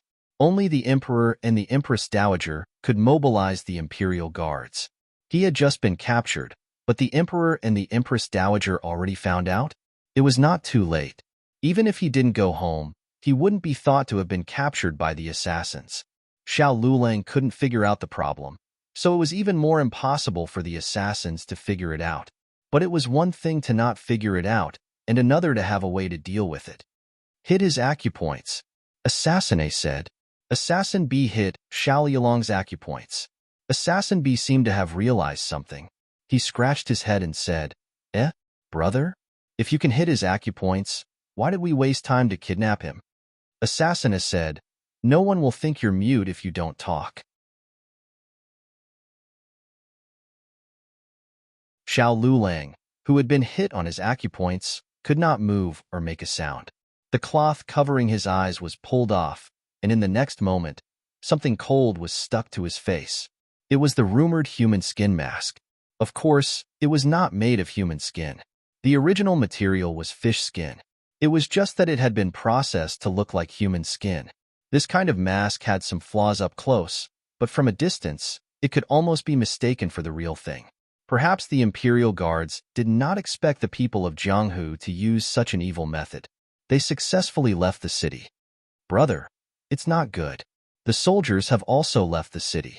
They're coming." Assassin B looked at the Imperial Guards who had also left the city and said. Assassin A frowned and looked at Xiao Lulang. He said, "We can't be discovered so quickly. Forget it. They might not be looking for him. Just be careful." Assassin B asked, "Then, are we still going with the original plan?" Assassin A thought for a moment. He was still a bit worried about the Imperial Guards. He said, "Take the small path." The group gave up on the main road and changed to a small country road. They passed through a small village and waited for the Imperial Guards to leave before returning to the main road. Assassin B said in a small voice, "Let's go slower. If we go faster, we'll run into the Imperial Guards in front." He had a feeling that the Imperial Guards were here to capture them. Assassin A was also troubled. Wasn't he just a poor government official from the countryside? It would be fine if he was captured. Why would the Imperial Guards be here? Brother, they're from the government." Assassin B looked at the group of people coming from behind. There were 4 bailiffs. The 4 of them rode on horses and escorted a prisoner carriage. Inside the prisoner carriage sat a prisoner wearing a prisoner's uniform with his hands and feet shackled. Assassin A suddenly had an idea. Kidnap the prisoner carriage. The 4 of them could easily kidnap a few bailiffs from the government. The 4 of them knocked the bailiffs unconscious and threw them into the nearby bushes. "Go. Open the prisoner carriage." Assassin A took the key from the bailiffs and threw it to Assassin B. Assassin B went to open the prisoner carriage and said to the prisoner inside, "Okay, you can go now." "Prisoner, I don't want to go, thank you." Assassin B slapped him hard on the face and called him out. He took off his prisoner clothes and shackles and put them on Xiao Lulang. His actions were naturally not gentle. Xiao Yulong's hand was already injured. After being treated so rudely, the wound that had just scabbed over was torn open again. Blood flowed all over the ground. Assassin A complained, "Be careful. Don't kill him before you get the money. Find something to bandage him. Where would there be anything to bandage him? Assassin B tore off a piece of Xiao Liulong's uniform and wrapped it around him. The assassins changed into bailiffs' uniforms and rode on the bailiffs' horses. They brazenly went to their destination.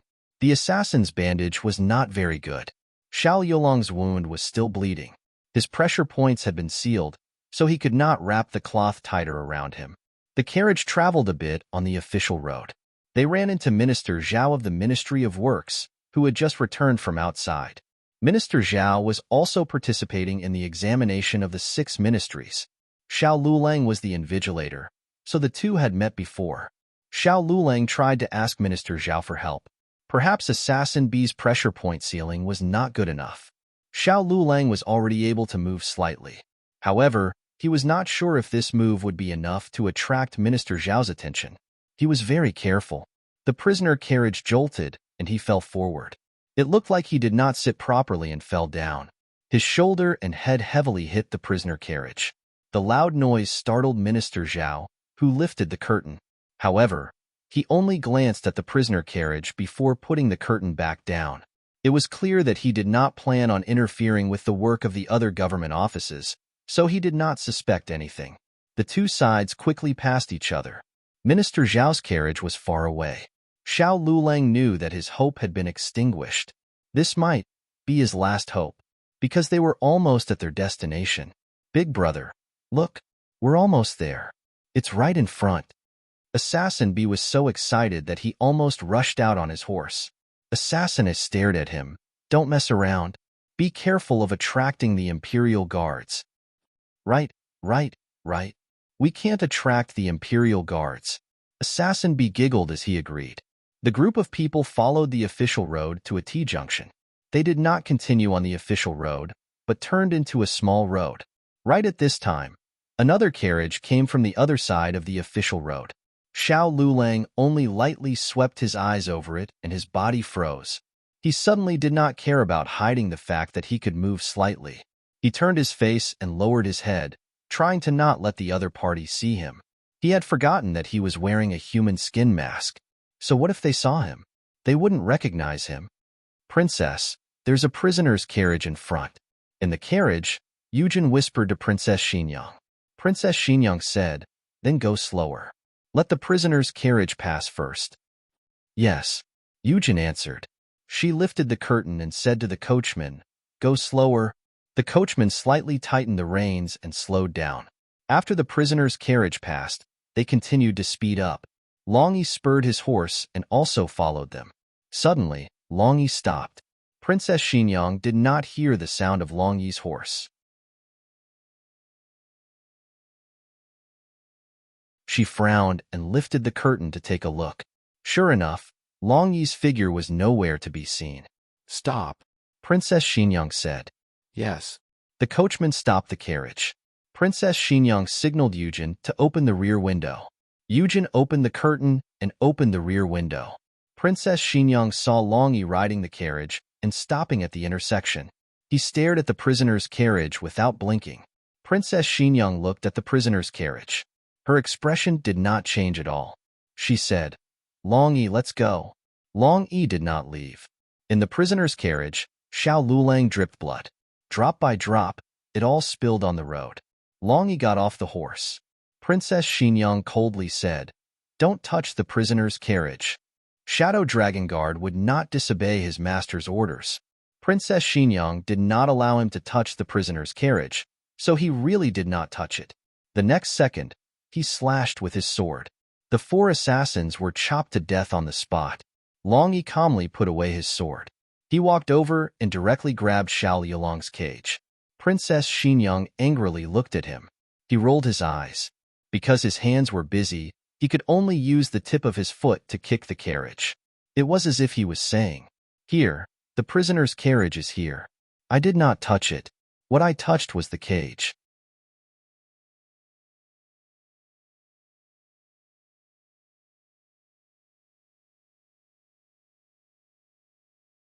Chapter 428. Fortunately, Princess Xinyang didn't suffer from depression. Otherwise, sooner or later, she would be angered by Long Yi. Of course, Princess Xinyang could order Long Yi to put down the cage, throw it away, or abandon it. However, Long Yi didn't know if he had guessed her master's temperament of ordering people around, so he directly ran away with the cage in his arms. He left Princess Xinyang with only the back of his head, which seemed to say, run away, I can't hear you." Eugen's expression was indescribable. She turned to look at Princess Xinyang, opened her mouth, and said, "Princess." Princess Xinyang's face was cold and she didn't say anything. She casually put down the curtain. The imperial city was under martial law. Not only were there strict checks outside the city, but also inside the city. The guards guarding the city were on high alert. Suddenly, a strong wind blew, and it was as if an afterimage flashed in front of their eyes. The guards looked at each other in dismay. "What happened just now?" I don't know. Did you see it?" It seemed like something passed by, but it also seemed like it didn't. They looked inside the city. Where was the shadow of a person on the empty streets? So, were their eyes playing tricks on them? Collectively playing tricks on them. Soon, Princess Xinyang's carriage arrived at the city gate. After checking the token, the guards respectfully saluted and let Princess Xinyang's carriage pass. At the same time, the imperial guards who went to chase after the assassins gradually realized that the assassins might not have gotten to the front. A group of people returned along the way. On the way back, they found the prisoner carriage that had been stolen and the 4 bailiffs, who were already cold. Another group of imperial guards found the real bailiffs who had been knocked unconscious in a bush 3 miles away. After the bailiffs woke up, they told them about how they had been robbed. The prisoner ran away. Could it be that his friends stole the prisoner carriage? An imperial guard asked. A bailiff said, "Impossible. That prisoner is a wily old fox. He doesn't have any powerful friends." As they were speaking, the prisoner released by the assassins obediently returned. From his mouth, the imperial guards found out that there were 4 assassins. They seemed to have captured another person. Their purpose of disguising themselves as bailiffs was to quietly transfer the hostage under the noses of the imperial guards. The prisoner did not see what the hostage looked like, but the guards boldly guessed that the hostage was Xiao Lulang. The assassin had been killed, and Xiao Lulang had disappeared. Who had taken him away? And where was it taken? "We've been guarding the main road, but we didn't see anyone pass by. Could it be they've returned to the capital?" One of the imperial guards guessed. The leader of the imperial guards said, "Have you carefully checked all the carriages entering the capital?" The subordinate said, "There are 2 people whose carriages were not checked." The leader of the imperial guards frowned. "Who is it?" The subordinate said, "Minister Zhao and Princess Xinyang's carriage." On Vermilion Bird Avenue, the carriage stopped outside the residence. Princess Xinyang and Eugen got off the carriage. As expected, Long Yi had already brought back the cage. To be exact, he had brought back the person in the cage. He took off the inferior human skin mask on his face, took off his blood-stained prison clothes, and changed into a set of dry clothes. The clothes were somewhat small. Not to mention that the lapel could not be tied. The sleeves and trousers were also much shorter. As before, Long Yi placed the prisoner on Princess Xinyang's bed. Xiao Yulong's breath was somewhat weak. It was unknown whether he was tired or had lost too much blood, but he had fainted. Princess Xinyang walked over with an indifferent expression, but stopped when she was about to cross the threshold. However, Eugen quickly walked into the room and looked at the man in front of the bed. She did not know who the prisoner Long Yi had brought back was, nor did she know why Long Yi had done so. One should know that this was the princess bedroom. It would be terrible if a shady person was allowed to lie here. However, when she arrived in front of the bed and saw the pale, handsome face, she was stunned. "Princess." Eugen walked out with a shocked expression. She didn't know when, but Princess Xinyang had turned around and was looking at the boundless night sky. Inside, the person inside. He looks like, Eugen simply did not know what to say. She spoke incoherently for a long time. Then, she hardened her heart and said, "He is the Hanlin official that I told you about last time. He looks like the young Marquis. No wonder Long Yi brought him back." Long Yi must have mistaken him for the young Marquis. Princess, quickly come in and take a look. Don't blame Long Yi for recognizing the wrong person. They really look too similar. I almost suspected that the young Marquis had come back to life. Moreover, their ages are similar. If the young Marquis was still alive, he should be around this age. Princess Xinyang did not speak. Princess, I didn't lie to you. He really? Yujin's words came to an abrupt end when she saw Princess Xinyang's expression. Princess Xinyang's face was as cold and lonely as before. Her eyes were complicated and seemed to be mixed with many emotions, but there was no surprise. All of Yujin's voice disappeared. However, only took a moment for Eugene to find it again. Princess, you know.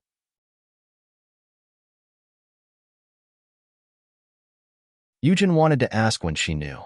Was it when Long Yi had rescued the prisoner carriage, or earlier? Princess Xinyang turned around and went to the study next door.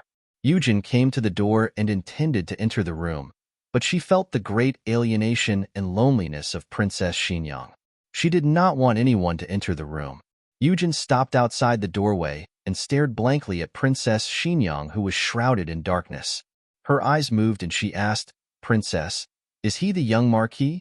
Xiao Yulong's injury was very serious. Yujin went to the nearby medical hall to invite a doctor.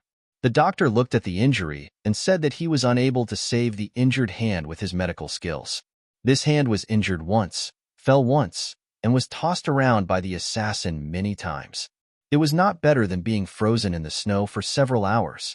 The doctor still had a conscience and said with a sigh, I heard that the doctor of Miracle Hand Hall has outstanding medical skills. He can even reconnect a broken hand. Madam, it would be better to go to Miracle Hand Hall and find a doctor to take a look. Just when Yujin intended to go to Miracle Hand Hall to invite a doctor, Gu Jiao came. Gu Jiao had received the news from the Imperial Guards. Her intuition told her that Xiao Lulang was saved by Princess Xinyang. As for whether it was Princess Xinyang or Long Yi who saved him, she did not know. Yujin was slightly surprised. Miss Gu? Gu Jiao said, Is my husband here? Yujin confusedly looked at her. Your husband? Gu Jiao said with a serious face. Hanlin official, Xiao Lulang. Eugene was speechless once again. She feared that all the surprises in her life were used tonight. Gu Jiao went to Princess Xinyang's room. At this moment, she did not have time to ponder about Yujin or Princess Xinyang's psychological activities. She immediately checked Xiao Yulong's injuries. Just like in the dream, his right hand was injured. Even the location of the wound was exactly the same. However, he had encountered other things on the way, so his injuries were more serious than in the dream. At this point, she was finally able to conclude that the matter in the dream had been brought forward. She just couldn't figure out why it was brought forward. Gu Jiao opened the small medicine box and took out disinfectant to clean Xiao Yulong's wound. The place that had scabbed over with great difficulty once again oozed blood. Gu Jiao smelled the scent of fresh blood. She closed her eyes and began an arduous cultivation. Gu Jiao came out of the room less than half an hour later. The operation on Xiao Lulang was far more difficult than the operation on other patients. This man's temptation to her was too big. Even his blood made her more excited than other people's blood. She had no choice but to spend more effort to suppress it. It was over half an hour later. Xiao Lulang lay quietly on the bed with an 4 drip. Yujin brought in a basin of hot water.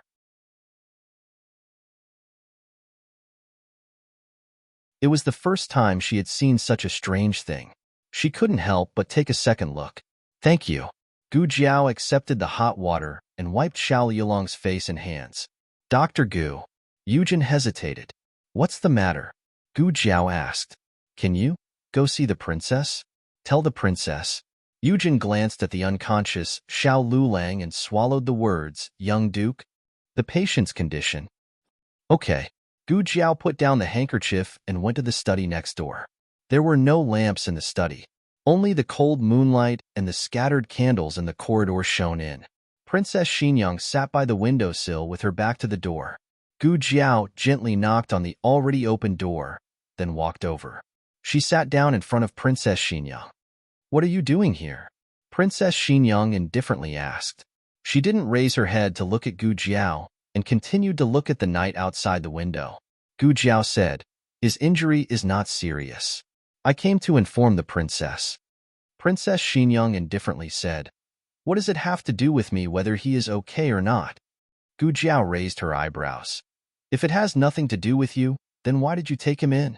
Princess Xinyang indifferently said. It was Long Yi who picked him up. Gu Jiao. Oh. Princess Xinyang expressionlessly looked at Gu Jiao. You don't believe me? Long Yi picked you up. Gu Jiao strangely asked. Does Long Yi often pick people up like this? He picks one up and throws one on your bed? Princess Xinyang coldly looked at Gu Jiao. Gu Jiao rested her elbows on the table and rested her chin on her hands as she looked at Princess Xinyang. Princess, you recognized him long ago, didn't you? You also inquired about him and knew about my relationship with him, so that night you didn't throw me out? She was wondering why Princess Xinyang would be so merciful and let her, a doctor from the medical hall who she had only met once or twice, occupy her princess bed. Are the mooncakes delicious? He personally went to buy the red dates. Gu Jiao asked. At this moment, if she couldn't guess who the mooncakes were made for, then it would be unreasonable. No wonder he took the initiative to go to the palace to deliver mooncakes, and even brought the date paste filling that her great-aunt didn't like. Princess Xinyang turned her face. Unpalatable, Gu Jiao said. So you ate it? Princess Xinyang choked. I didn't eat it. Yujin ate it. Gu Jiao. So you accepted it? Princess Xinyang. Where did this girl learn the skill of digging holes for others? Gu Jiao actually didn't understand. Originally, she thought that Xiao Lulang hated Princess Xinyang, so he didn't want to recognize her, but now it seemed that wasn't the case.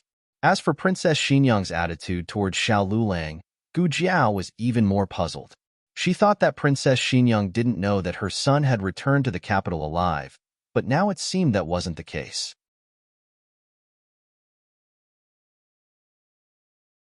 This mother and son pair was really strange. Xiao Yilong's main injury was on his right hand, and the rest of his body only had some light abrasions. The reason why he was unconscious was because he had lost too much blood and was too tired. But Long Yi seemed to think that he had suffered a very serious injury, and even his mood was depressed, so he didn't bother Gu Jiao anymore. Gu Jiao felt that this was very good. At least her little hand had escaped a disaster. But seeing Long Yi so unhappy, Gu Jiao decided to compensate him in other ways. Eugene made snacks for Gu Jiao, and Gu Jiao left half for Long Yi. Seeing that she only ate half, Eugene asked, Is it not tasty? Gu Jiao said, No, I left it for Long Yi. Long Yi is unhappy? Eugene looked at Long Yi inside the room. Long Yi was Shadow Dragon Guard, so how could he be unhappy? Eugene asked, How did you know? Gu Jiao said, I felt it. Eugene was puzzled. Why didn't I feel it? In fact, no one felt it. Long Yi was occasionally disobedient, but he didn't have any emotion, so they couldn't feel it. Gu Jiao touched the bridge of her nose. She thought that everyone could feel Long Yi's emotion. Could it be that only she could? The news of Xiao Yolong's injury finally reached the palace. At that time, the crown princess was reporting the recent situation of the female school to the emperor in the imperial study. She happened to hear the report of the imperial guards, saying that Xiao Lulang was kidnapped by assassins and was injured. Now, her whereabouts were unknown. Gu Jiao had a guess in her heart, but she didn't tell the imperial guards. Therefore, the imperial guards didn't know that Xiao Lulang was already saved. The emperor was furious, still not sending people to look for her. Wait, the emperor stopped the imperial guard leader who was about to retreat. The imperial guard leader saluted. Your Majesty, the emperor pondered. Call Ning Wang. After such a big thing happened, the first person that the emperor thought of was not the crown prince, but his eldest son. Yes, after coming out of the imperial study, the crown princess's face was pale. Crown princess. Chunying followed behind her and looked worriedly at her, who looked like she would collapse in the next second. She said in a small voice, You are injured, and the crown prince said to let you stay in the eastern palace to recuperate. Why are you in such a hurry to come here? The crown princess didn't answer her and asked in a daze. Chunying, did you hear what I said just now? Chunying didn't answer. The crown princess indeed felt that her body couldn't take it anymore. She reached her hand to the side, to Chunying. A large and powerful hand supported her arm. When that scorching body temperature burned her skin through her thin clothing, her body stiffened and she suddenly turned to look at the other person.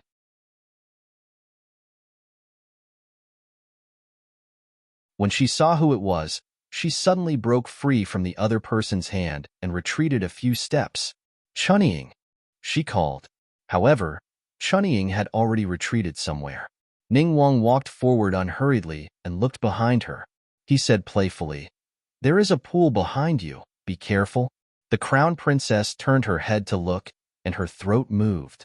She composed herself and turned her head to look at him coldly. "Did you do it?" Ningguang smiled. "What do you mean by didn't do it?" The crown princess said angrily. "Stop pretending." Ningguang crossed his arms and said helplessly, "Yes, it was this prince who did it. Nothing happened to this prince, but something happened to Xiao Lulang. Are you very disappointed?" The crown princess's eyes flashed and she looked away. "I don't understand what you are saying." Ningguang smiled softly and raised his hand to caress her temples. He said gently, "Lin Lang, this prince isn't so easy to deal with. If you think you can use Xiao Hong and Princess Xinyang to get rid of this prince, then you are too naive. This prince won't bicker with you this time, but there won't be a next time, understand?"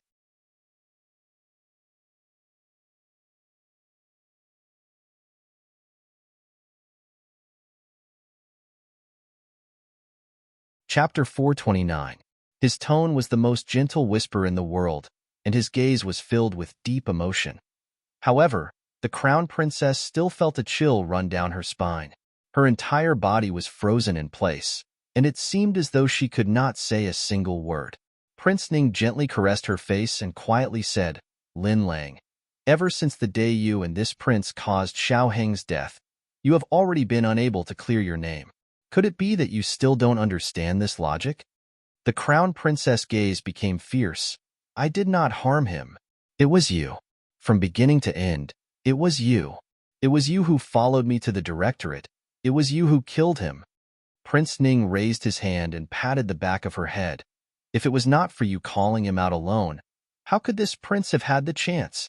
Admit it, Lin Lang. You are also an accomplice in causing his death." "I am not. I have never harmed Ahung." The crown princess reached out to push him away. "I don't want to see you.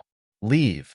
Prince Ning's hand that was patting the back of her head suddenly tightened. "Lin Lang. Lin Lang. Chunying, why are you here? Where's the crown princess? Didn't you go with the crown princess to the imperial study?" Not far away, the crown prince's puzzled voice could be heard. Immediately following this, Chunying replied with a guilty conscience. The crown princess, the crown princess coldly looked at Prince Ning. Prince Ning fiercely and silently said, "You know what you should do. Don't anger me. You cannot bear the consequences." When Lin Lang. He let go. The crown princess staggered and nearly fell to the ground. What was that sound?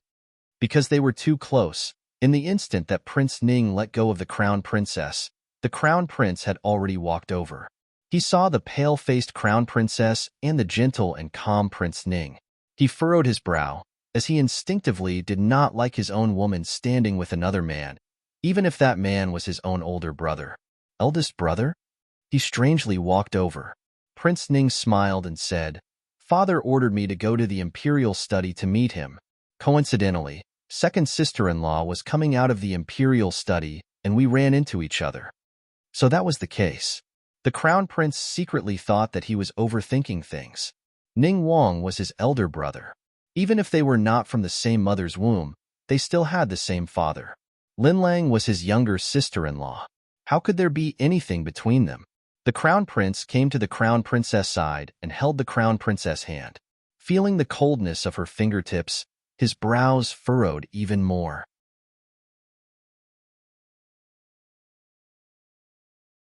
"Why is your hand so cold? I've already said that you're injured. If there's anything, you can report it to Imperial Father in a few days." Imperial Father gave me the girl's school, so I should take care of it carefully. As the crown princess spoke, she felt King Ning's death stare. She imperceptibly withdrew her hand from the crown prince's grasp. "I'm fine, just a bit tired. Your Highness, let's go back." After the Mid-Autumn Festival, the weather seemed to have suddenly turned cold. The wind in the morning and evening carried a hint of the chill of autumn. The Crown Prince took off his cloak and draped it over the Crown Princess, carefully tying the ribbon for her. Ningguang stared at the two with a burning gaze. The Crown Princess grabbed the Crown Prince's hand and gently moved it away. She took the ribbon herself. "I'll do it myself." Oh. The Crown Prince was a bit disappointed. He wanted to do these small things for Linlang. However, with his elder brother here, it did not seem good for them to be too intimate. He turned to look at Ningguang. Ningguang's eyes had already regained their gentleness. He said, "Elder brother, we'll go back first. Since you've been summoned, then go quickly." Ningguang paused and turned to look at the Crown Prince, who was leaving with the Crown Princess in his arms. He said, "Why don't second brother come with me to see Imperial Father? It seems that something has happened. Even the Imperial Guards have been mobilized." "Is that so?" The Crown Prince was a bit hesitant. Ningguang smiled. "Forget it. If you want to accompany second sister-in-law, I'll go see Imperial Father myself." When he said this, his gaze unintentionally swept across the Crown Princess' face. The Crown Princess felt an endless threat. She clenched her hand and said to the Crown Prince, "Your Highness, you should go take a look." The Crown Prince said, "I'm worried about you." The Crown Princess lowered her eyes and said, "With Chunying accompanying me, what is there for your Highness to be worried about?" In the end, under the Crown Princess's persuasion, the Crown Prince reluctantly went. After he went, he found out that Xiao Lulang had been captured by assassins and his whereabouts were unknown. Imperial Father wanted Ningguang to lead troops to look for him. Since he also went, Imperial Father also gave him a group of troops. In the middle of the night, he could not return to the Eastern Palace to accompany Linlang. He had to search for Xiao Lulang aimlessly on the streets. The Crown Prince was extremely sullen. "Really? Isn't he just like Xiao Hong? He's not the real Xiao Hong. Why does Imperial Father think so highly of him? He even made me, the Crown Prince, lower my status to look for him." At this moment, Xiao Lulang, who the Crown Prince was painstakingly searching for, was quietly lying on the bed of Princess Xinyang. Gu Jiao helped him change the last infusion bottle. It was already late at night.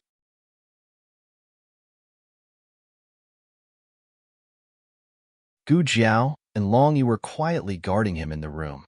Gu Jiao was sitting on the edge of the bed, and Long Yi was sitting on the beam of the room. After finishing the infusion bottle for Xiao Lulang, Gu Jiao was lying on the edge of the bed, unable to resist her sleepiness, and fell asleep. Long Yi's eyes were wide open from beginning to end, like an owl that did not sleep. After an unknown amount of time, the entire Vermilion Bird Avenue quieted down. Only the steady breathing of a few people remained in the room. Suddenly, the door of the room was gently pushed open from the outside. A spotlessly white embroidered shoe stepped over the threshold and silently landed on the floor, which was as bright and clean as new. The elegant golden skirt was like floating gold leaf on the surface of a lake, slowly meandering across the room. Xiao Lulang was in a daze from sleep. He wanted to open his eyes, but he didn't have the strength. While half asleep, he felt a gentle and white hand press against his forehead.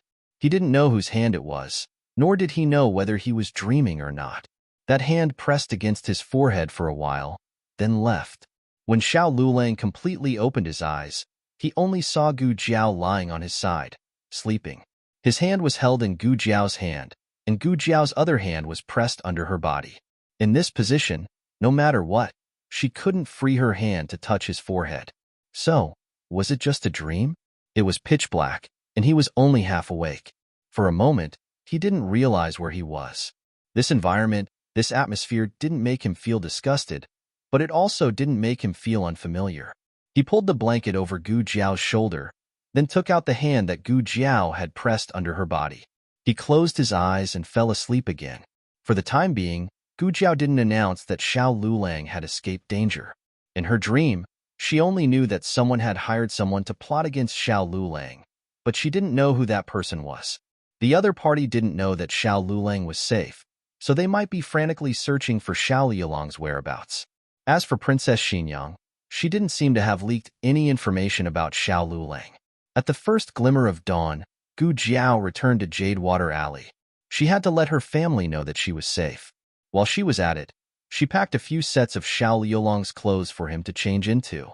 Actually, she wouldn't be afraid if the mastermind had been caught, but now that they were in the open and the enemy was in the dark, it was hard to guard against them. Gu Jiao thought it over. It was safer here with Princess Xinyang. As long as Princess Xinyang didn't chase them away, she would pretend not to see the slight disdain on her face. What Gu Jiao didn't know was that right after she left, the Crown Prince consort arrived. She came to visit Princess Xinyang.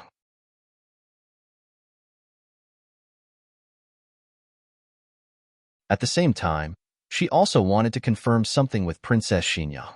Princess Xinyang slept late last night and didn't close her eyes until dawn. However, the servant girls in the courtyard recognized the Crown Prince consort and understood that she was someone Princess Xinyang cared about, so they still invited her into the courtyard. This servant will call Lord Yujin. The servant girl was furious. The Crown Prince consort said, "No need. You can go do what you need to do. This consort will go find Yujin." Yujin was currently drying clothes in the inner courtyard. She held the position of 6th rank official in the Household Orders Department of Princess Xinyang's estate. 6th rank wasn't considered too high a rank in the capital, but it was a different story if she was Princess Xinyang's trusted official. For as long as the Crown Prince consort could remember, Yujin had been by Princess Xinyang's side and was one of Princess Xinyang's closest people. Lord Yujin. The Crown Prince consort walked over and greeted her politely. With Yujin's status, there was no need for her to personally do this kind of drying work. The Crown Prince consort couldn't help but take a second look. Then, she froze. It was a man's clothing. Princess Xinyang had hidden guards, but the Crown Prince consort didn't believe that Yujin would wash the clothes of a hidden guard. Has the Marquis returned? The Crown Prince consort's first reaction was that Marquis Xianping had returned to the capital to reunite with Princess Xinyang. Even though they didn't get along, they were still husband and wife. It wouldn't be strange for Marquis Xianping to come here. No. Yujin shook her head. She didn't know how to explain. This was Xiao Liulong's clothing. After a night of thinking and observation, Yujin could more or less confirm Xiao Liulong's identity. But the princess hadn't said anything yet, so she couldn't say it now. When the Crown Prince consort saw that Yujin couldn't answer, some rumors she had heard flashed through her mind. Princess Xinyang and Marquis Xianping didn't get along. Marquis Xianping was promiscuous outside, and Princess Xinyang also had her own gigolo. Of course, this was just a rumor. The Crown Prince consort never believed it. But this man's clothing, don't misunderstand. It's not the princess, it's me. Yujin decided to take the blame herself. A strong hint of astonishment flashed through the Crown Prince consort's eyes. Yujin cleared her throat and said, "Please keep this a secret for me, Crown Prince consort." The Crown Prince consort came back to her senses. Speaking of which, this Lord Yujin was an extraordinary woman. She had never married. If she was outside, she might be criticized behind her back. But because she was in the Princess Fu and had Princess Xinyang's protection, no one dared to embarrass her. This could be regarded as a good opportunity to win over Yujin.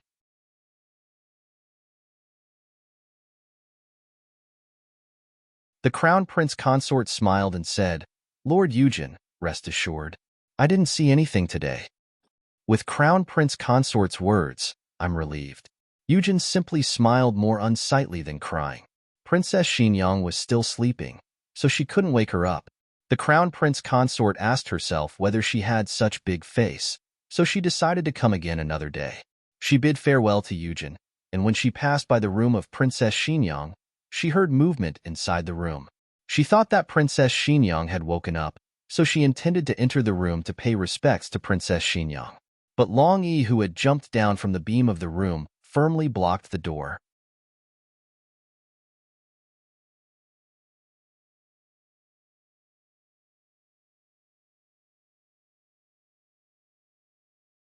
Chapter 430.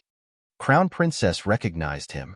That was the shadow guard who would rather give the 1,000-year-old ginseng to Gu Jiao than to her. Crown Princess still remembered that kind of embarrassment. If this kind of disobedient guard was in the East Palace, he would have already been driven out by the Crown Prince. Crown Princess maintained basic courtesy on the surface, I'll have to trouble you to pass on the message. I want to see the princess. Long Yi didn't move. Crown Princess choked. I haven't seen you, and I shouldn't have done anything to make you unhappy. Is there any misunderstanding between us? Long Yi continued to stand still. Crown Princess had never seen Shadow Guard Long Yi, so she didn't know that Long Yi was also one.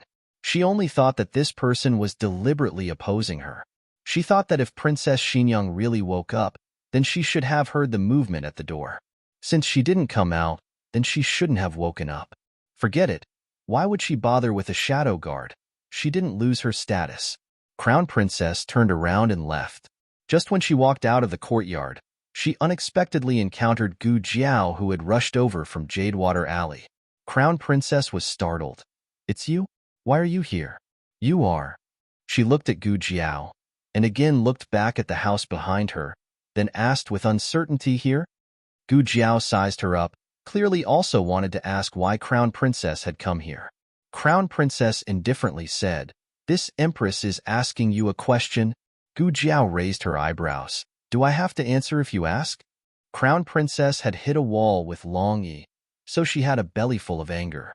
And now, being ridiculed by Gu Jiao, she couldn't help but become somewhat angry. "Miss Gu, you have the love of Empress Dowager and His Majesty, but how long will this love last? In the future, after Crown Prince ascends the throne, I will be the Empress. I have no intention to make things difficult for you, but you also shouldn't leave yourself with no way out." This familiar tone, this exact same choice of words and sentences. Where did she hear it? Ning Prince. So to say, in this world, how could there be a wall? How could there be a fire that could be wrapped in paper?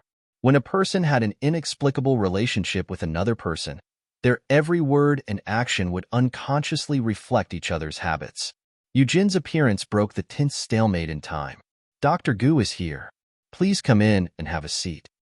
She smiled and said to the Crown Princess, "Dr. Gu is the doctor this servant invited from the medical hall to treat the princess. So that's how it is."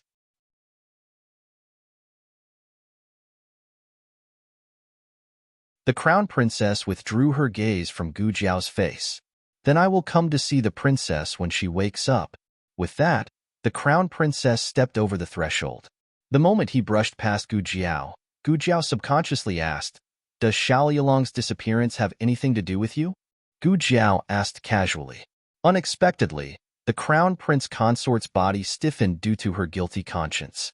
Gu Jiao perceptively caught her abnormality and grabbed her arm to pull her back. "Speak clearly." The Crown Prince Consort's back hurt from slamming into the wall. Even worse, this posture caused her to feel offended. She said coldly, "Impudent." The guilty conscience in her eyes did not escape Gu Jiao's eyes.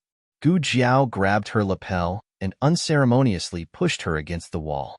She looked at her coldly. "I don't care if you are the Crown Prince Consort or the Empress. Don't force me to do it." "You dare." Slap. Gu Jiao backhanded her and slapped her to the ground. Eugène sucked in a cold breath. The accompanying Eastern Palace guards charged in but were kicked out by Gu Jiao. Gu Jiao grabbed the Crown Prince Consort from the ground. "Who did it? Was it you? Or did you have an accomplice?" The Crown Prince Consort gritted her teeth.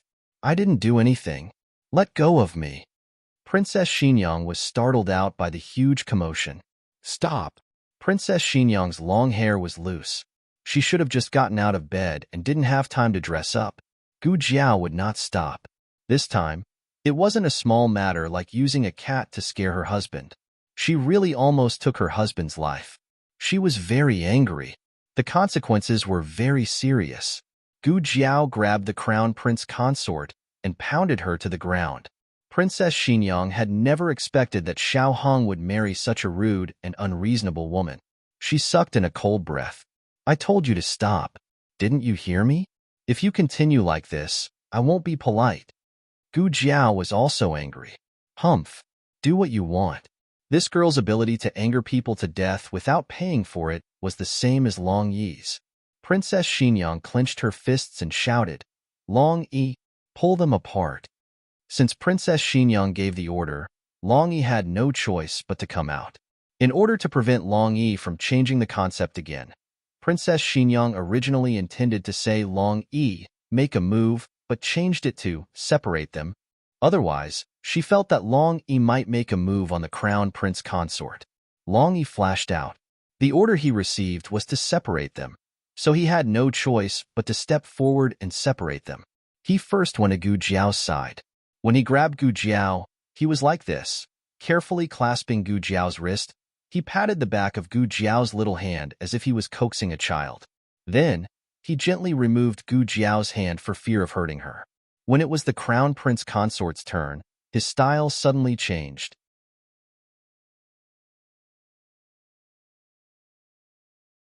His entire mask was itching to say "Impy." Soon after, Gu Jiao saw Long Yi directly fling the crown prince consort away, as if he was swinging a pheasant. Gu Jiao, Princess Xinyang. Long Yi indeed lived up to his mission and separated them. Princess Xinyang also didn't tell him to separate them gently or roughly. Princess Xinyang was so angry that her liver hurt. Long Yi wasn't like this in the past. When he first came to Princess Xinyang, Shi was a dutiful dragon shadow guard. It was all because he followed little Xiao Hong that he was led astray by the 3-year-old Xiao Hong. Princess Xinyang was on the verge of exploding. Long Yi looked at Princess Xinyang and then looked at Gu Jiao. He paused for a few seconds with a serious expression. Then, he suddenly grabbed Gu Jiao and disappeared in a flash. Every time little Xiao Hong made a mistake, Long Yi would do this. When Princess Xinyang's anger cooled down, he would bring little Xiao Hong back. This gave her experience, so she didn't want to. Princess Xinyang. She felt that she might become the first master in history to be angered to death by a dragon shadow guard. The crown prince consort was slapped in the face by Gu Jiao. Her face was swollen and she was thrown to the ground. Her arms were full of bruises and abrasions. Princess Xinyang glanced at her and sighed. "Come in. Let Yujin apply some medicine for you." With the support of Yujin, the crown prince consort re-entered the courtyard. The status of the crown prince consort was actually very high. She was second only to the Empress Dowager, the Emperor-Empress, and the crown prince. Even the legitimate princess might not be more honorable than her. However, Princess Xinyang was a princess with real power. Her husband was the famous Marquis Xianping. Who in the world didn't fear her? The crown prince consort followed behind Princess Xinyang. She thought that she would be brought into Princess Xinyang's bedroom. Unexpectedly, Princess Xinyang turned around and entered another side room. The 3 people sat down on chairs. A little maid came over to dress Princess Xinyang. Princess Xinyang indifferently waved her hand. "Go and bring me the golden sore medicine." "Yes." The little maid went to Princess Xinyang's bedroom and brought over a bottle of top-notch golden sore medicine. Yujin first washed her hands. Then, she took out a clean handkerchief and dipped it in the golden sore medicine. She began to apply it on the crown prince consort's swollen cheek. This kind of golden sore medicine was also bought from the pharmacists of the Yin state. It was extremely effective in relieving pain and reducing swelling. After applying it, it would cool down and immediately stop hurting. The little maid served tea and pastries. There was the crown prince consort's favorite chestnut cake. It was very strange. Xiao Hong did not like to eat this, yet it was the crown prince consort's favorite.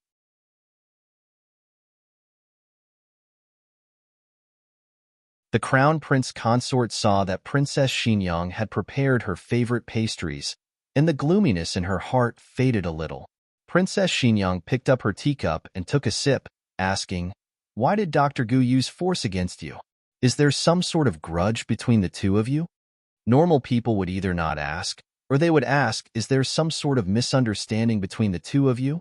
These words were actually quite clever.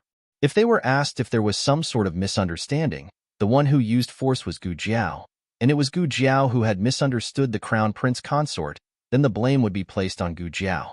But if they were asked if there was any sort of grudge between the two, it would not be a question of which side was responsible. The crown prince consort was slightly startled.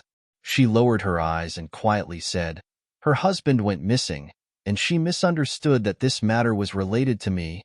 She paused for a moment, then continued, "Auntie probably still does not know, but her husband looks very much like Ehung. He is this year's top scholar and is currently working at Imperial Hanlin Academy. His Majesty has allowed him to give lectures to the Crown Prince. The Crown Prince has complained to me many times that Lord Xiao is too strict with him.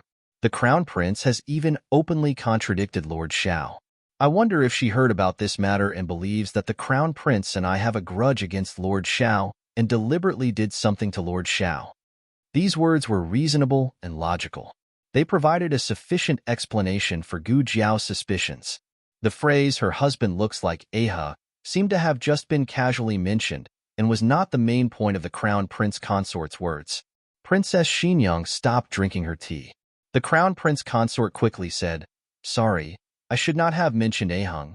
Princess Xinyang's mood seemed to have instantly fallen. It was clear that she was no longer in the mood to discuss this matter with her. "You can go back first. I still have some matters to take care of." The Crown Prince Consort quietly said, "Then I will come visit Auntie another day."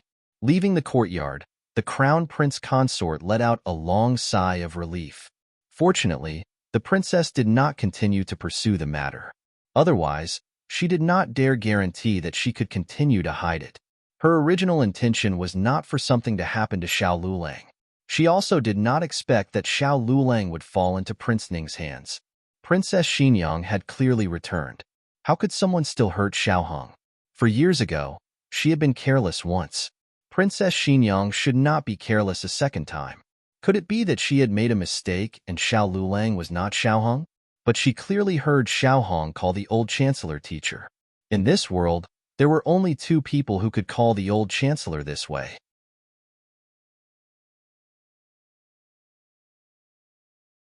One was the old chancellor's eldest disciple, Li Su.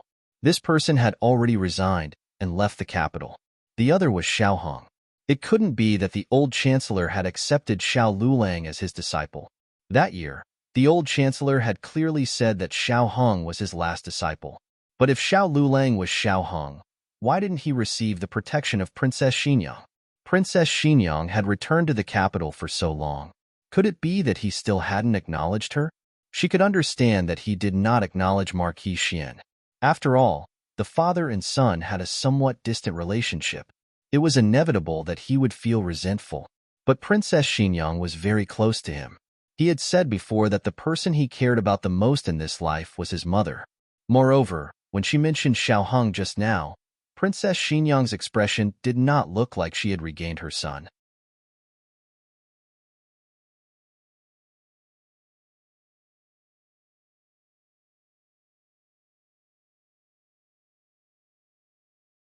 Chapter 431. The Crown Prince Consort closed her eyes. Either Xiao Lulang really wasn't Xiao Hong, or Xiao Hong hadn't recognized Princess Xinyang yet. The Crown Prince Consort's mood was incomparably complicated. Crown Prince Consort. Eugen's voice interrupted the Crown Prince Consort's thoughts. The Crown Prince Consort came back to her senses and asked politely, "Lord Eugen, what's wrong?" Eugen said earnestly, "Regarding Dr. Gu's matter, I asked the Crown Prince Consort to give face to the princess and forgive him. There is no cure for the princess's heart disease." It was only after meeting Dr. Gu that she was finally relieved. Hearing this, the Crown Prince Consort frowned slightly. Wasn't the 100-flower pill effective last time? Eugen shook her head. To be honest, that wasn't the effect of the 100-flower pill. It was Dr. Gu's medicine. The Crown Prince Consort clenched her white hands. Eugen said again, "Crown Prince Consort doesn't need to take it to heart. In the princess's heart, you are the person closest to her. It's precisely because she views you as family that she doesn't treat you as an outsider." Who wouldn't be happy after hearing these words? The Crown Prince Consort smiled generously and said, "Don't worry, I'm not such a petty person. I won't tell His Highness the Crown Prince and Father Emperor about today's matter. If they ask, I'll say that I was careless and injured myself." Eugen held the Crown Prince Consort's hand. Only the Crown Prince Consort is so considerate of the princess. That's right. Only she was sincere to Princess Xinyang. Regardless of whether Xiao Lulang was Xiao Hong or not, and regardless of whether Gu Jiao was Princess Xinyang's daughter-in-law or not, she was the person closest to Princess Xinyang. After long, he carried Gu Jiao out of the residence on Vermilion Bird Avenue. Gu Jiao thought that he was going to take her out for a stroll. Who would have thought that Long Yi would directly throw her into the princess residence? Gu Jiao had never been to the princess residence, but this didn't prevent her from recognizing the words on the plaque. Gu Jiao expressionlessly looked at Long Yi, who threw her into the princess residence to worry for your future date.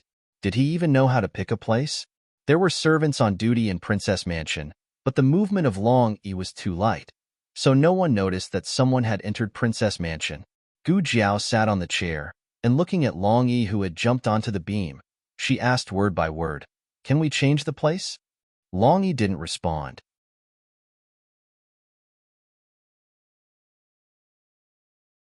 Gu Jiao, hero, are you saying that the destination and the time of the trip are not allowed to be changed?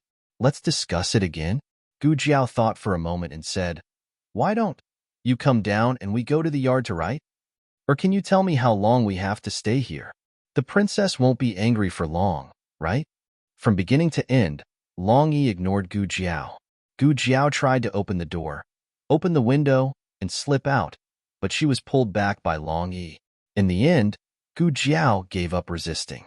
She slid down on the chair and sprawled out like a soulless salted fish. However, it was from this angle that she swept her gaze across and saw a pile of scroll paintings. She sat up, walked to the front of the multi-treasure pavilion, and pulled out a scroll painting from a large bottle. She untied the ribbon and opened it to take a look. It was actually a portrait of Xiao Lulang, or Xiaohong. It was a 13-year-old Xiaohong, dressed in white, pure like jade. She opened another portrait. It was also a 13-year-old Xiaohong, dressed in the clothes of the young chancellor. His style was peerless, and his nobility was unparalleled. Whether it was the young duke or the young chancellor, his eyes were filled with starlight. His smile was clean and warm, like the purest piece of jade in the world. Gu Jiao caressed the smiling youth in the portrait, her fingertips tracing his face. It was hard to believe that such a smile had disappeared from his face forever. The light in his eyes was also gone. Gu Jiao rubbed her chest. There wasn't only one portrait, and there wasn't only Xiaohong's portrait. Gu Jiao also saw Princess Xinyang. Princess Xinyang was truly beautiful when she was young, and she was also beautiful now. But in the past, she was a delicate flower under the sun, exuding exuberant vitality and vitality. Now, she had become a silk flower. Beautiful was beautiful, but she was no longer lively. Gu Jiao also saw a portrait of mother and son in the same frame. It was Princess Xinyang, who was in her 20s, and Xiaohong, who was 5 years old. Princess Xinyang was hugging him, so gentle that time seemed to have calmed down. Princess Xinyang and Xiaohong didn't have that kind of bad relationship with her parents in her previous life. They used to be the most intimate people in the world, the people who needed and relied on each other the most. Slacking off again, aren't you? This old woman didn't keep an eye on you for a while, and each and every one of you started to slack off. Later on, if the princess finds out, be careful of your skin. Suddenly, the voice of a fierce mama came from outside the room. She walked towards the direction of the sleeping chamber. She came to the door and put her hands on the door. Just when she was about to push open the door, Long Yi suddenly jumped down from the beam, grabbed Gu Jiao, and jumped out of the window with her.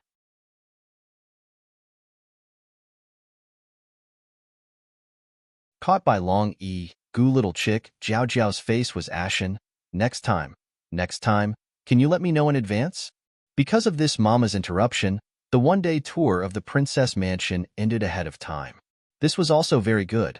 Otherwise, Gu Jiao really didn't know how long Long Yi would hold her head and hide her. But, just now, everything had happened too fast, so Gu Jiao didn't have time to put back the portrait in her hand. At this moment, she was still holding the portrait of mother and son in her bosom. In the courtyard of Vermilion Bird Street, Xiao Lulang slowly woke up. He stared at the somewhat unfamiliar ceiling, and for a moment he didn't know where he was. He again looked at the furnishings inside the room, and only after a long time did he react to where he was. He blinked his eyes in disbelief. His mind began to recall the matters of yesterday. He seemed to have been taken away by Long Yi, but he didn't know where he was taken to because he had fainted. Although he had woken up in the middle of the night, he wasn't too clear-headed. Seeing Gu Jiao beside him, he again fell asleep. In the middle of the night, that hand on his forehead, "This young master, are you awake?" A little maid pushed open the door and entered. This was a servant brought back by Princess Xinyang from Fengdu Mountain. Xiao Lulang had never seen her, and she had also never seen Xiao Lulang. She didn't know the identity of Xiao Lulang, only knew that he was a person brought back by Long Yi. Why would Princess Xinyang tolerate an outsider sleeping on her bed? She didn't know, and also didn't dare to ask. Seeing the unfamiliar maid, Xiao Yulong's mind suddenly flashed with an absurd guess, and he asked, "Where is this? Where is your master?" The little maid said, "This is Vermilion Bird Street. Is young master asking where the princess went?" Xiao Lulang probed, "Princess Xinyang?" The little maid nodded her head. "Yes." It seems it wasn't like he had guessed. This house didn't have a new master. Xiao Lulang asked again, "How long have I slept?" The little maid said, "Half a day and one night. You came yesterday evening, and now is the noon of the second day. Young master, are you hungry? The kitchen has stewed porridge." For the time being, Xiao Lulang didn't have any appetite, so he paused and asked, Where is the princess?" The little maid pointed outside. The princess returned to the princess mansion. Xiao Lulang bitterly smiled. As expected, she still didn't want to see him.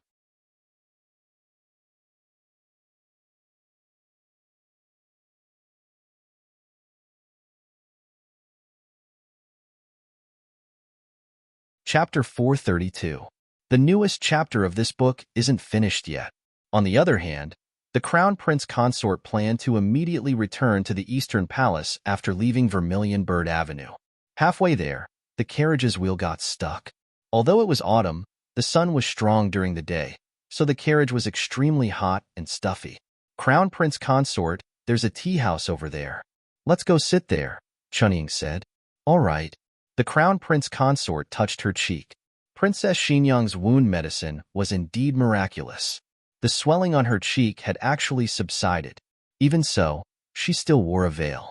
Chunying went to the counter to reserve an elegant room on the second floor. When the Crown Prince Consort walked down the corridor on the second floor with Chunying, a hand suddenly reached over and pulled the Crown Prince Consort into a certain room. The Crown Prince Consort paled and gasped, almost crying out in alarm. "It's me." That person hugged her waist and rubbed the veil on her cheek with his fingertips. The Crown Prince Consort glanced at him coldly before pushing him away and pulling out of his embrace. Ningguang wasn't angry at being rejected. He smiled and walked to the chair to sit down. He pointed at the chair beside him and said, "Aren't you going to sit?" The Crown Prince Consort turned to look at Chunying, but the door was already closed. It went without saying who closed it. The Crown Prince Consort looked at him with an icy gaze. "You bribed Chunying?" The first time, he still needed to knock Chunying out behind the fake mountain. After that, he provided false testimony for Wen Yang's incident. She thought he was threatening Chunying. Ningguang spread his hands. This prince didn't bribe her. She was willing to work for this prince. If you don't believe me, you can call her in and ask her face to face. The Crown Prince Consort chuckled. Where would she have the guts to speak the truth? This man was too terrifying. Even she felt fear, let alone Chunying, who was a maidservant. Ningguang looked at her playfully. "You're not coming over. Are you waiting for this prince to carry you over?" A faint trace of mockery flashed through the Crown Prince Consort's eyes. "What? Princess Consort Ning can't satisfy you?" Ningguang's expression changed instantly. Endless coldness flashed across his face. "Don't drag her into this between us." The Crown Prince Consort's scalp went numb. She glared at him coldly and stubbornly before turning her face away. Prince Ning loosened his grip and returned to his chair. He glanced at his side and said, "Come and sit." The Crown Princess walked over expressionlessly and sat down.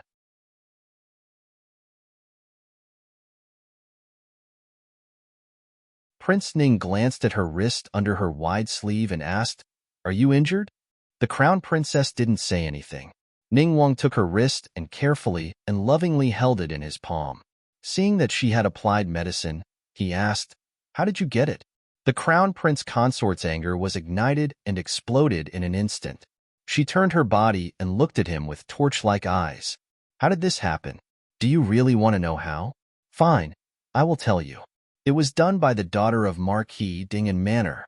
That's right, it was the doctor who grew up in the countryside, who embarrassed me time and time again, and was doted on by the Empress Dowager. She suspected that I had something to do with Xiao Heng's disappearance. So he injured me. Not only was my wrist injured, my whole body was injured. If you have the ability to ask, do you have the ability to take revenge for me? Prince Ning was silent for a while, and then suddenly smiled. What are you arguing with a child for? The Crown Prince consort frowned. Child? Prince Ning smiled. She is still young. It's inevitable that she doesn't understand things. I will help you clear your name and let her no longer suspect you. The Crown Prince consort flew into a rage out of humiliation. It wasn't me to begin with. It was you. Prince Ning laughed and gently kneaded her wrist. Good, good, good. It was me. I implicated you. The Crown Prince consort angrily pulled her hand back. If you want to make me happy, then go kill her. Prince Ning pulled her hand again. Are you speaking out of anger again? Princess Ning's illness needs her. The Empress Dowager also needs her. The Crown Prince consort bit her lip. That's right. You all need her. You all don't need me. Then why did you come looking for me? You go back and be your Prince Ning. I will be my Crown Prince consort. From now on, the well water will not interfere with the river water. We will not interact with each other. Are you really that angry? Prince Ning held her wrist with one hand and gently stroked her neck with the other. Other than not touching her, Ben Wang will do anything you want. The Crown Prince consort frowned. It was unknown whether she was disgusted by his touch or his words. Wasn't your storehouse emptied? Have you never considered that she did it? The fact that the storehouse of Prince Ning's mansion had been emptied was not publicized, but there were still a few people who knew. Prince Ning said, it was her. I was the one who offended her first and burned down her workshop. We're even now. The Crown Prince consort chuckled. A mere workshop actually needs to be compensated with the entire treasury of Prince Ning's mansion. Prince Ning is really generous. Prince Ning looked at her in amusement. So jealous. It's just a small treasury. It's nothing. That's right. It was just a small marquise mansion's daughter. It was nothing. Why did she care so much about it?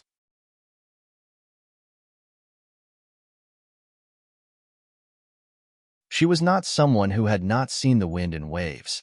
She understood better than anyone that it was easy for a person to be in the limelight for a while. She was the Crown Prince consort and the future Empress of Zhao country. She was the mother of the country and had a noble status. There was no need for her to care about a little girl. But why was it that she, who had always been rational, could no longer maintain her calm? The Crown Prince consort took a deep breath and said, now that you touched her husband, she will come to find you if you are even. Prince Ning said without worry, she can't touch me. The Crown Prince consort looked at Prince Ning in confusion. So you've been tolerating her all this time? Prince Ning took off her veil and gently stroked her cheek with his fingertips. Lin Lang, don't be unreasonable. The Crown Prince consort tilted her head and avoided his hand.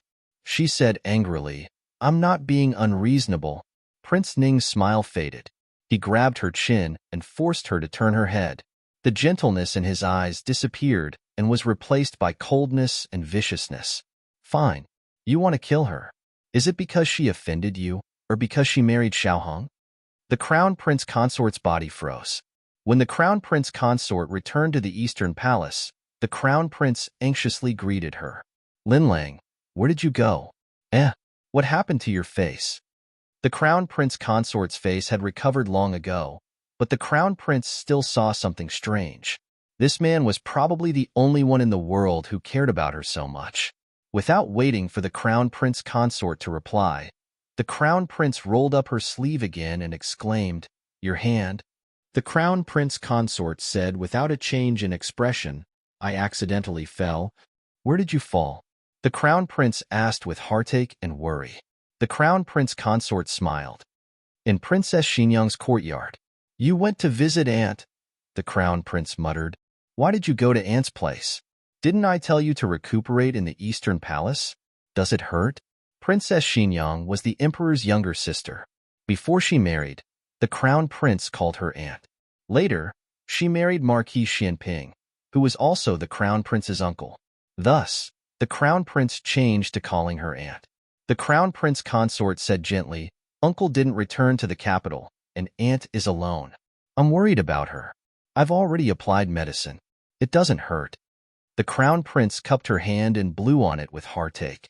He said, "You are too considerate of others. Why are you considerate of me like Shiryi? I went out to search for Xiao Lulang for an entire night. I'm dead tired, and I don't feel good when I come back and don't see you."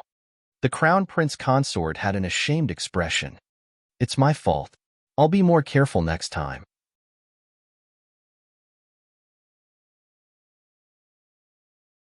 In reality, the crown prince consort of the Eastern Palace was not as free as the Wang Fei outside the palace. It was because the crown prince and his majesty trusted her and gave her the right to leave the palace freely. "Is there still no news of Xiao Lulang?" She pretended to ask carelessly. The crown prince was worried about her injury and did not detect the strangeness on her face. He answered, "No. The imperial guards speculate that Xiao Lulang was brought back to the capital. That day, only the Minister of Works, Sir Zhao, and Aunt entered the city without inspection. But they both said they didn't see Xiao Lulang." "Aunt?" The crown prince consort suddenly thought of the man's clothes that Yujin had hung out to dry and the tightly shut door of Princess Xinyang's bedroom. Could it be that Xiao Lulang had been saved by Princess Xinyang? If that was the case, then it was not hard to explain why the King of Ning and the Crown Prince could not find any trace of Xiao Lulang even after turning the capital upside down. But why did Princess Xinyang hide it? Was she worried that the other party would come up with another plan after the first one failed? Gu Jiao must know. She had not come to treat Princess Xinyang's illness, but because Xiao Lulang was there. Thinking about it now, Yujin's words were truly laughable. One moment she said Dr. Gu. Another she said she was closer to the princess, but in the end, she even hid Xiao Liulong's whereabouts from her. The crown prince consort gripped the handkerchief in her hand. The crown prince clearly felt the change in the crown prince consort's aura. He looked at her worriedly. "Lin Lang, what's wrong?" His face suddenly became very ugly. The crown prince consort closed her eyes. "Nothing. I'm tired." The crown prince hastily said, "Then I'll help you back to your room to rest." On the other side, Gu Jiao, who had been sitting on the wall for no less than 2 hours and had almost been roasted into a salted fish, was finally picked up by Long Yi.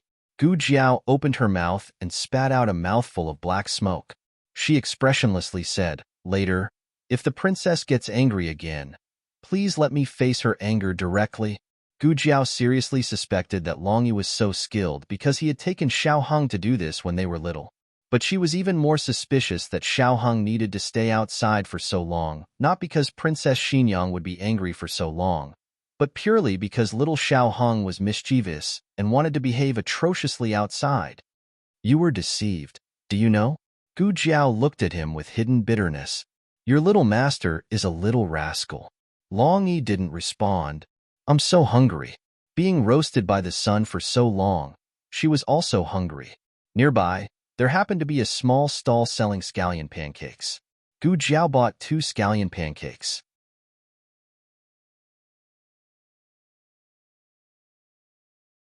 This kind of pancake had to be eaten while it was hot, so she didn't give any to Xiao Lulang and Princess Xinyang.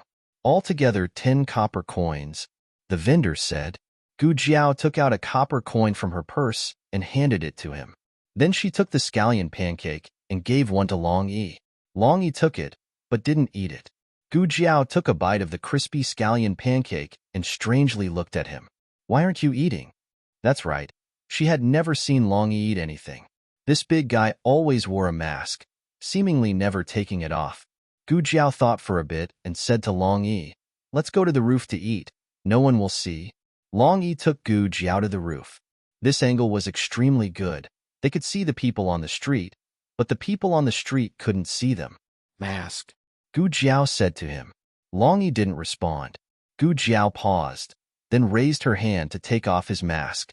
The moment she was about to touch it, she could feel that Long Yi's body slightly leaned back. This was a subconscious action to avoid. But he didn't lean back too much. Gu Jiao hesitated and asked, "I'll take it off?" This time, when she touched Long Yi's mask again, Long Yi didn't dodge. Gu Jiao took off Long Yi's mask. Gu Jiao had seen the Emperor's shadow dragon guards, so she thought that Long Yi was like them, belonging to the category of scary people. But when she saw Long Yi's appearance, her eyes were wide open. What happened to the unremarkable appearance? Wasn't this a bit too handsome?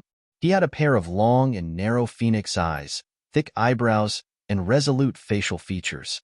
His whole face was extremely grave and stern, but there was no tattoo on his face. Gu Jiao hummed and said, "Long Yi, where's your tattoo? Don't you shadow dragon guards all have tattoos?" Of course, Long Yi didn't respond. Then, "Eat the pancake." Gu Jiao handed over the scallion pancake to him. Long Yi paused for 3 seconds, then took the scallion pancake and ate it expressionlessly. After a quarter of an hour, "Gu little chick Jiao, don't pinch me. Don't pinch me. I'll throw up." The two returned to Vermilion Bird Avenue and found out that Princess Xinyang had returned to the princess mansion. No wonder that Mama was in a hurry to clean up the house. Princess Xinyang had returned, and they just happened to miss her. Gu Jiao went to Xiao Yulong's bedroom. Xiao Lulang had already gotten out of bed. He was wearing the clothes that Long Yi had given him from the princess mansion. The clothes of a 14-year-old clearly didn't fit him. It looked somewhat comical. "Are the clothes dry? If they're dry, help me put them in." After he finished speaking to the maid, he turned around and saw Gu Jiao and Long Yi at the door. "No need to tidy them up. I brought clothes." Gu Jiao took out a bundle from her small basket, took out a set of clothes, and handed it to him. "Is it convenient for your hand? Do you want me to help you?"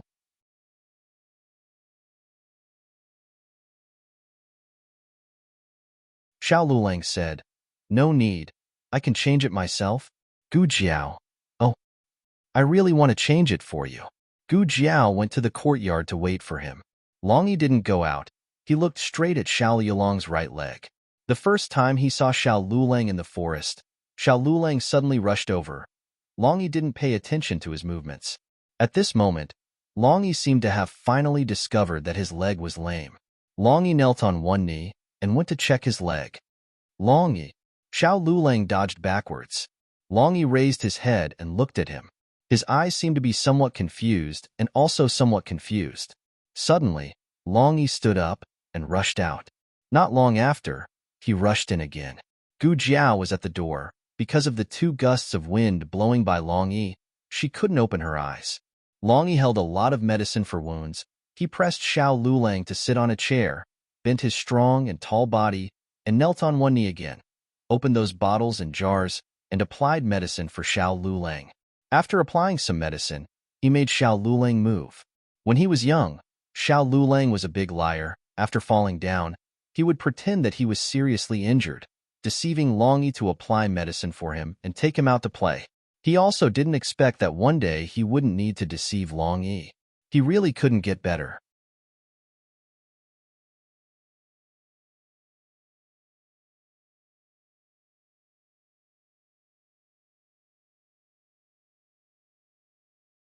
Chapter 433.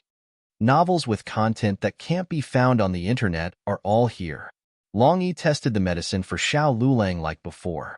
If one medicine didn't work, he would change to another one. In the end, Long Yi's movements became anxious and disorderly. He seemed to feel that Xiao Yulong's legs wouldn't get better. Dragon Shadow Guard won't cry. Also won't feel uncomfortable. In that instant, Gu Jiao, who was standing outside the door, felt a huge grief coming from Long Yi. Xiao Lulang finished changing his clothes and came out. Then, he said to Gu Jiao, who was quietly waiting in the corridor, "I'm fine, let's go." "Go?" Gu Jiao looked at Xiao Lulang in astonishment. Only after a moment did she realize that he meant to leave here. Gu Jiao didn't say that it was best to stay here. She put down the branch in her hand, stood up and looked at him. "Okay." On the way back in the carriage, Xiao Lulang didn't say a word. Long Yi didn't show up, but Xiao Lulang and Gu Jiao both knew that he was following far behind the carriage. Is it because of the princess? Gu Jiao finally opened her mouth. Xiao Lulang tried to speak as normally as possible. "She doesn't want to see me." Also, if she wanted to see her, she wouldn't have returned to the princess mansion. Gu Jiao was unable to refute. The carriage continued to wobble along for a while. Xiao Yulong's complexion was very pale. Gu Jiao couldn't tell for a moment whether it was because of the injury on his hand or because of the injury in his heart. Gu Jiao recalled those portraits she saw in the princess mansion. After hesitating for a moment, She asked, "Why?" Gu Jiao wanted to ask, "Why did you become like this?"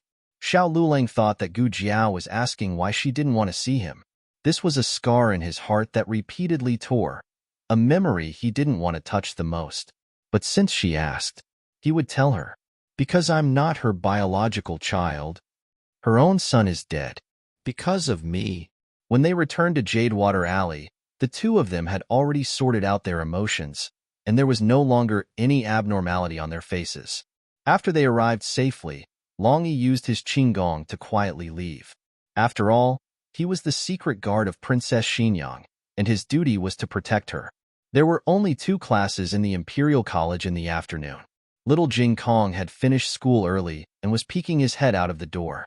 Although his small feet were obediently staying within the threshold, his small body was itching to leap out. His small arms were flying behind his back, like an anxious emperor penguin. Gu Jiao was amused by him. "Jiao Jiao?" Little Jing Kong noticed Gu Jiao.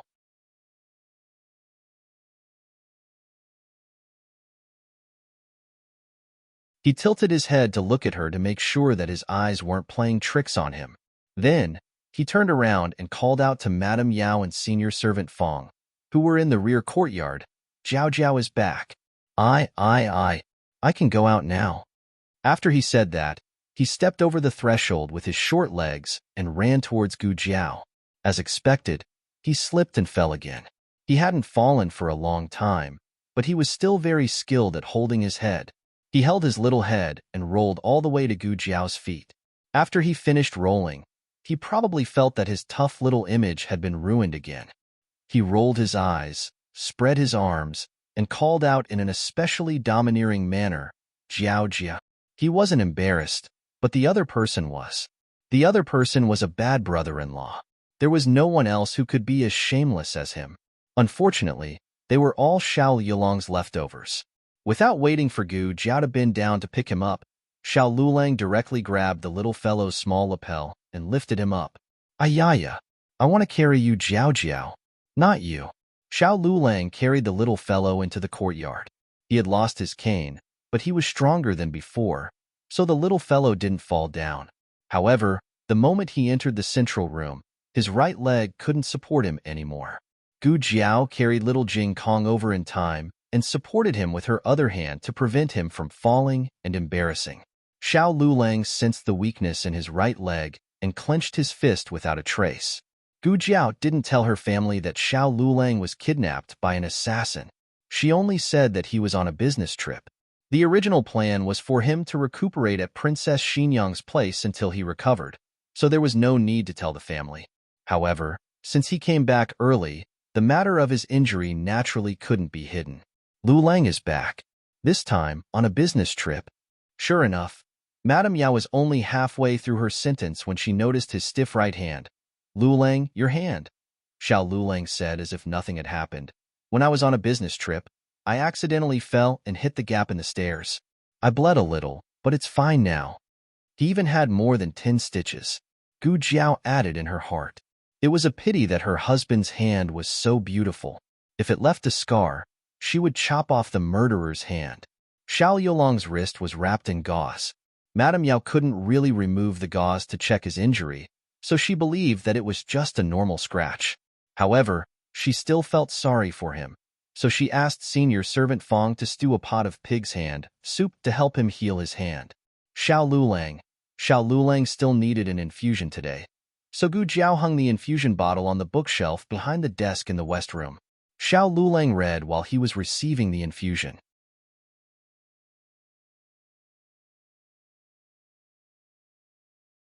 Not long after, little Jing Kong came over with a portrait in his hands. He was still very short, so he had to stand on his tiptoes to poke half of his head out from behind the desk. He walked around the desk and came to Xiao Yulong's side. He tilted his head and asked Xiao Lulang, "Do you have a younger brother?" Xiao Lulang didn't raise his head and continued to flip through the Yin Kingdom's arithmetic book. "Why do you ask?" Little Jing Kong looked at Xiao Hung in the portrait. "This person looks like you." Xiao Yulong's expression froze. He turned his head and saw that little Jing Kong was holding a portrait in his hand. He immediately recognized the person in the portrait. It was a 5-year-old him and a young Princess Xinyang. He slightly clenched his fingers. Where did this portrait come from? From Jiao Jiao's basket.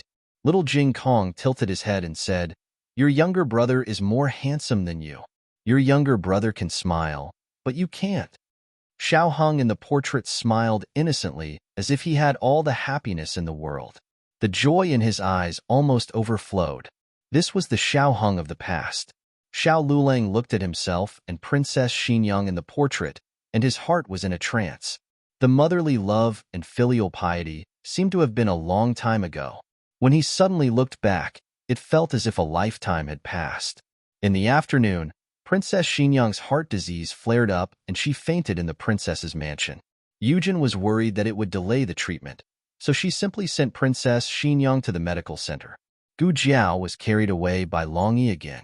That feeling was too satisfying. Princess Xinyang took the anti-heart failure medicine from the research institute, and her condition was well under control. The reason why she fainted was not because of her heart disease, but because she had not slept all night. She was overworked and her blood sugar was low. Gu Jiao gave Princess Xinyang some glucose. When Princess Xinyang woke up, it was already evening. She opened her eyes and found herself lying in an unfamiliar room. There was a round little head beside the bed. She opened her mouth and asked in a hoarse voice, Where is this? Little Jing Kong, who was squatting on the ground playing with marbles, looked up and blinked his big eyes at her. Benefactress, you woke up? You are in the medical center. This is Jiao Jiao's room. You are sleeping on Jiao Jiao's bed. How do you feel? Do you feel uncomfortable anywhere? Jiao Jiao said that if you don't feel well, I will go and tell her. She is in the front.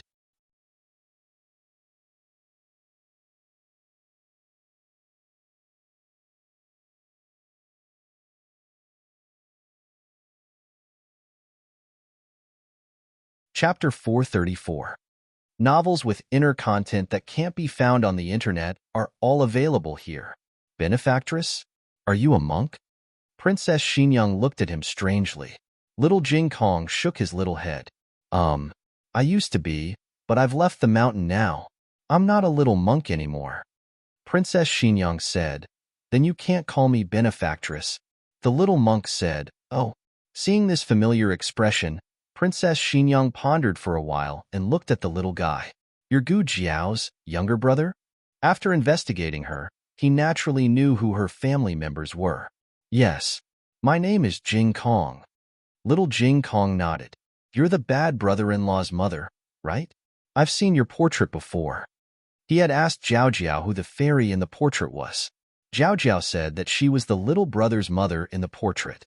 The little brother looked so much like the bad brother-in-law. They were obviously biological brothers.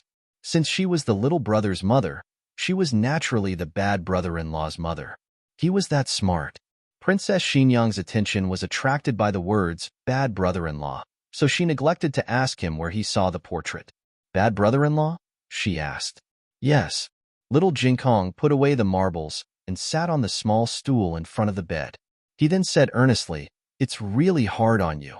Raising such a troublesome son must be very tiring, right? Worrisome? Princess Xinyang was confused. After a while, she realized that the bad brother-in-law he was talking about was probably Xiao Hung. Xiao Hung was naughty when he was a child, but he was very worrisome when he grew up. There was no child more obedient than him in the world. Little Jing Kong nodded. Yes, the bad brother-in-law is too worrisome. I have to worry about his health and his grades. Children's logic had its limitations. Some phenomena that seemed inconceivable to adults were often ignored or accepted by children. For example, since Xiao Lulang had a seemingly rich mother, why did he live such a hard life in the countryside for so long? Little Jing Kong saw that Princess Xinyang was silent and thought that she didn't understand. He explained to her, Look, my bad brother-in-law's leg is injured. He got it when he was saving Brother Fenglin in the fire. Sigh, it can't be healed. He's a little cripple now. He goes to school with a limp. Many people look down on him. He is always bullied. Fortunately, he has a Jiao Jiao. Princess Xinyang became even more silent. Little Jing Kong said that he disliked his bad brother-in-law, but when he really talked about his bad brother-in-law, it was as if he was a loudspeaker. He couldn't stop talking. When we were in the countryside, we had to go to school in town.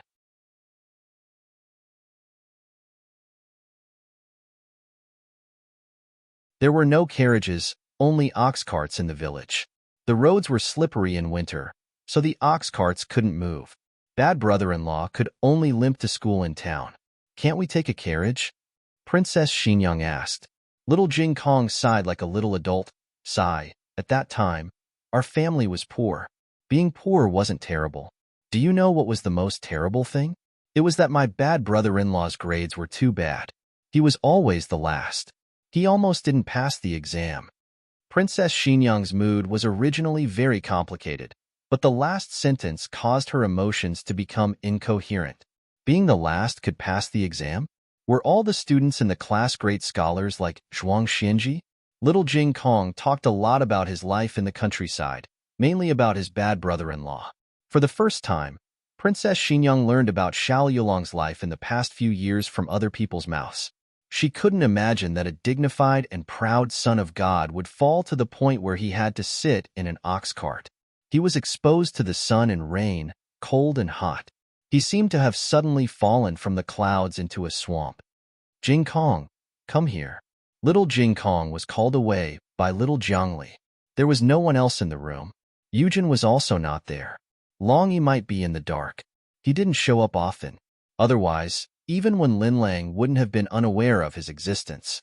Long Yi would appear more often in fixed places, but in the outside world, he would not be discovered by others. Princess Xinyang lifted the quilt, put on her embroidered shoes, and got out of bed. The evening wind blew gently, bringing with it a hint of the coolness of late autumn. The wind chimes under the window frame jingled.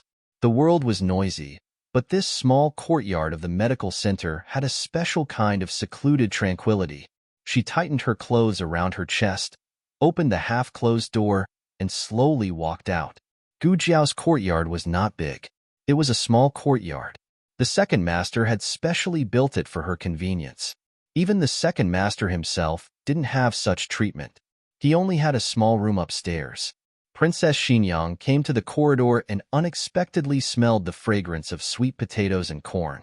Only then did she realize that she hadn't eaten all day. Her stomach was rumbling with hunger. She subconsciously walked towards the small kitchen that was emitting the fragrance. She didn't need to go there herself, but for some reason, it seemed that something was attracting her. She came to the door, but before she could see the person, she heard a crisp sound of breaking branches. She was a princess of the imperial family. She had never touched the kitchen before. Naturally, she didn't know what this sound was. When she got closer, she could see the person's movements clearly. It was a youth wearing plain white clothes.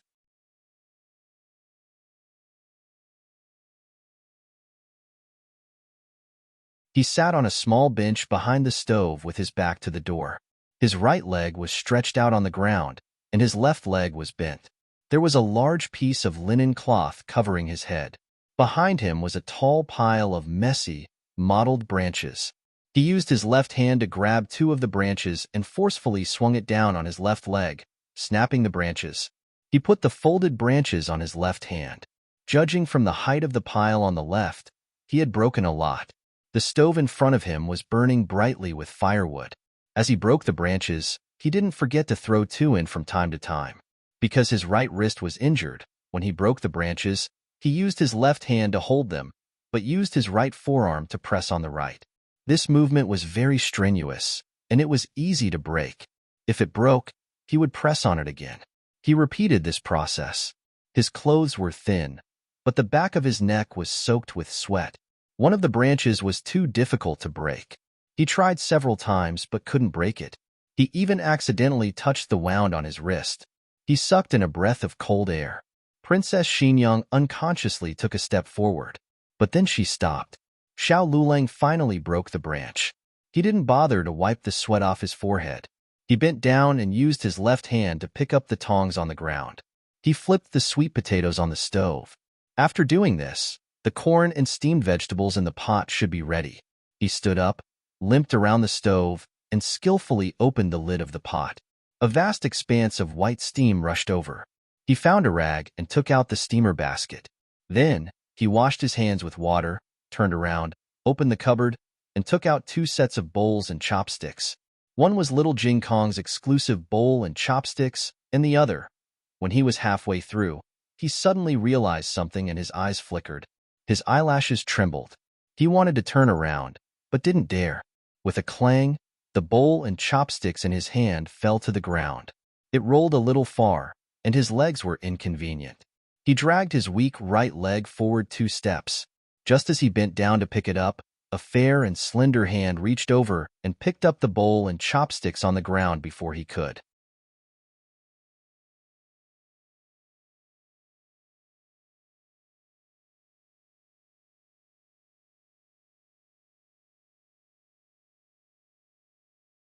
Chapter 435. Princess Xinyang didn't give him the bowl and chopsticks. Instead, she turned around and placed them on the stove.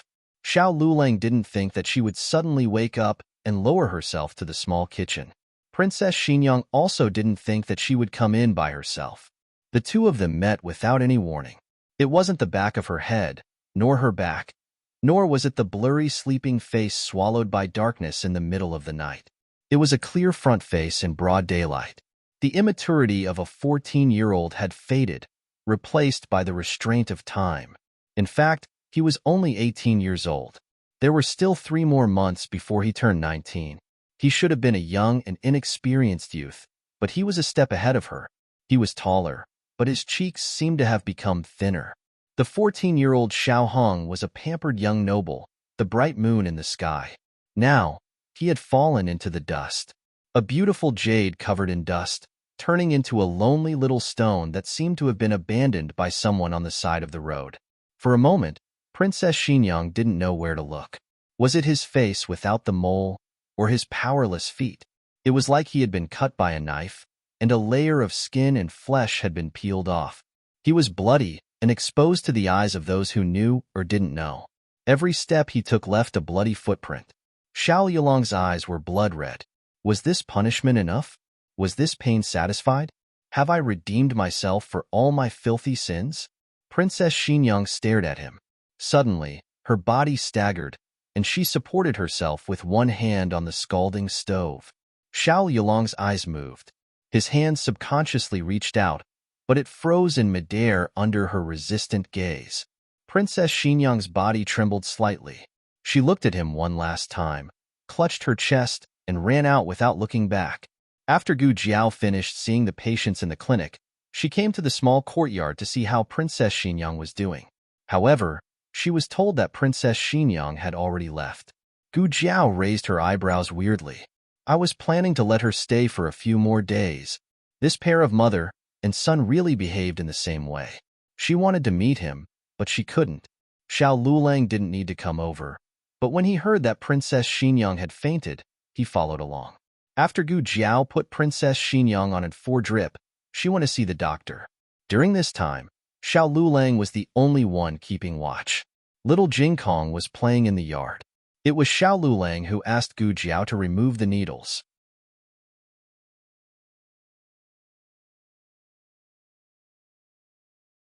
After that, Xiao Lulang went to cook and called little Jing Kong to stay in the house. But she hadn't eaten a single bite of the food he had made. Gu Jiao was almost done. She packed up her things and took little Jing Kong to wash his hands. Then, she went back to Clearwater Alley with Xiao Lulang. She had thought about it. The safest place was beside Princess Xinyang, followed by Clearwater Alley. Wasn't there a saying that the most dangerous place was the safest place? Who would have thought that Xiao Lulang would stay in her house? The family of 3 had just left the back door of the clinic when Eugene returned anxiously. Princess Xinyang fainted again. Gu Jiao had just given her an 4-drip. She shouldn't be exhausted so quickly. Gu Jiao looked at little Jing Kong and then looked at Xiao Lulang. She could choose to take Eugene's carriage and let Xiao Lulang and little Jing Kong take Xiao Sanzi's carriage home. However, she hesitated and got into Xiao Sanzi's carriage. Eugene's carriage led the way. They went to Vermilion Bird Avenue. See, Princess Xinyang really moved to the princess mansion to hide from Xiao Lulang. As soon as Xiao Lulang left, she moved back. What did this mean? It meant that seeing Xiao Lulang made Princess Xinyang sadder than going to the princess mansion. Princess Xinyang really had a heart attack this time. She couldn't catch her breath and fainted. Gu Jiao gave her a tranquilizer. Her pulse stabilized for the time being. However, this situation couldn't happen too often. Otherwise, her life might be in danger. Did something happen to the princess? Her pulse was so messy when we were in the clinic. She packed up the medical supplies and asked Eugene. Eugene was surprised by Gu Jiao's strange medical methods. However, she just thought that she was ignorant and didn't suspect that they weren't from the Six Nations. She answered Gu Jiao's question. The princess felt uncomfortable in her heart. Little Jing Kong went to the courtyard to play. He looked at Xiao Lulang and said, "There are some things that the princess didn't even tell me, but I think the reason why she fainted was because of little Lord Xiao." Endless bitterness welled up in Xiao Yulong's heart, and his chest faintly hurt. He looked at the unconscious Princess Xinyang on the bed. "Do you hate me that much? Okay, I know. I will never appear in front of you again." Xiao Lulang turned around and walked out. The moonlight sprinkled down and fell on his lonely figure, as if plated with a layer of frost. Gu Jiao stayed behind to observe the condition of Princess Xinyang. Little Jing Kong was looking at flowers in the courtyard. The flowers here were big and beautiful. He wanted to pick them. However, he couldn't pick the wild flowers outside. He could only look. With his little hands behind his back, he continuously drooled while looking at the flowers. Suddenly, Long Yi walked over. Long Yi didn't care about this little guy at first.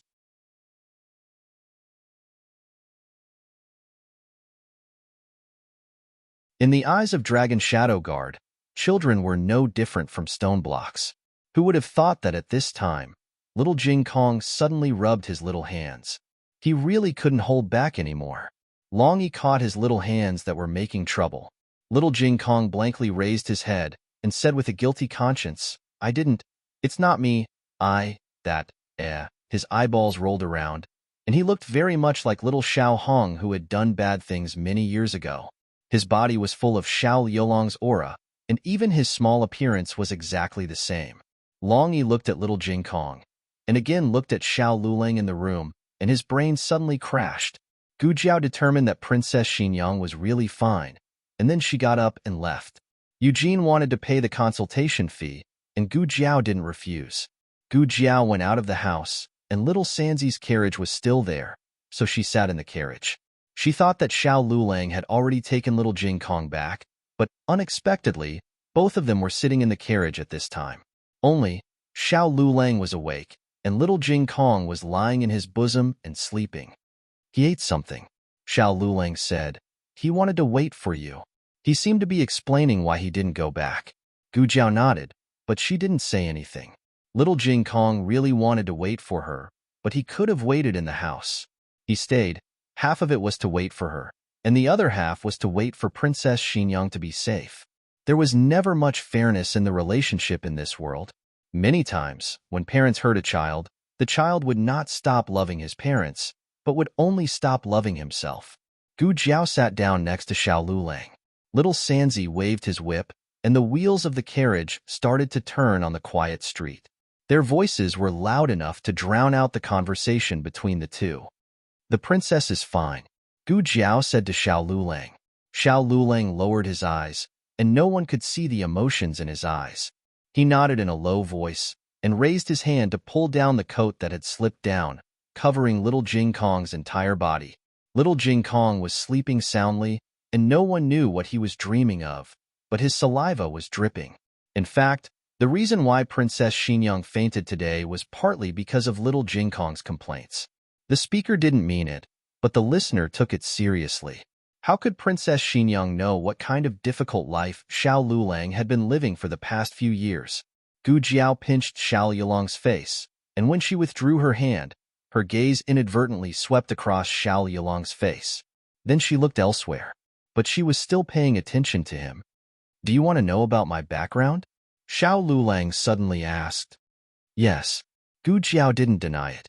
She didn't know when she started to be curious about him.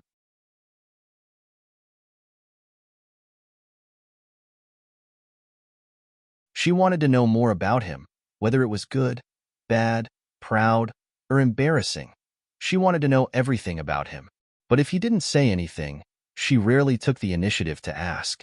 But if he took the initiative to ask, she naturally wouldn't be polite with him. After all, there wouldn't be another opportunity like this if she missed this village. The atmosphere couldn't be so warm every time. Even if my background is very dirty, you still want to know? Xiao Lulang sneered. You'll regret it. You'll regret marrying me, regret treating me so well, and even regret knowing me. Gu Jiao looked at him in confusion. Xiao Lulang sneered. I'm not Princess Xinyang's biological son. I've already told you this, but I didn't say who gave birth to me. Yes, Gu Jiao responded. Xiao Yolong's expression inexplicably relaxed. Actually, there's nothing that can't be said. My mother was a prisoner of war. No, she can't be considered a prisoner of war. She's just an accessory of a prisoner of war, a female slave from the Yin Kingdom. Princess Xinyang and that female slave became pregnant in the same month and gave birth in the same month. Princess Xinyang's son was born half a month earlier. The night I was born, the Marquis's estate was attacked by an assassin. Both me and that child were poisoned. There's only one antidote. Hearing this, Gu Jiao seemed to understand a little. She didn't interrupt Xiao Lulang and quietly waited for him to continue.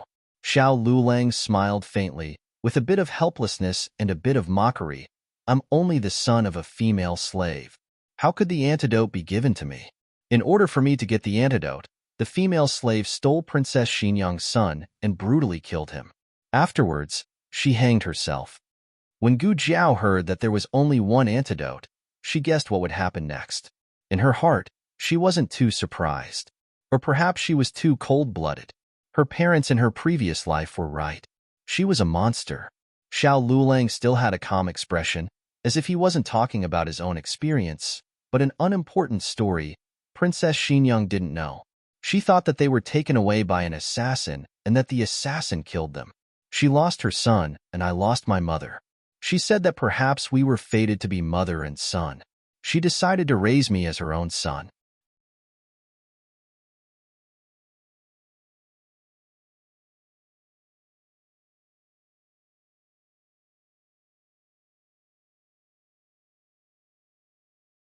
Chapter 436.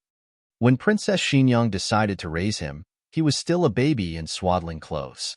Naturally, he couldn't have heard her say those words herself. It was Princess Xinyang who told him later. So that's how it is, Gu Jiao said. Then, does Marquis Xinping know? Xiao Lulang lowered his eyes.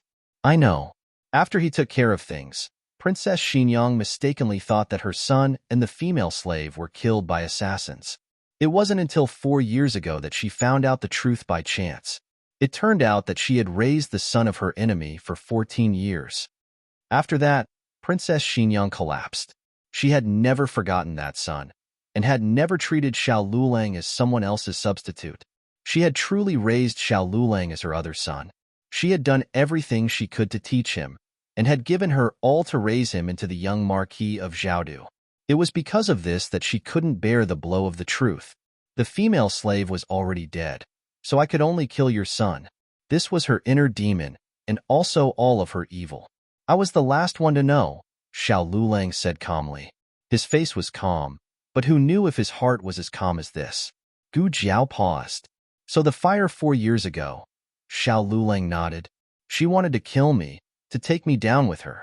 Unfortunately, something went wrong, and the person who was burned to death wasn't me. Later, Long Yi came and saved her. He didn't say what went wrong, but Gu Jiao thought that it should have something to do with the real Xiao Lulang. He had once said to her, if I'm not the person you think I am. She thought he was referring to Xiao Lulang, but it turned out to be Xiao Hong. He suppressed the great pain in his heart and said, sometimes I wonder, why wasn't the person who died that year me? Why was I the one who survived? How many lives do I have to carry on my back? A person like me, a filthy person like me. Gu Jiao gently took his hand. Husband, you're not dirty. Also, it's not your fault. The night was cold as water. The houses on Vermilion Bird Avenue were quiet. Princess Xinyang woke up. Eugene carried a basin of hot water into the room and asked, how do you feel, Princess? Princess Xinyang sat at the head of the bed and asked calmly, did I faint again? Eugen said with lingering fear. That's right. Luckily, I fainted on the bed. Otherwise, it would be bad if I bumped into anything. Once, Princess Xingyang fainted at the lakeside. Coincidentally, Longy had gone out to handle some matters, so Eugen wasn't able to hold him back and both of them fell into the lake.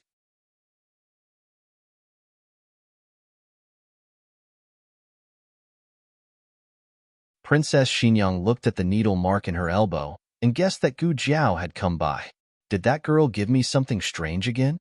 Eugene smiled. It's all thanks to Dr. Gu. Princess Xingyang muttered. I don't know where she learned her strange skills. Eugene helped Princess Xingyang wash her face, then took the pills Gu Jiao left behind and poured a cup of warm water for her. Dr. Gu said that from today onwards, you have to take one more type of medicine, and Princess Xingyang didn't object. In any case, it wasn't bitter, so she just had to take it. After taking the medicine, Princess Xingyang felt a little hungry. Eugene carried a bowl of millet porridge over and moved a small tea table to the bed. Before Dr. Gu left, she instructed the kitchen to cook millet porridge. She said that when Princess wakes up, you should eat a little. These days, your diet should be lighter. Princess Xingyang scooped a spoonful of millet porridge. Dr. Gu, did you fall into her trap or fall into her trap? Eugene smiled and sat down on the bed. Princess Xingyang ate a few mouthfuls of porridge and didn't want to eat anymore. She still didn't have any appetite. Eugene advised, eat some more. Princess Xingyang turned her face away. I don't want to eat anymore. Eugene pushed the bowl in front of her. Eat 5 more mouthfuls. Aiyu. Princess Xingyang had no choice but to endure and eat some more. After eating, she saw that Eugene wasn't leaving. She asked, what? Is there something else? Eugene hesitated for a moment, then finally gathered her courage and said, Princess, do you really hate the young duke that much? Princess Xingyang's expression dimmed. Why are you mentioning him? Eugene said, ever since you left the clinic, your mood has been off. Now that he's living such a shameful life, it's worse than death. If Princess really hates him, seeing him in this state should be very gratifying. Princess, in your heart, you also love the young duke, don't you? You're talking nonsense again, Princess Xingyang said as she carelessly scooped another spoonful of millet porridge into her mouth. Eugene had served her for many years, so how could she not know her temperament? She still ate when she didn't want to eat. She had hit the nail on the head. Eugene said bitterly, I'm not talking nonsense. That fire was not set by the princess at all. The princess was soft-hearted at the critical moment. In fact, the princess had never been able to let go of the mother-son relationship with the young marquis. Since that's the case, why don't Princess acknowledge the young duke? What happened that year wasn't his fault. He's just an innocent child. What happened that year wasn't Princess's negligence. Princess, don't torture the young duke anymore, and don't torture yourself anymore. Princess Xingyang's expression was complicated. She opened her mouth, wanting to say something, but stopped.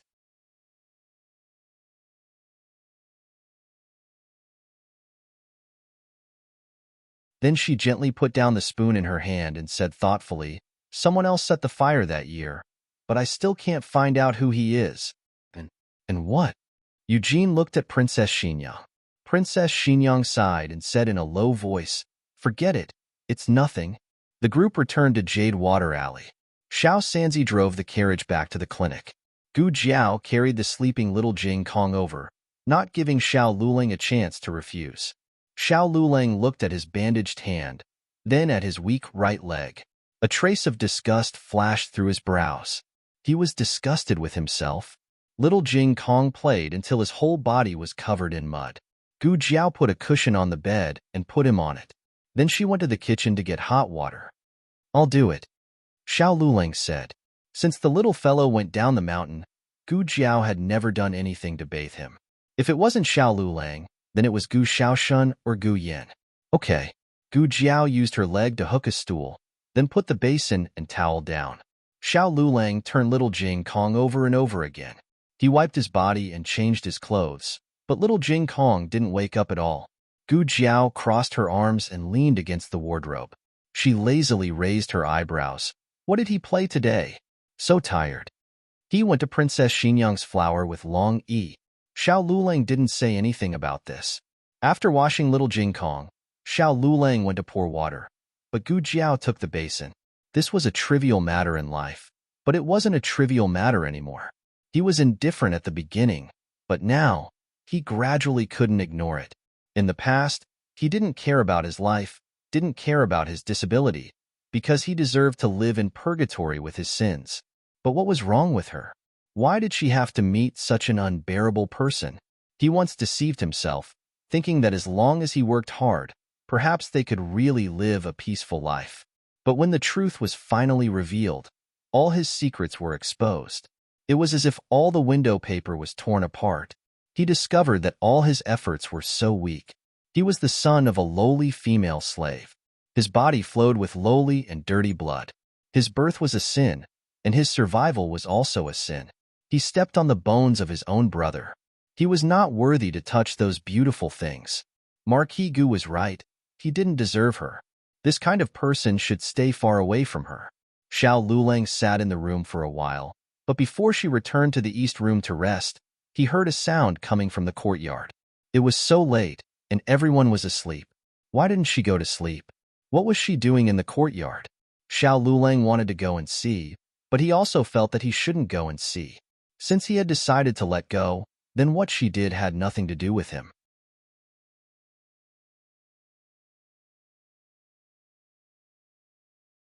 She was still young, and one day she would understand that there were many good men in the world, and he was the one she shouldn't meet the most.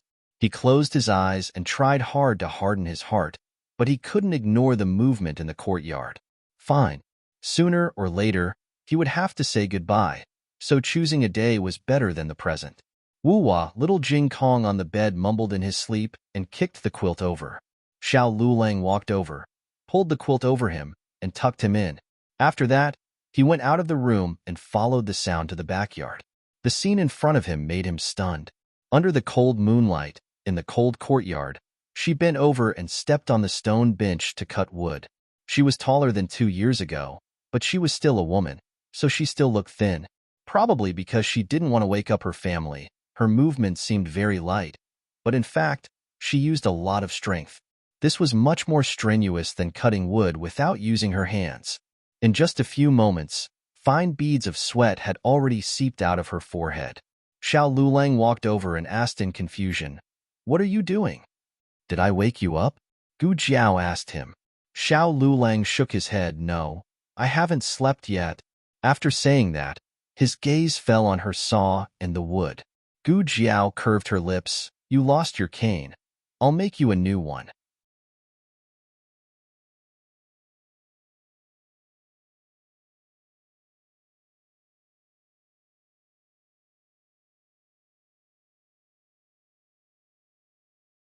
Chapter 437.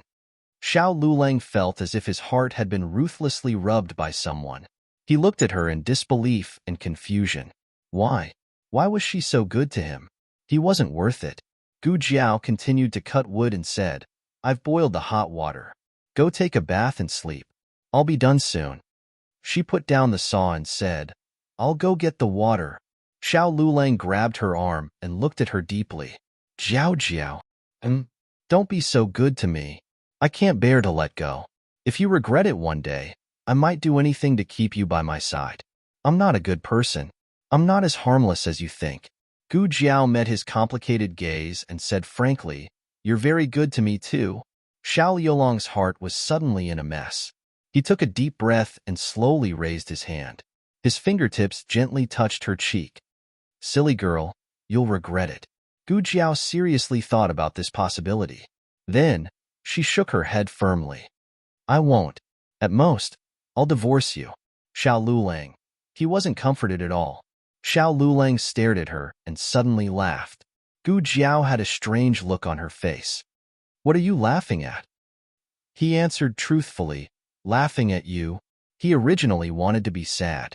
He was clearly infected by the sadness in the bottom of his heart. In the end, this girl interrupted him and made him feel depressed. Xiao Lulang couldn't help but pinch her little face.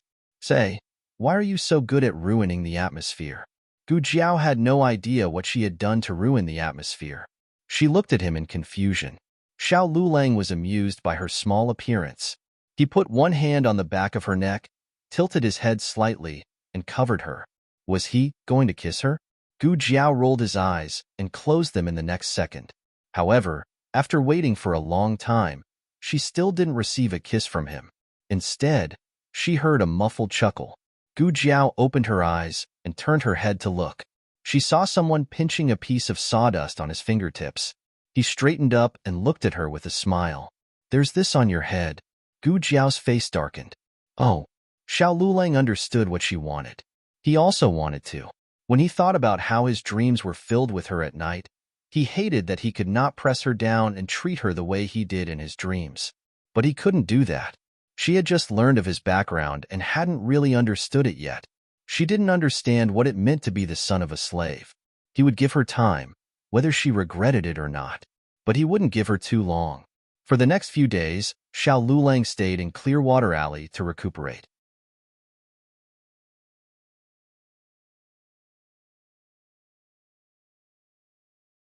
Gu Jiao began to investigate the mastermind behind the scenes.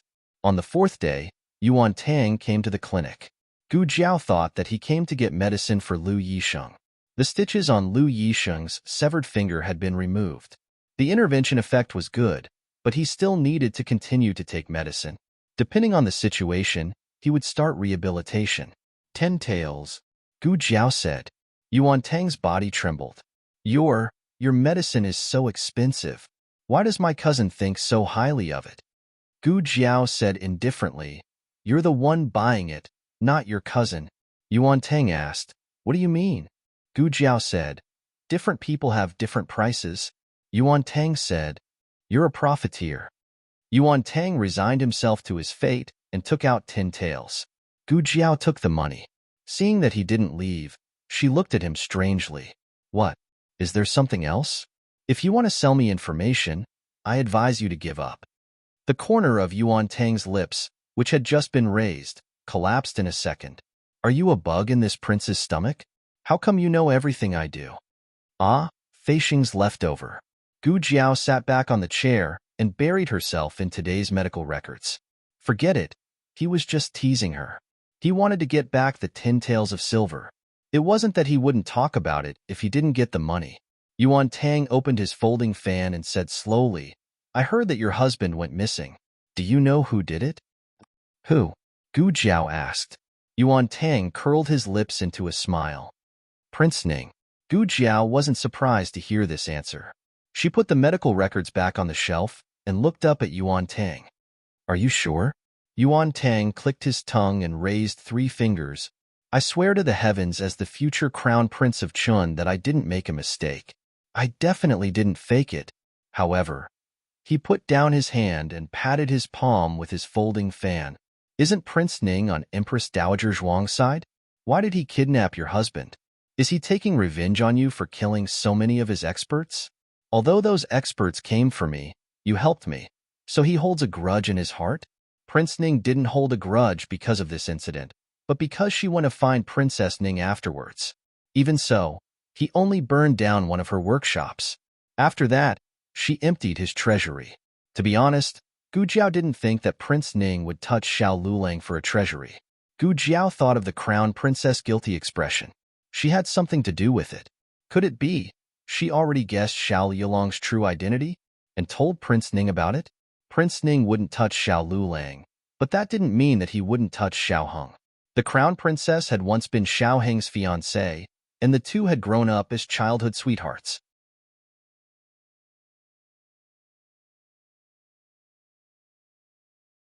If Ning Wang misunderstood that the crown princess still had Xiao Heng in her heart, he would most likely kill Xiao Heng given how perverted he was.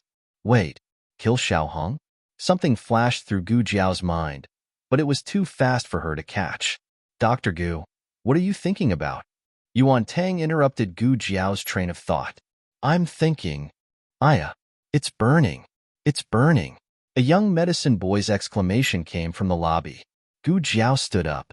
Yuan Tang was closer to the door, so she immediately opened the door and walked out. One of the medicine boys had accidentally dropped a match into the medicinal wine, and the entire wine jar had caught fire. Seeing this, Yuan Tang hurriedly walked over, picked up the burning wine jar, and carried it to the empty space in the rear courtyard. Seeing this scene, a thought flashed through Gu Jiao's mind. She had finally caught what she had failed to catch earlier. Yes, fire. The fire from 4 years ago. Could it be that Princess Xinyang wasn't the one who set the fire? Prince Ning was the one who did it? But for some reason, Xiao Lulang misunderstood? If he really did it, then this feud was huge.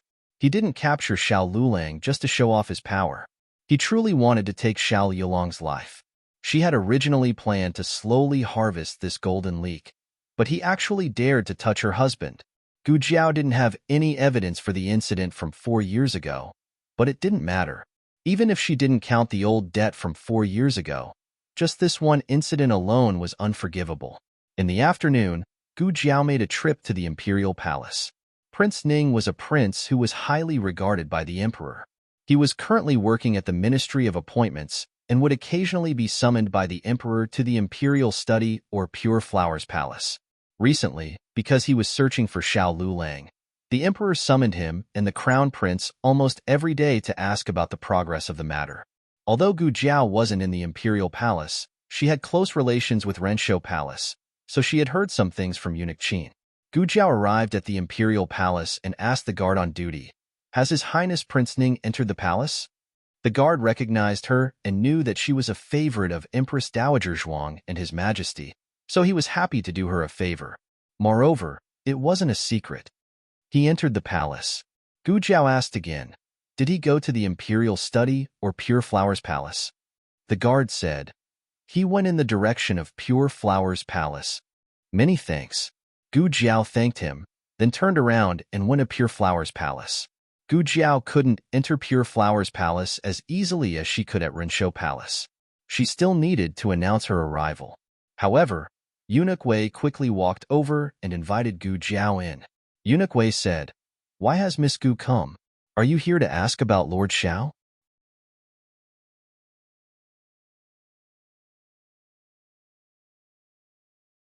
Gu Jiao had only told her grandaunt that Xiao Lulang had already been found.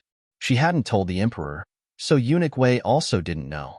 Gu Jiao made a sound of acknowledgement. "That's right, I'm here to ask about the news." Eunuch Wei said, "It just so happens that His Highness Prince Ning is also here. You can ask him if he found any clues." It was impossible for him to find any clues. He was already at home. Gu Jiao symbolically went to see the emperor and Prince Ning to ask about the progress of the case. As expected, there wasn't any progress. The emperor was very anxious. There hasn't been any news for so long. He couldn't have. Gu Jiao stared at Prince Ning's expression. His face was filled with worry, but there wasn't a hint of schadenfreude. That was true. If he hadn't hidden himself deeply, he wouldn't have been able to fool around with the crown prince consort for so long without anyone discovering him. The emperor painfully closed his eyes. "Send more men.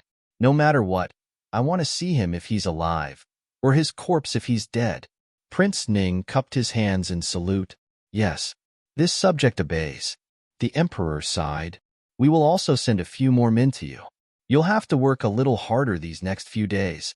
We hope to find Xiao Lulang as soon as possible. This subject will go and find him right now." Prince Ning bowed and left the imperial study. Gu Jiao thought for a moment, then said, "Your Highness Prince Ning, you don't mind if I leave the palace with you, right?" Prince Ning froze, then nodded.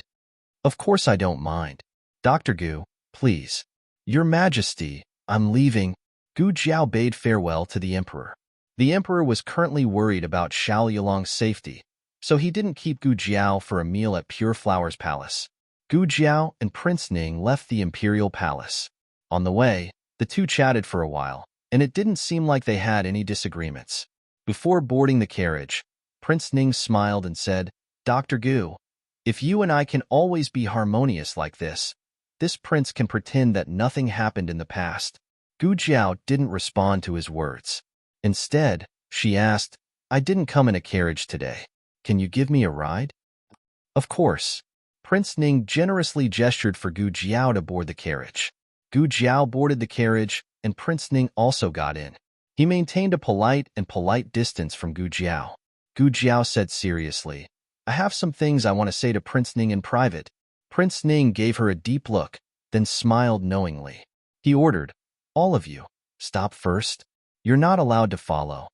The Imperial Guards stopped. The carriage continued on for a while. Prince Ning said, "Can you speak now?" "Speak, your grandpa." Gu Jiao stood up with a whoosh and put Prince Ning in a gunny sack. You're tuning in to the Romance Rendezvous YouTube channel. We're so grateful for your support, and don't forget to subscribe to join us on this incredible journey through captivating stories. Your generosity through donations truly makes a world of difference, as it's the primary source of revenue that allows me to expand and enhance this channel for you. Thank you from the bottom of my heart for being a part of this adventure.